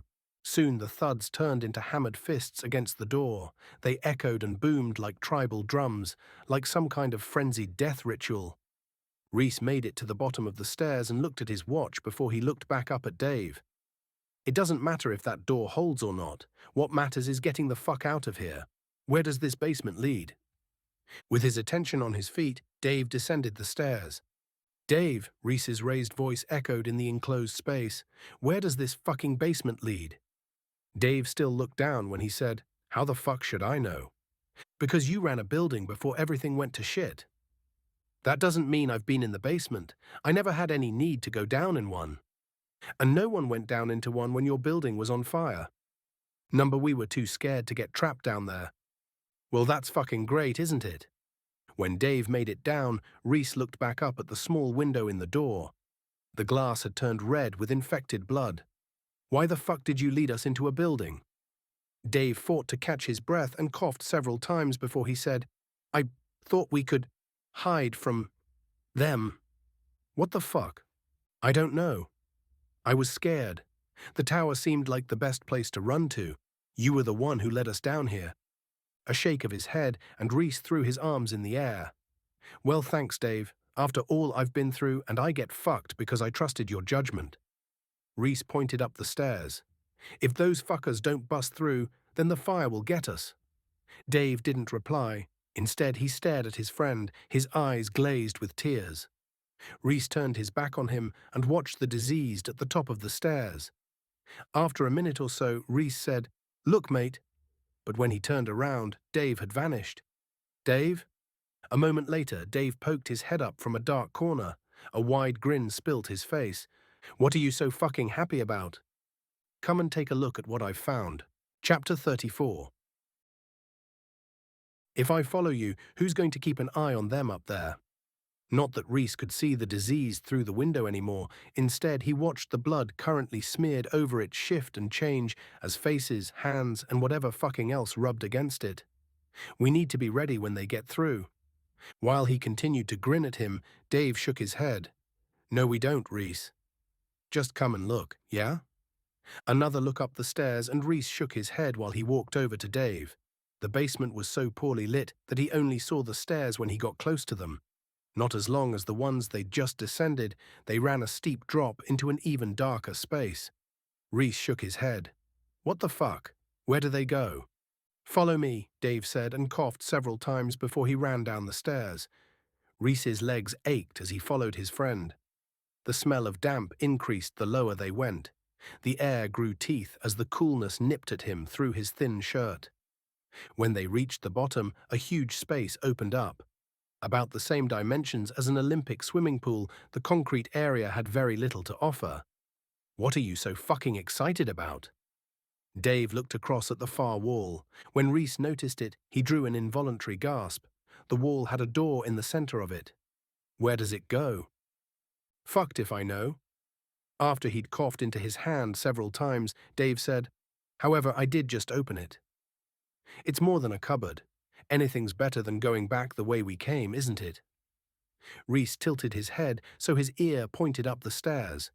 The bangs seemed to increase in ferocity, almost as if their disappearance fired up the diseased's rage even more. Then he heard the pop of the window as it broke. The rush of glass hit the concrete steps on the other side, and the screams of the infected flew down into the basement. When he looked at his friend's wide eyes, Rhys dipped a sharp nod and said, "Let's go." Chapter 35. After Dave opened the door, Rhys peered into the tunnel. He could only see a few meters in front of him before the darkness became impenetrable. He called into it, "Hello?" His echo responded. When he looked at Dave, his friend stared back at him, dumbstruck. "What do you think?" Rhys said. The sound of splintering wood came down to them from the door up in the reception area. After he'd looked in the direction of the stairs, Dave said, "Do we have any other choice?" It made sense. Of course it made sense. They had 5 minutes at the most before a flood of chaos came down the stairs at them. Nevertheless, that didn't make the prospect of a dark tunnel any more exciting. Rhys poked his head inside the tunnel. Damp hung heavier in the air down there than in the basement. The temperature seemed to have dropped by a few more degrees. Rhys shivered. Another crash, louder this time, and the sound of the diseased's feet descended the stairs. Within a few seconds, the ground shook. "It's like a fucking army coming for us," Rhys said. His nerves jangled. Without another word, the pair darted into the tunnel, slammed the door shut, and Dave lit up the space with the torch on his phone. "Thank God you've still got your phone," Rhys said. "I dropped mine ages ago. I didn't fancy running down here blind, especially with those fuckers chasing us." Rhys pointed his baseball bat at the door they'd just closed. "Put your light on that, will ya?" Dave lit it up, an overhead swing of his bat, and Rhys knocked the door handle clean off in one hit. "What are you doing?" Dave said. A tight pinch on the square rod that connected the handles, and Rhys pulled it free. A metal chink sounded on the other side of the door as the handle fell to the floor. Another metal chink responded when Rhys dropped the rod on his side of the door. "It'll slow them down if nothing else." "Ah," Dave said as he patted Rhys on the back. "Clever. That's why you're the brains and I'm the looks." An arched eyebrow, and Rhys shook his head. "Whatever, Casanova. Come on, let's go." The men could just about run side by side down the cramped tunnel. A huge metal pipe, about a meter in diameter, ran along the wall in the top right-hand corner. It limited the height on one side of the tunnel, but not to the point where either man couldn't run beneath it. Before they'd gone far, Dave suddenly stopped. "Look at this, Rhys." Reluctance weighed heavy on Rhys's limbs, but he turned around and ran back to his friend. When he saw it, his breath left him. "Fuck." Before he could say anything, Dave fell into another round of heavy coughs. The bark from his chest went off like a grenade in the tight tunnel. When he'd finally finished, he said, "It's a map, Rhys." "I can see that." "The buildings are interconnected." "I can see that too." As he scanned the map, Rhys ran a finger across it. He felt the damp that clung to the walls. "We're not far from Building 13. If we can get there, we can get to the drawbridge easily. We're going to get out of here, Rhys. We're going to do it, man." A scream sounded outside the door like a firework rushing toward them. It culminated in a loud bang as the first diseased crashed against it. Both Rhys and Dave jumped back and stared at it. "Come on," Rhys said. "If we're going to get out of here, we need to go now." The pair took off again. Dave's torch threw a hectic light around the place as his arms pumped. It brought the shadows to life and made it hard to see the way. Not that it mattered in the mostly straight corridors. When they reached another door, Rhys's heart sank. "I knew it was too fucking good to be true. I bet it's fucking locked." But when he turned the handle, the door opened. Both men rushed through, and Rhys did the same to this door as he'd done to the last. Again, he pulled the rod through to make it harder for the mob to follow them. Again, the handle on the other side fell to the ground with a chink. As Rhys and Dave ran, their labored breaths bordered on embarrassing. Rhys may have been slightly fitter, but the pair of them still sounded like old asthmatics. It didn't matter, though. Flynn needed him, and he'd push himself to collapse if he had to. If he could find Flynn again, that is. Rhys shook his head. It wouldn't do to think about it now. Once they'd crossed the river, he'd get to his boy. If Vicky's done anything to him. He shook the thought away again. At the next door, Rhys paused and listened to the call of the diseased. Although distant, it still gained on them. "They're still chasing us. I'm pretty sure they've made it through the first door." He pulled the next door closed and smashed the handle off. Before they set off again, Rhys heard the sound of rushing water. He reached up and placed his palm against the large metal pipe. It felt cold to touch. Condensation coated the outside of it. No wonder the entire place reeks of damp. Huh? Dave said. The pipe vibrated from the heavy water flow that ran through it. A couple of jabs with the end of his baseball bat, and the pipe boomed. Hear that? That's the sound of a full pipe. Full of what? Water, I'd guess. After a slight pause, Dave said, So what? Come on, man, we've got to go. The diseased screams grew louder, and Rhys glanced at his watch. The hands glowed in the dark. In just over an hour, the entire place would be turned into one of the layers of Dante's Inferno. Chapter 36. As the pair ran, the wet slaps of their feet against the ground and the distant cry of their pursuers were the only sounds in the dark tunnel. When they got to a door on their right, they stopped as one, and Dave shone his torch on it. He moved his torchlight to the wall next to it and lit up another map. Dave read the writing across the top, and his voice echoed in the hard space. Building 15. He coughed several times. We're only one away, thank God. This place gives me the creeps. They passed through another door that barred the way, and Rhys smashed the handle from it like he had on all the other doors. The loud crash of it went off like a gunshot. A pull on the rod between the two handles, and he listened to the metal ching as the handle on the other side hit the floor. The diseased screamed almost as if they understood his actions and knew their way would be barred again, although their distant cries rang fainter than before. Good job, mate, Dave said. I think the doors are slowing them down. The pair set off again. Within a minute or so, a stitch tore up Rhys's side like he'd been stabbed. He raised a hand at Dave while he slowed down. We have to ease up a little, man. He hooked a thumb over his shoulder. They're far enough behind. Dave slowed down, but a haunted look drifted across his face. They'll never be far enough behind. He covered his mouth to stifle a cough. The men moved at a fast walk. The pain in Rhys's side forced him to hold his ribs as they went. Thanks again for rescuing me, Dave said. I know you think I'm a fuck-up. I don't think you're a It's okay, Rhys. You're right. I've been doing fuck all with my life, drifting for years and living like I'm still a teenager. When Rhys opened his mouth to respond, Dave cut him off again. But that's going to change from now. No more.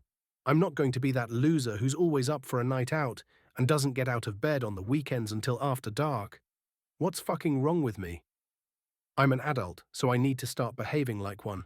I'm going to ask Julie out. Now steady on, Dave.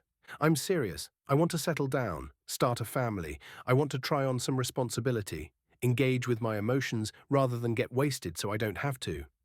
I want to be a dad, have kids who can be proud of me. It's time to grow the fuck up. You've handed me a second chance, and I'm going to grab it with both hands. I'm going to live every fucking second like it matters, rather than run away from it. Rhys looked at his watch. We've got to get off this island first. We will. Anxiety stirred in Rhys's bowels. Dave clearly didn't get just how much more they needed to do to get free. After he held the next door open for Dave, Rhys stepped through, closed it, and smashed the handle clean off. The loud whack boomed in the enclosed space, and the diseased behind them screamed again, fainter still. I know we're putting distance between us and them, but I don't understand how they're still on our tail, Rhys said. What are they doing, tearing the fucking doors from their hinges or something? How have we not lost them yet? We're moving quicker than them, Dave said. That's all we can focus on. It won't be long before we don't hear their screams anymore. Besides, we're nearly at Building 13. After that, we can leave the fuckers down here. At that moment, the bright glow of Dave's torch dulled. The darkness that surrounded them grew as if it had been waiting for the opportunity. When Rhys saw Dave stare at the screen on his phone, his shoulders tensed. Dave looked back at Rhys. A frown darkened his brow as he said, "Oh shit, my bat." The light on the phone died. The inky blackness that smothered them pushed against Rhys's eyes as if to claw even the memory of light from them. Another scream called out behind them. Rhys's own voice sounded louder in the darkness. It's almost as if they can smell the opportunity. Chapter 37. The spark of the flint for Rhys's lighter punched through the darkness, 1, 2, 3 times before the flame took. A slight breeze, neither man knew where from, shook the tiny light and animated the shadows that surrounded them. Blind spots flashed in Rhys's vision from the sudden change in light, and after a few seconds he had to let the flame die. Hold it for too long, and the plastic that held the strike wheel would melt. The spring-loaded flint would push against it, and the strike wheel, flint, and spring would disappear into the darkness forever. Better to have momentary flashes of light than none at all. The men continued to walk at a fast pace. The darkness made Rhys move with greater stealth. Because of his lack of vision, he needed to keep his noise down so he could rely on his other senses. If only Dave would stop fucking coughing, then maybe he'd hear something. Every time Rhys stepped forward, uncertainty flipped his stomach in anticipation of a fall. At some point, he'd walk into something that would throw him to the ground. They didn't have any other choice but to keep on, though. If they stopped, the diseased would catch them. Rhys quickly gave up on his attempts to keep quiet. Their feet scraped as they shuffled along. It joined the sound of their heavy breaths, the rush of water in the huge pipe next to them, Dave's coughs, and the echoing screams of the diseased behind. It felt like they were trapped in a labyrinth with a minotaur on their scent. Every 10 seconds or so, Rhys flicked his lighter. It punched through the darkness, and the bright spark made him flinch each time. He half expected to see a wall of diseased in front of him in the brief moment of illumination. A few seconds later, and he lifted his thumb away from the lighter and plunged them back into darkness. Rhys finally spoke. "They're going to catch us at this rate." Dave breathed in short, sharp bursts, but said nothing in response. Maybe he had a cough in his throat that he didn't want to release. Maybe he had nothing to add. Rhys passed through another door and handed his lighter to Dave. "Here, keep this on for a second." Dave lit up the tunnel, and Rhys took a heavy swing at the door handle. It couldn't have been louder than any of the other handles, but the bang this time sounded like he'd fired a cannon in the tunnel, and the darkness amplified the noise. The pair moved off again, and Rhys took his lighter back. After another scream behind them, Dave said, "We can't be far. Once we get to Building 13, we can get upstairs and get off this poxy island." "And then the fun begins," Rhys said with a sigh. Just the thought of it made his heart hurt. "What do you mean? Vicky, who the fuck is she? What has she done with Flynn? I swear, if she's harmed him." "We can't think about that right now, man."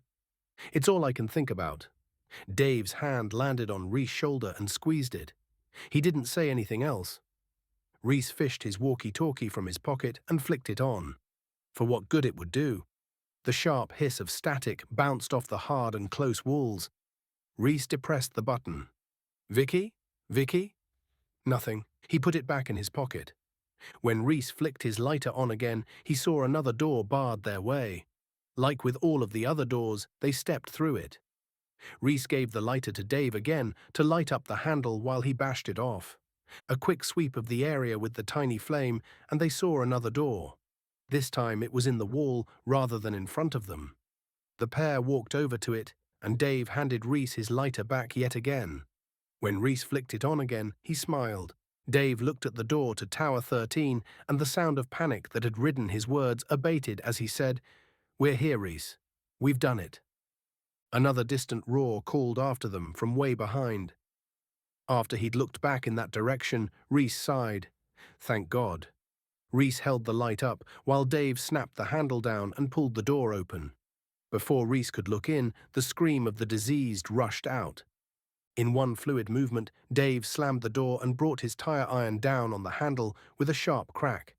The handle fell to the ground. Like Rhys had done, Dave removed the connecting rod, and a chink sounded out as the other handle hit the ground on the other side. When Dave finally turned around to face him, Rhys shrugged. "What the fuck are you doing?" "Stopping them getting to us." "But you're stopping us getting out." "I ain't stopping us getting out. They're stopping us getting out. There are hundreds of them up there, Rhys." "Fuck," Rhys said and kicked out at the damp wall next to him. A sharp explosion of pain ran through his foot that turned nausea over in his stomach. "Fuck it, fuck it, fuck it." The hands on his Superman watch glowed in the darkness. "We don't have much more time to get off this damn island. Fuck." His call echoed away from them. The call of the pack behind responded. Their cries filled the hallway. "We have to move forward," Rhys said. "If that means coming up through another building, then so be it." The main thing is getting to the surface and getting away from both the diseased behind us and the ones in Tower 13. When Rhys stepped forward, he stopped instantly at the sound of more diseased up ahead. His blood turned to ice. What the fuck was that noise? Dave's voice warbled when he replied, "There's more of them up ahead. We're surrounded." Chapter 38. Even though Rhys couldn't see him, he heard Dave as he paced up and down. After several particularly heavy coughs, to which the diseased on all three sides of them responded with their cacophony of fury, he said, "What the fuck are we going to do? They've boxed us in, Rhys. We're fucked. The diseased behind us still have a distance to travel. There must be at least 3 to 4 doors between us and them. The door to Building 13 is stopping those fuckers in there. It's just the ones in front." The scream from in front of them finished Rhys's sentence for him. Rhys flicked his lighter on and saw a door just up ahead. Like he had with all of the other doors, he bounded over to it and lopped the handle off with a swing of his bat. He swung from memory, but the satisfying chink of the metal handle sounded out as it hit the concrete ground. Dave's voice turned shrill. "What the fuck are you doing, Rhys?" "We've got no way out now." "That was never a way out," Rhys said. The creak of splintering wood came from the door to Building 13. Seconds later, a loud thud boomed as the ones in front of them hit the barrier Rhys had just created. The ones behind hadn't caught up yet. "What are we going to do?" Dave said. The darkness made it harder for Rhys to keep hold of the panic that threatened to run away from him. The lack of visual distraction left him completely caught up in his head. Diseased screams came at him from every angle. He struggled to hold a straight thought. Another creak of splintering wood, and Rhys flicked his lighter on again. He held his hand out to Dave. "Give me the tire iron." Dave handed it over without complaint and took Rhys's bat in exchange. When Rhys whacked the water pipe, the vibration shook all the way to his elbows and a deep boom sounded out. "What the fuck are you doing?" Dave said. "Do you realize how much water's running through that thing?" "Yes, that's why I'm doing it." "Are you trying to drown us or something?" "No, I'm trying to drown them." Another swing at the pipe and another loud boom. When Rhys sparked his lighter, he saw he'd made a large dent in it already. "They can't swim, but we can. But we can't breathe underwater." The 2 doors with the diseased at them held. The ones behind still hadn't caught up. Another heavy thud that sounded like a horse had kicked a stable door, and the door to Building 13 splintered again. The faltering barrier creaked and groaned under the onslaught of the diseased as they tried to get at them. Rhys said, "How many did you see in there?" It looked like hundreds. The door cracked again as it continued to give. Rhys hit the pipe once more, and a cold jet of water crashed into his chest. It came out at such a high pressure it stung. So frigid it burned. A large lump of wood flew free from the door to Tower 13 and clattered against the floor. The vinegar reek of the diseased flooded into the tunnel along with their phlegmy rattle as their frenzy increased. Rhys turned his back on the water and sparked his lighter. Bloated faces pushed through the large gap they'd already created.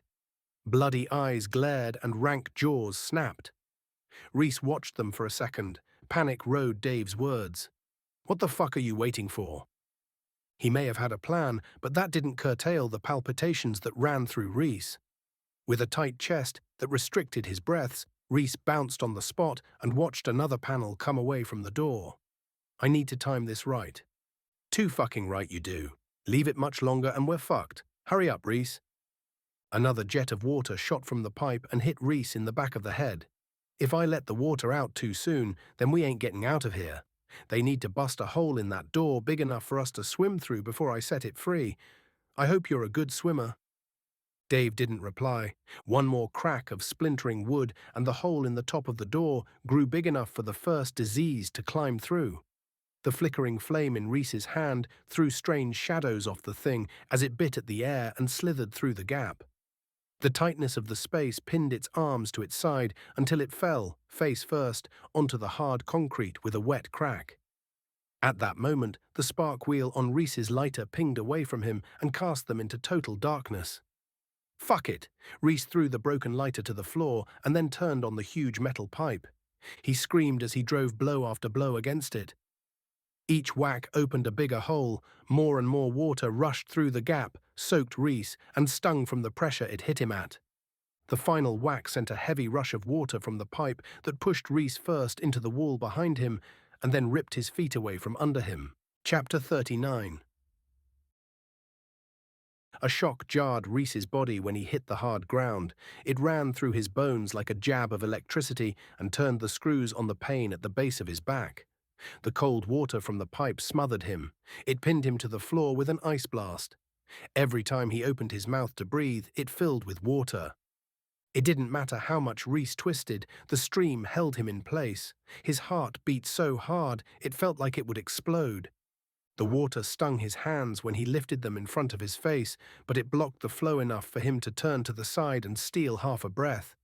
The breath had more water than air, but at least it had air. Rhys coughed and spluttered as he rolled away. With the aquatic deluge, he had to fight for every breath.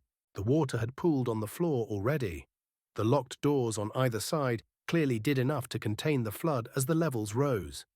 The rush of water drowned out even the sound of the diseased. Rhys shivered as the coldness cut to his bones. He fought against his muscles' natural inclination to lock up. Pitch black and disorientated, he'd recovered his breath at least. He reached out to try to find his friend. He shouted so loud his throat hurt, "Dave, are you okay, man?" Now he'd gotten clear of the rush of water. He heard the diseased screams, but nothing else. When Rhys found the rough wall on the opposite side of the pipe, the wall with the door to Building 13 in it, he pressed his back into it and waited. The water had lifted to his calves already, and it continued to rise. Not only had the diseased screams endured, but their acrid stench remained too. The hole in Building 13's door had been smashed big enough for him to get out. With any luck, the one diseased that had slipped through had drowned already. With the sound of the diseased by his side, Rhys couldn't wait around for more to get through. He stepped forward with his hand out in front of him.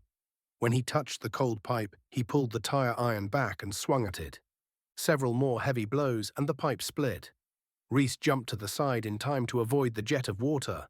As pressured as the last, it shot across the tunnel. The gargled screams of the diseased told Rhys he'd scored a direct hit. Rhys returned to the wall next to the door, pushed his back against it, and listened to the diseased from Building 13 lose their battle against the heavy flow. For what good it did, Rhys shouted again, "Dave, if you can hear me, we need to wait for this section of the tunnel to fill up to the top. We need to make sure those fuckers have drowned before we try to swim through." Rhys then stood still and waited as the water rose quicker than before. Within what felt like less than a minute, the water had reached Rhys's thighs. The loud gush of it echoed in the small chamber. He shook to the point where the rattle of his own teeth played an erratic castanet beat through his skull. When something grabbed Rhys, he jumped back and raised his fists. He'd have to fight blind. The water took away his ability to hear or smell his enemy too. Then he heard Dave's voice, "Rhys, it's me, man." The next time he felt hands touch him, Rhys reached out, grabbed them, and pulled his friend close. He held him in a tight hug. "Thank God you're okay. We need to wait for this place to flood to the point where it drowns those fuckers in Building 13. Then we can go, okay?" Dave didn't say anything. "It'll mean waiting until the last moment before we make our move." The water had already risen to his groin. "Just follow my lead, Dave, okay?" "Okay, man, you've got me this far." Rhys's stomach tensed. He didn't need to be responsible for Dave's existence as well as his own. Within a few short minutes, the water had risen to Rhys's chest. It wrapped him in a rigid, straight jacket of cold that burned all the way to his heart. The diseased continued to beat at the door, but with less frequency and less ferocity. The water had finally overpowered them. Occasionally, Rhys heard another loud crack as they, or the water, obviously made the hole in the door bigger. Rhys held himself in a tight hug, and the icy water forced rapid and shallow breaths from him as he listened to it rush through the gap into the basement of Building 13. When Rhys reached out to Dave again, he caught nothing. Another try and his hand found only cold water. "Dave, where are you, Dave?" Nothing. "Dave?" Still nothing. Rhys's heart beat hard as the water rose. "Dave?" The loud rush continued unabated. Surely it hadn't pulled Dave under. But maybe the diseased fucker that fell through had. The water level had climbed up to Rhys's chin. It had turned his arms and legs numb. It had risen slower because it obviously had to fill Building 13's basement as well as their tiny space. The sound of splintering wood had stopped. Rhys couldn't know anymore. Maybe the diseased had retreated. Maybe they'd drowned. Either way, the water levels had risen to the point where he would have to take action soon. As long as Rhys could breathe, he would wait. If Building 13 had the same layout as Building 18, as it should, then the entire basement would be flooded soon. A small pocket of air remained between the top of the water and the ceiling. Rhys lifted his face to it and took his last few breaths as the levels continued to rise. He filled his lungs and pulled his head under. With only memories of Building 18 to guide him, Rhys grabbed the broken door that led to the basement and pulled himself through the hole. The water level in the building had risen to the same height as in the tunnels. Rhys swam as high as he could. The diseased sank to the bottom, so he needed to stay as far away from them as possible. There could be hundreds of the fuckers down below desperate to drag him under. When he lifted his head to breathe, his skull cracked against the concrete ceiling, his pulse raced and his head spun. He had no margin for error now. A deep breath and Rhys pushed his head beneath the surface again. Panic threatened to steal his oxygen and his limbs had turned numb. But if he remained at the top, he'd be okay. The diseased swam like rocks, and with at least 2 meters of water, they wouldn't be able to get to him. In theory, anyway. Rhys's hand scraped one of the rough walls. The bobbled surface stung his frozen fingertips, but he kept the wall on his right. It helped him maintain his bearings. If he followed it, it had to lead to the stairs that could get him out of there, in theory. The sound of his own pulse continued to pound like a bass drum, and a sharp pain tore through his ever-restricting lungs. White light exploded through Rhys's vision when he crashed, head first, into a wall. Dizziness rocked his world, but he managed to fight against the lure of it as it tried to take his consciousness away. He felt his way along the wall and found the gap. The stairs. It had to be the stairway out. A combination of brain freeze and the headache from the impact ran sharp needles of pain through Rhys's eyeballs. His sinuses burned. Rhys swam through the gap into the stairs. His head continued to spin, and he lost his bearings. After every strong stroke, he hoped to burst through the surface, but he didn't find it. The pipe had well and truly flooded the place. Either that or he was aimed at the floor. A glance up and he saw light. Thank fuck. His heart accelerated. The last few meters were the worst part so far. The prospect of oxygen wound everything tighter, as if he could pop at any moment. One final push, and he strove to get his head above the water. Then something grabbed his ankle and pulled him back. Rhys kicked and bubbles burst from his mouth when he shouted. It spent what oxygen he had left in his lungs. A shrill whine sounded in his ears, a requiem for the drowning. He got pulled farther back. The light up ahead grew darker. Rhys kicked out to try and break free again, but whatever had a hold of him pulled him deeper. Chapter 40. What had seemed like a reachable light just seconds ago shot away from Rhys as he flew backwards. A vice-like grip wrapped so tightly around his ankle it stung. Any tighter and it would surely break the bones within it. Rhys kicked and shook his foot, but it did nothing to get the thing off him. With every second that passed, the burn in Rhys's lungs increased.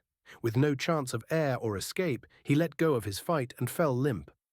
Far from peaceful, but accepting of his fate, Rhys went with the thing that pulled on his leg. Until something broke the water above him. Was the diseased above so desperate to get to him, it was prepared to drown. A tight grip on his collar, and the diseased from above yanked hard. It broke him free from the monster's grip below, but his shirt cut into his throat as Rhys rushed toward the surface. Rhys broke through the water, lay up the stairs, and inhaled so hard his hungry breath sounded like a donkey's bray. The breath brought clarity and gave Rhys just enough time to see the dark form of the diseased as it moved in for the kill. But the bite never came. Several deep coughs, and Rhys vomited all over the concrete stairs. A series of quick and light breaths, his throat half clogged with watery bile, and he vomited again. The thing that had dragged him free withdrew and pulled him farther up the stairs. Each concrete step sent a sharp crack through his knees as he slipped over one and crashed into the next. As Rhys coughed, spluttered, and fought for air, stars swam in his vision. He vomited again. After a few more seconds, the tension that had tightened Rhys's throat eased off, and he took a deep and unrestricted breath. When he looked up again, his vision had cleared to the point where he recognized his friend. Dave. Dave stopped and turned to him. He half smiled and lifted a gentle shrug. All right, mate? What the fuck happened? Where did you go? Instead of a reply, Dave grabbed Rhys beneath his arms and lifted him to his feet. Rhys's legs held, but he shook, coughed several times, and vomited water again. Dave drove heavy pats against Rhys's back. Each wet slap stung the space between his shoulder blades, and his words came out in quick, panicked bursts. The water was so strong down there it knocked me over. I couldn't find you again. I couldn't see anything. When I found the door, I swam through. What else could I do? I'm sorry I left you, man. Rhys shook his head and half laughed. Don't worry about it. You're free. We're both free. When he looked down at the water, he saw the level visibly rise. I'd hoped it would fill up quickly, but I'm surprised at just how bloody quick. It won't be long before this water's pouring out into the street. Rhys looked past his friend up the flight of stairs. They led to the next level of the basement. There's no disease down here with us. A shake of his head, and Dave said, Not that I can see. The stupid fuckers seemed so desperate to get to us that they didn't know when to retreat to save their own skin. It looks like the water took all of them out. Your plan worked, buddy. Dizziness rocked Rhys's world when he nodded. Thank fuck. When Dave looked down at the water, Rhys did the same. The pair stood in relative silence. The water lapped, and Rhys breathed heavily. He couldn't hear any of the diseased. After another step had been claimed by the water level rise, Dave slapped Rhys on the back again. It stung just as bad as before. Come on, man, let's get the fuck out of here. A knot of anxiety tied in Rhys's stomach. I feel naked without a weapon. Did you manage to keep my baseball? Before Rhys could finish, Dave shook his head. No, we'd best just run fucking fast. We're alive. That's better than we could have hoped for 15 minutes ago. Oh, and the water seems to have helped my cough. Cold and exhausted, Rhys shook. He took a deep gulp. Okay. Chapter 41. The climb up the long flight of stairs that led to the reception area of Building 13 aggravated the burn in Rhys's lungs. Water damage and his lack of fitness combined to make every breath less nourishing than the one that had preceded it.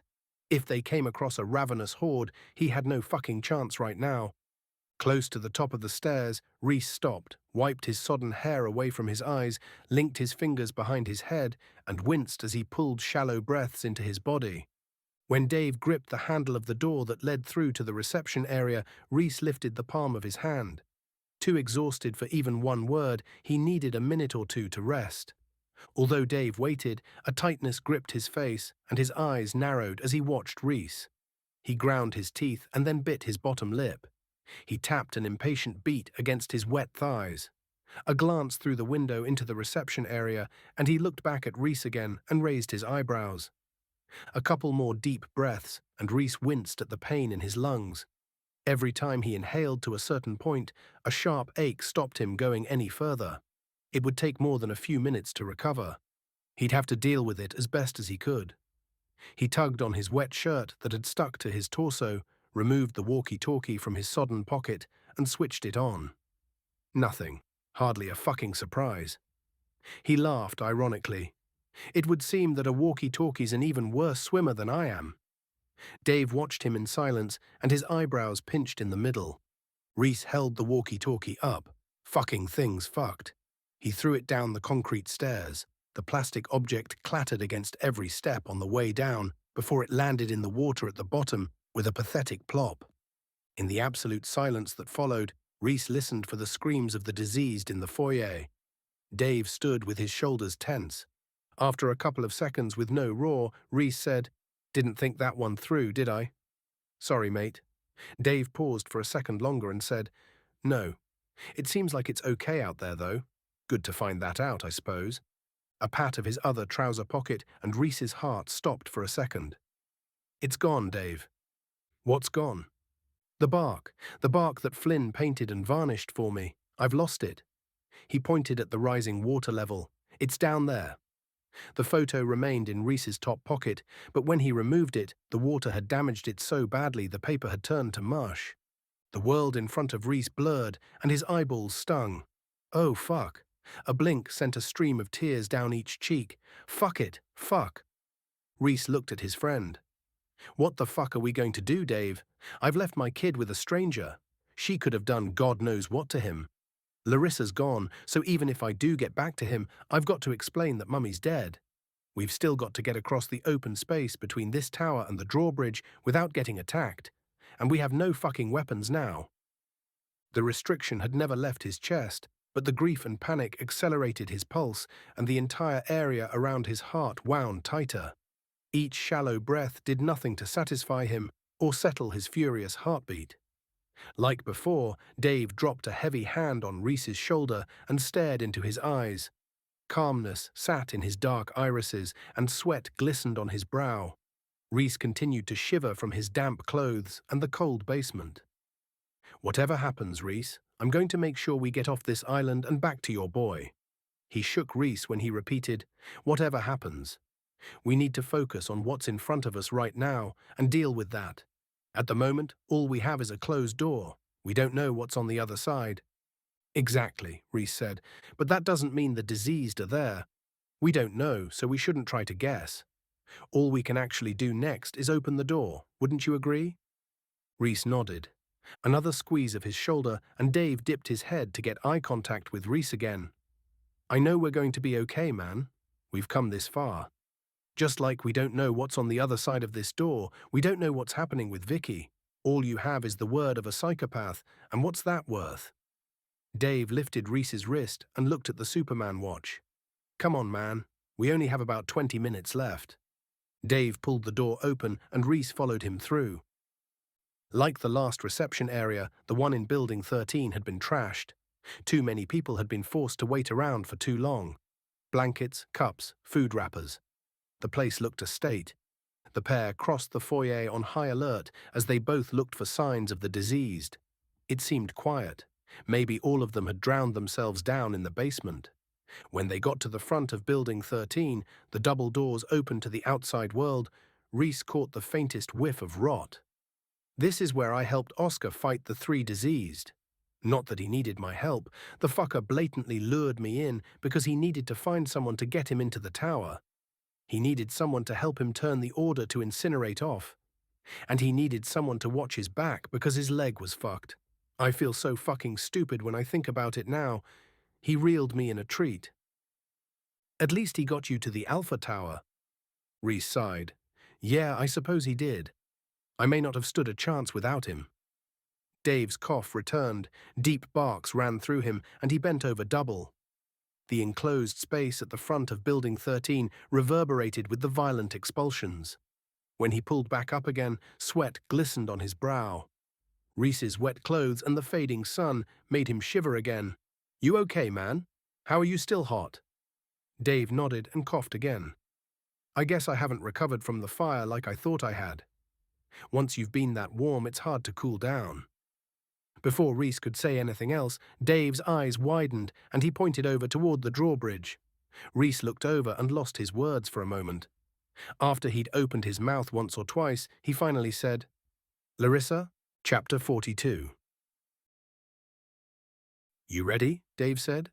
The breeze caught Rhys and his skin tightened with goose flesh.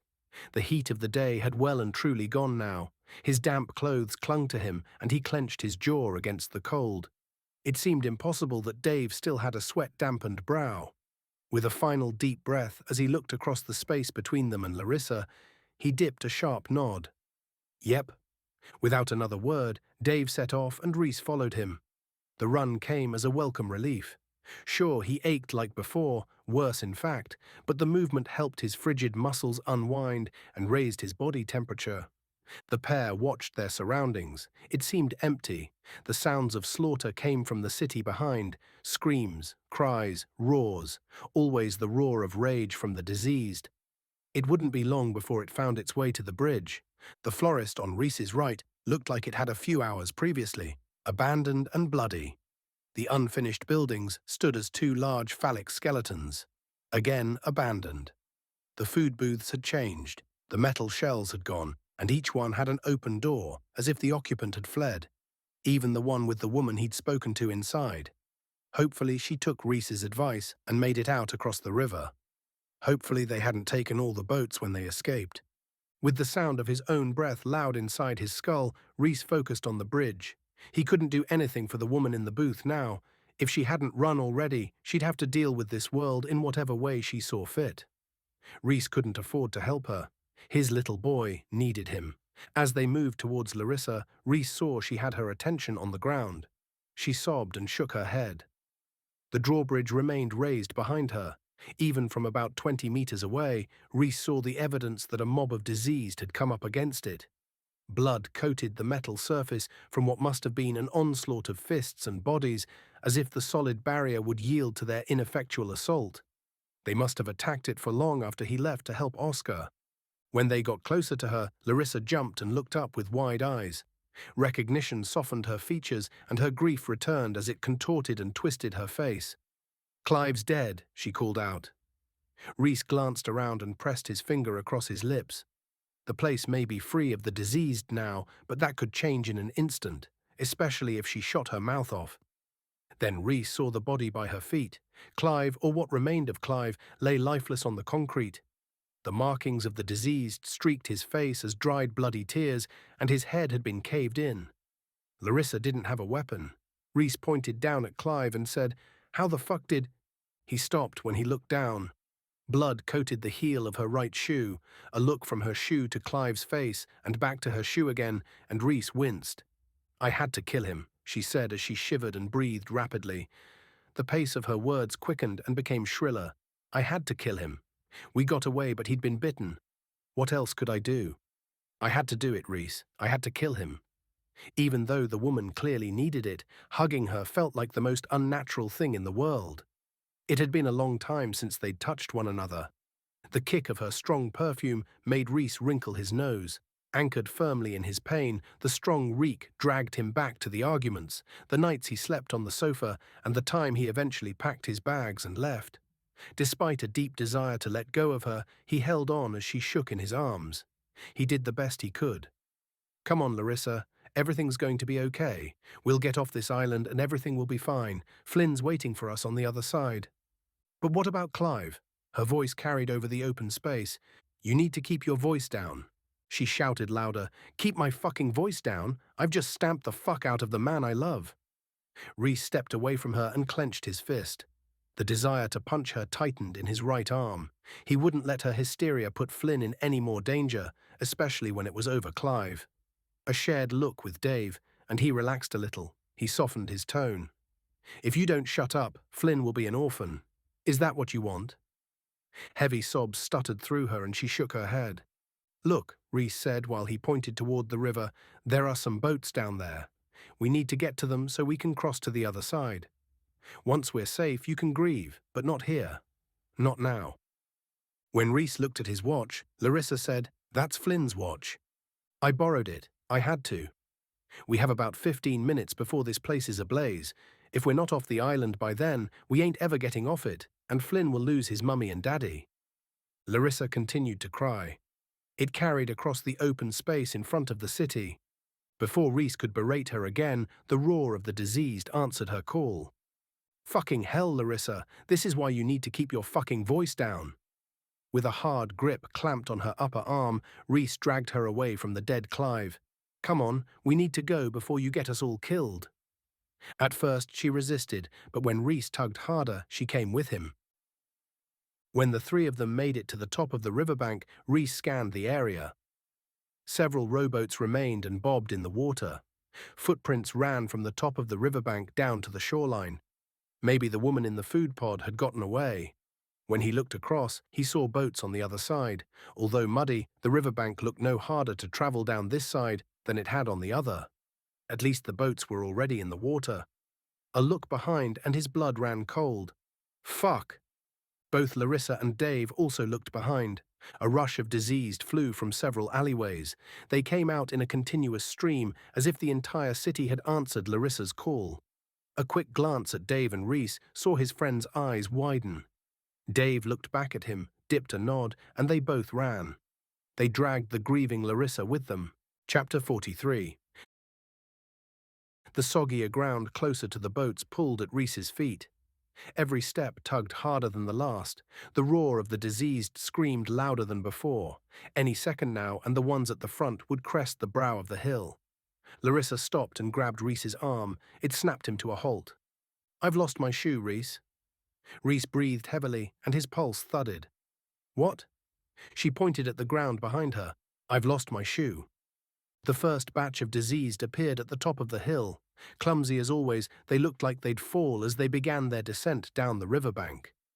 Rhys froze in the intensity of their collective projection of hate. "Fuck your shoe," he said. "We're going to die if we don't fucking move." A tug on Larissa's arm, and they ran again. The ground squelched louder than ever, but they made it to a rowboat before the diseased caught up. Dave stood back while Rhys held the boat for Larissa to climb in. The urge to kick her up the arse ran through him. "Do you want to take any more fucking time, love?" Although Larissa replied, Rhys didn't listen as he pulled himself in after her. The vessel rocked in the water, but when he flopped into it, it stabilized quickly. Dave pushed them farther into the water. Rhys watched his friend. He sweated now more than ever. The effort from the run had clearly taken it out of him. Or was it more than that?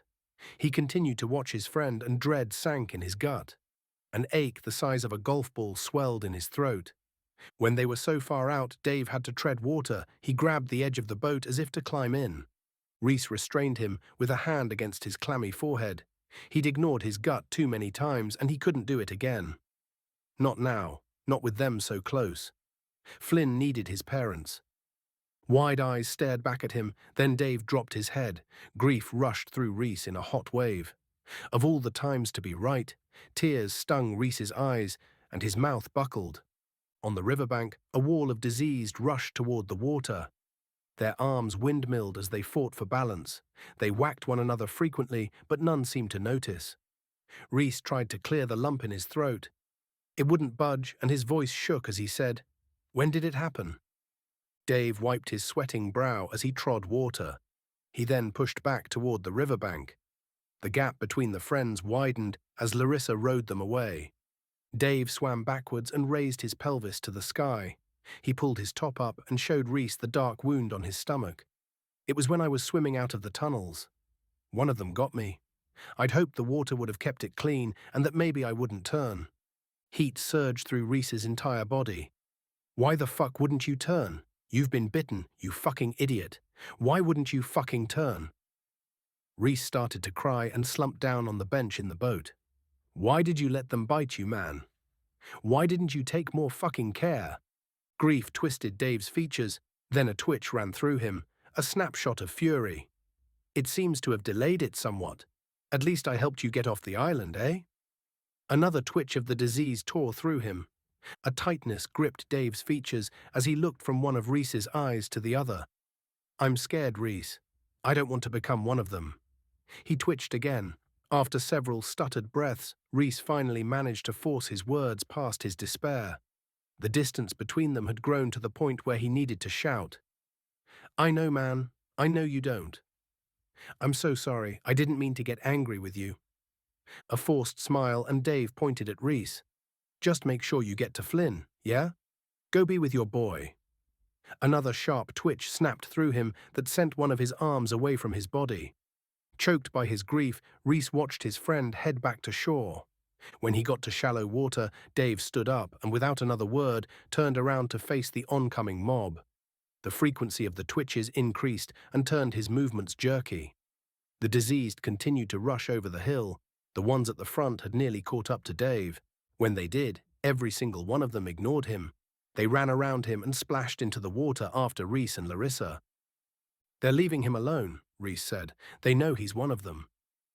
Although Larissa didn't reply, he felt her hand on his back.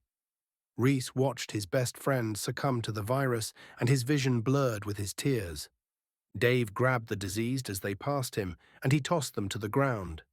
But for everyone he knocked over, 10 more made it through. The monsters splashed into the water, and like before, each and every one of them disappeared beneath the surface. Dave continued to fight. "We don't need Dave to protect us now," Rhys said as he watched his friend's ineffective battle. "We need him later. We need him on this fucking boat with us. We need him without a huge fucking bite on his fucking stomach. We need—" He couldn't get the words past his tears. Rhys felt the gentle touch of Larissa's hand on his back again. Chapter 44. As they crossed the river, Rhys stared at his lap, and his tears fell down between his legs. He continued to look down and drew a deep breath before he said, "When I was in the city, I found something out about the woman who has Flynn." Larissa stopped rowing. Tense in anticipation of the response, Rhys continued anyway. "She's not who I thought she was." "Who is she?" "I don't know." Larissa's voice became more high-pitched. "What do you mean you don't know? She has our boy, Rhys." Rhys's heart thudded when he looked up at her. He knew she'd behave like this, although, to be fair, he'd react in exactly the same way. "You think I don't fucking know that? Someone helped me get to the Alpha Tower. His name was Oscar. At least that's what he told me it was. A lot later on, I found out he was a terrorist from the East.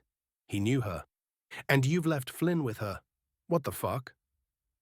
Obviously, I didn't know any of this at the time. "So what does she have to do with the East?"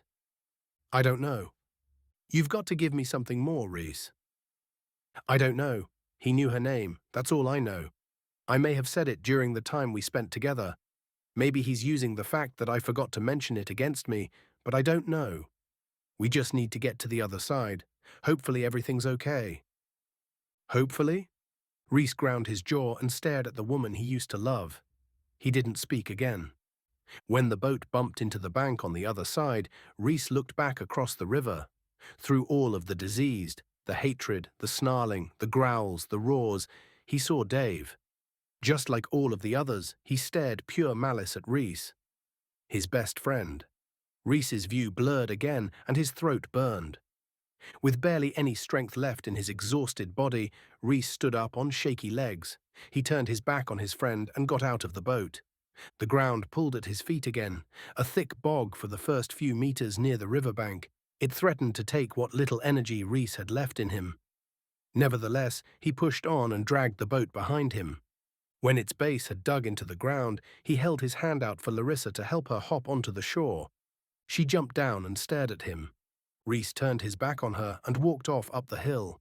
Chapter 45. Were it not for the fact that Flynn would be waiting for him, Rhys wouldn't have made it to the top of the riverbank. Exhausted both emotionally and physically, he felt just about ready to throw the fucking towel in. When he got to the top and saw the police car, he forgot his aches and pains. He broke into a run. Clumsy with tiredness, he crashed into the car, the metal hot from the day. After he'd pulled the driver's door open, what small amount of strength he had in his body abandoned him. When Larissa arrived at his side, she shrieked, "What's happened, Rhys? Where's our boy? What's happened to him?" Although Rhys opened and closed his mouth, he couldn't get the words out. Blood coated the interior of the car. It soaked the seats to the point where it pooled on them. It had turned the wheel and dashboard slick and dripped off the indicator stalks. The metallic reek made Rhys's stomach turn. Before Rhys could speak, static hissed from the radio in the car. When he leaned in, blood pushed up from the seat and spread between his fingers. He grabbed the radio mic. "Hello?" Out of breath and panicked, Vicky said, "Rhys, it's me. I've fucked up big time, but you can trust me. Please believe me when I say that." Rhys gripped the mic so hard it hurt his hand. He shouted, "Where's Flynn?" "With me. He's okay." "Where are you?" "I had to move." "Where are you?" Another voice came over the radio. It sounded farther away from Vicky. The man who spoke was clearly chasing her. "Come back here, you bitch." Then he heard Flynn's voice. "I'm scared. Where are we going? I want my mum and dad. Why are we running?" "Vicky," Rhys said as his spittle sprayed the microphone. "Where are you? What's happening?" A clattering sound and the radio went dead. "Vicky?" Nothing. Rhys banged the mic against the car's dashboard. "Fuck, fuck, fuck, fuck, fuck, fuck." When he stood up, he wiped the blood from his hands onto his trousers. A deep whoosh then sounded out behind him. When he turned around, he saw flames in Summit City jump from the ground. They leapt about 5 meters into the air and rushed through the streets like a flood. The blast of heat blew Rhys's hair back. It rocked him on his heels. Numb and exhausted, Rhys stood and stared at the burning city. He looked at Larissa. How the fuck are we supposed to just wait here? How long will she be? When do we accept that she ain't coming back? Larissa didn't respond. Instead, she stared at the burning city through unblinking and glazed eyes. Rhys looked into the car again. He'd been too shocked to notice it the first time around, but now he couldn't see anything else. Fuck, he said. What? Larissa asked. Rhys pointed at the axe on the back seat. That's Oscar's axe. Ends. The story continues in the Alpha Plague, Book 3. Subscribe for the next audiobook or continue the series in ebook or paperback. Links to that and to all my books are in the description.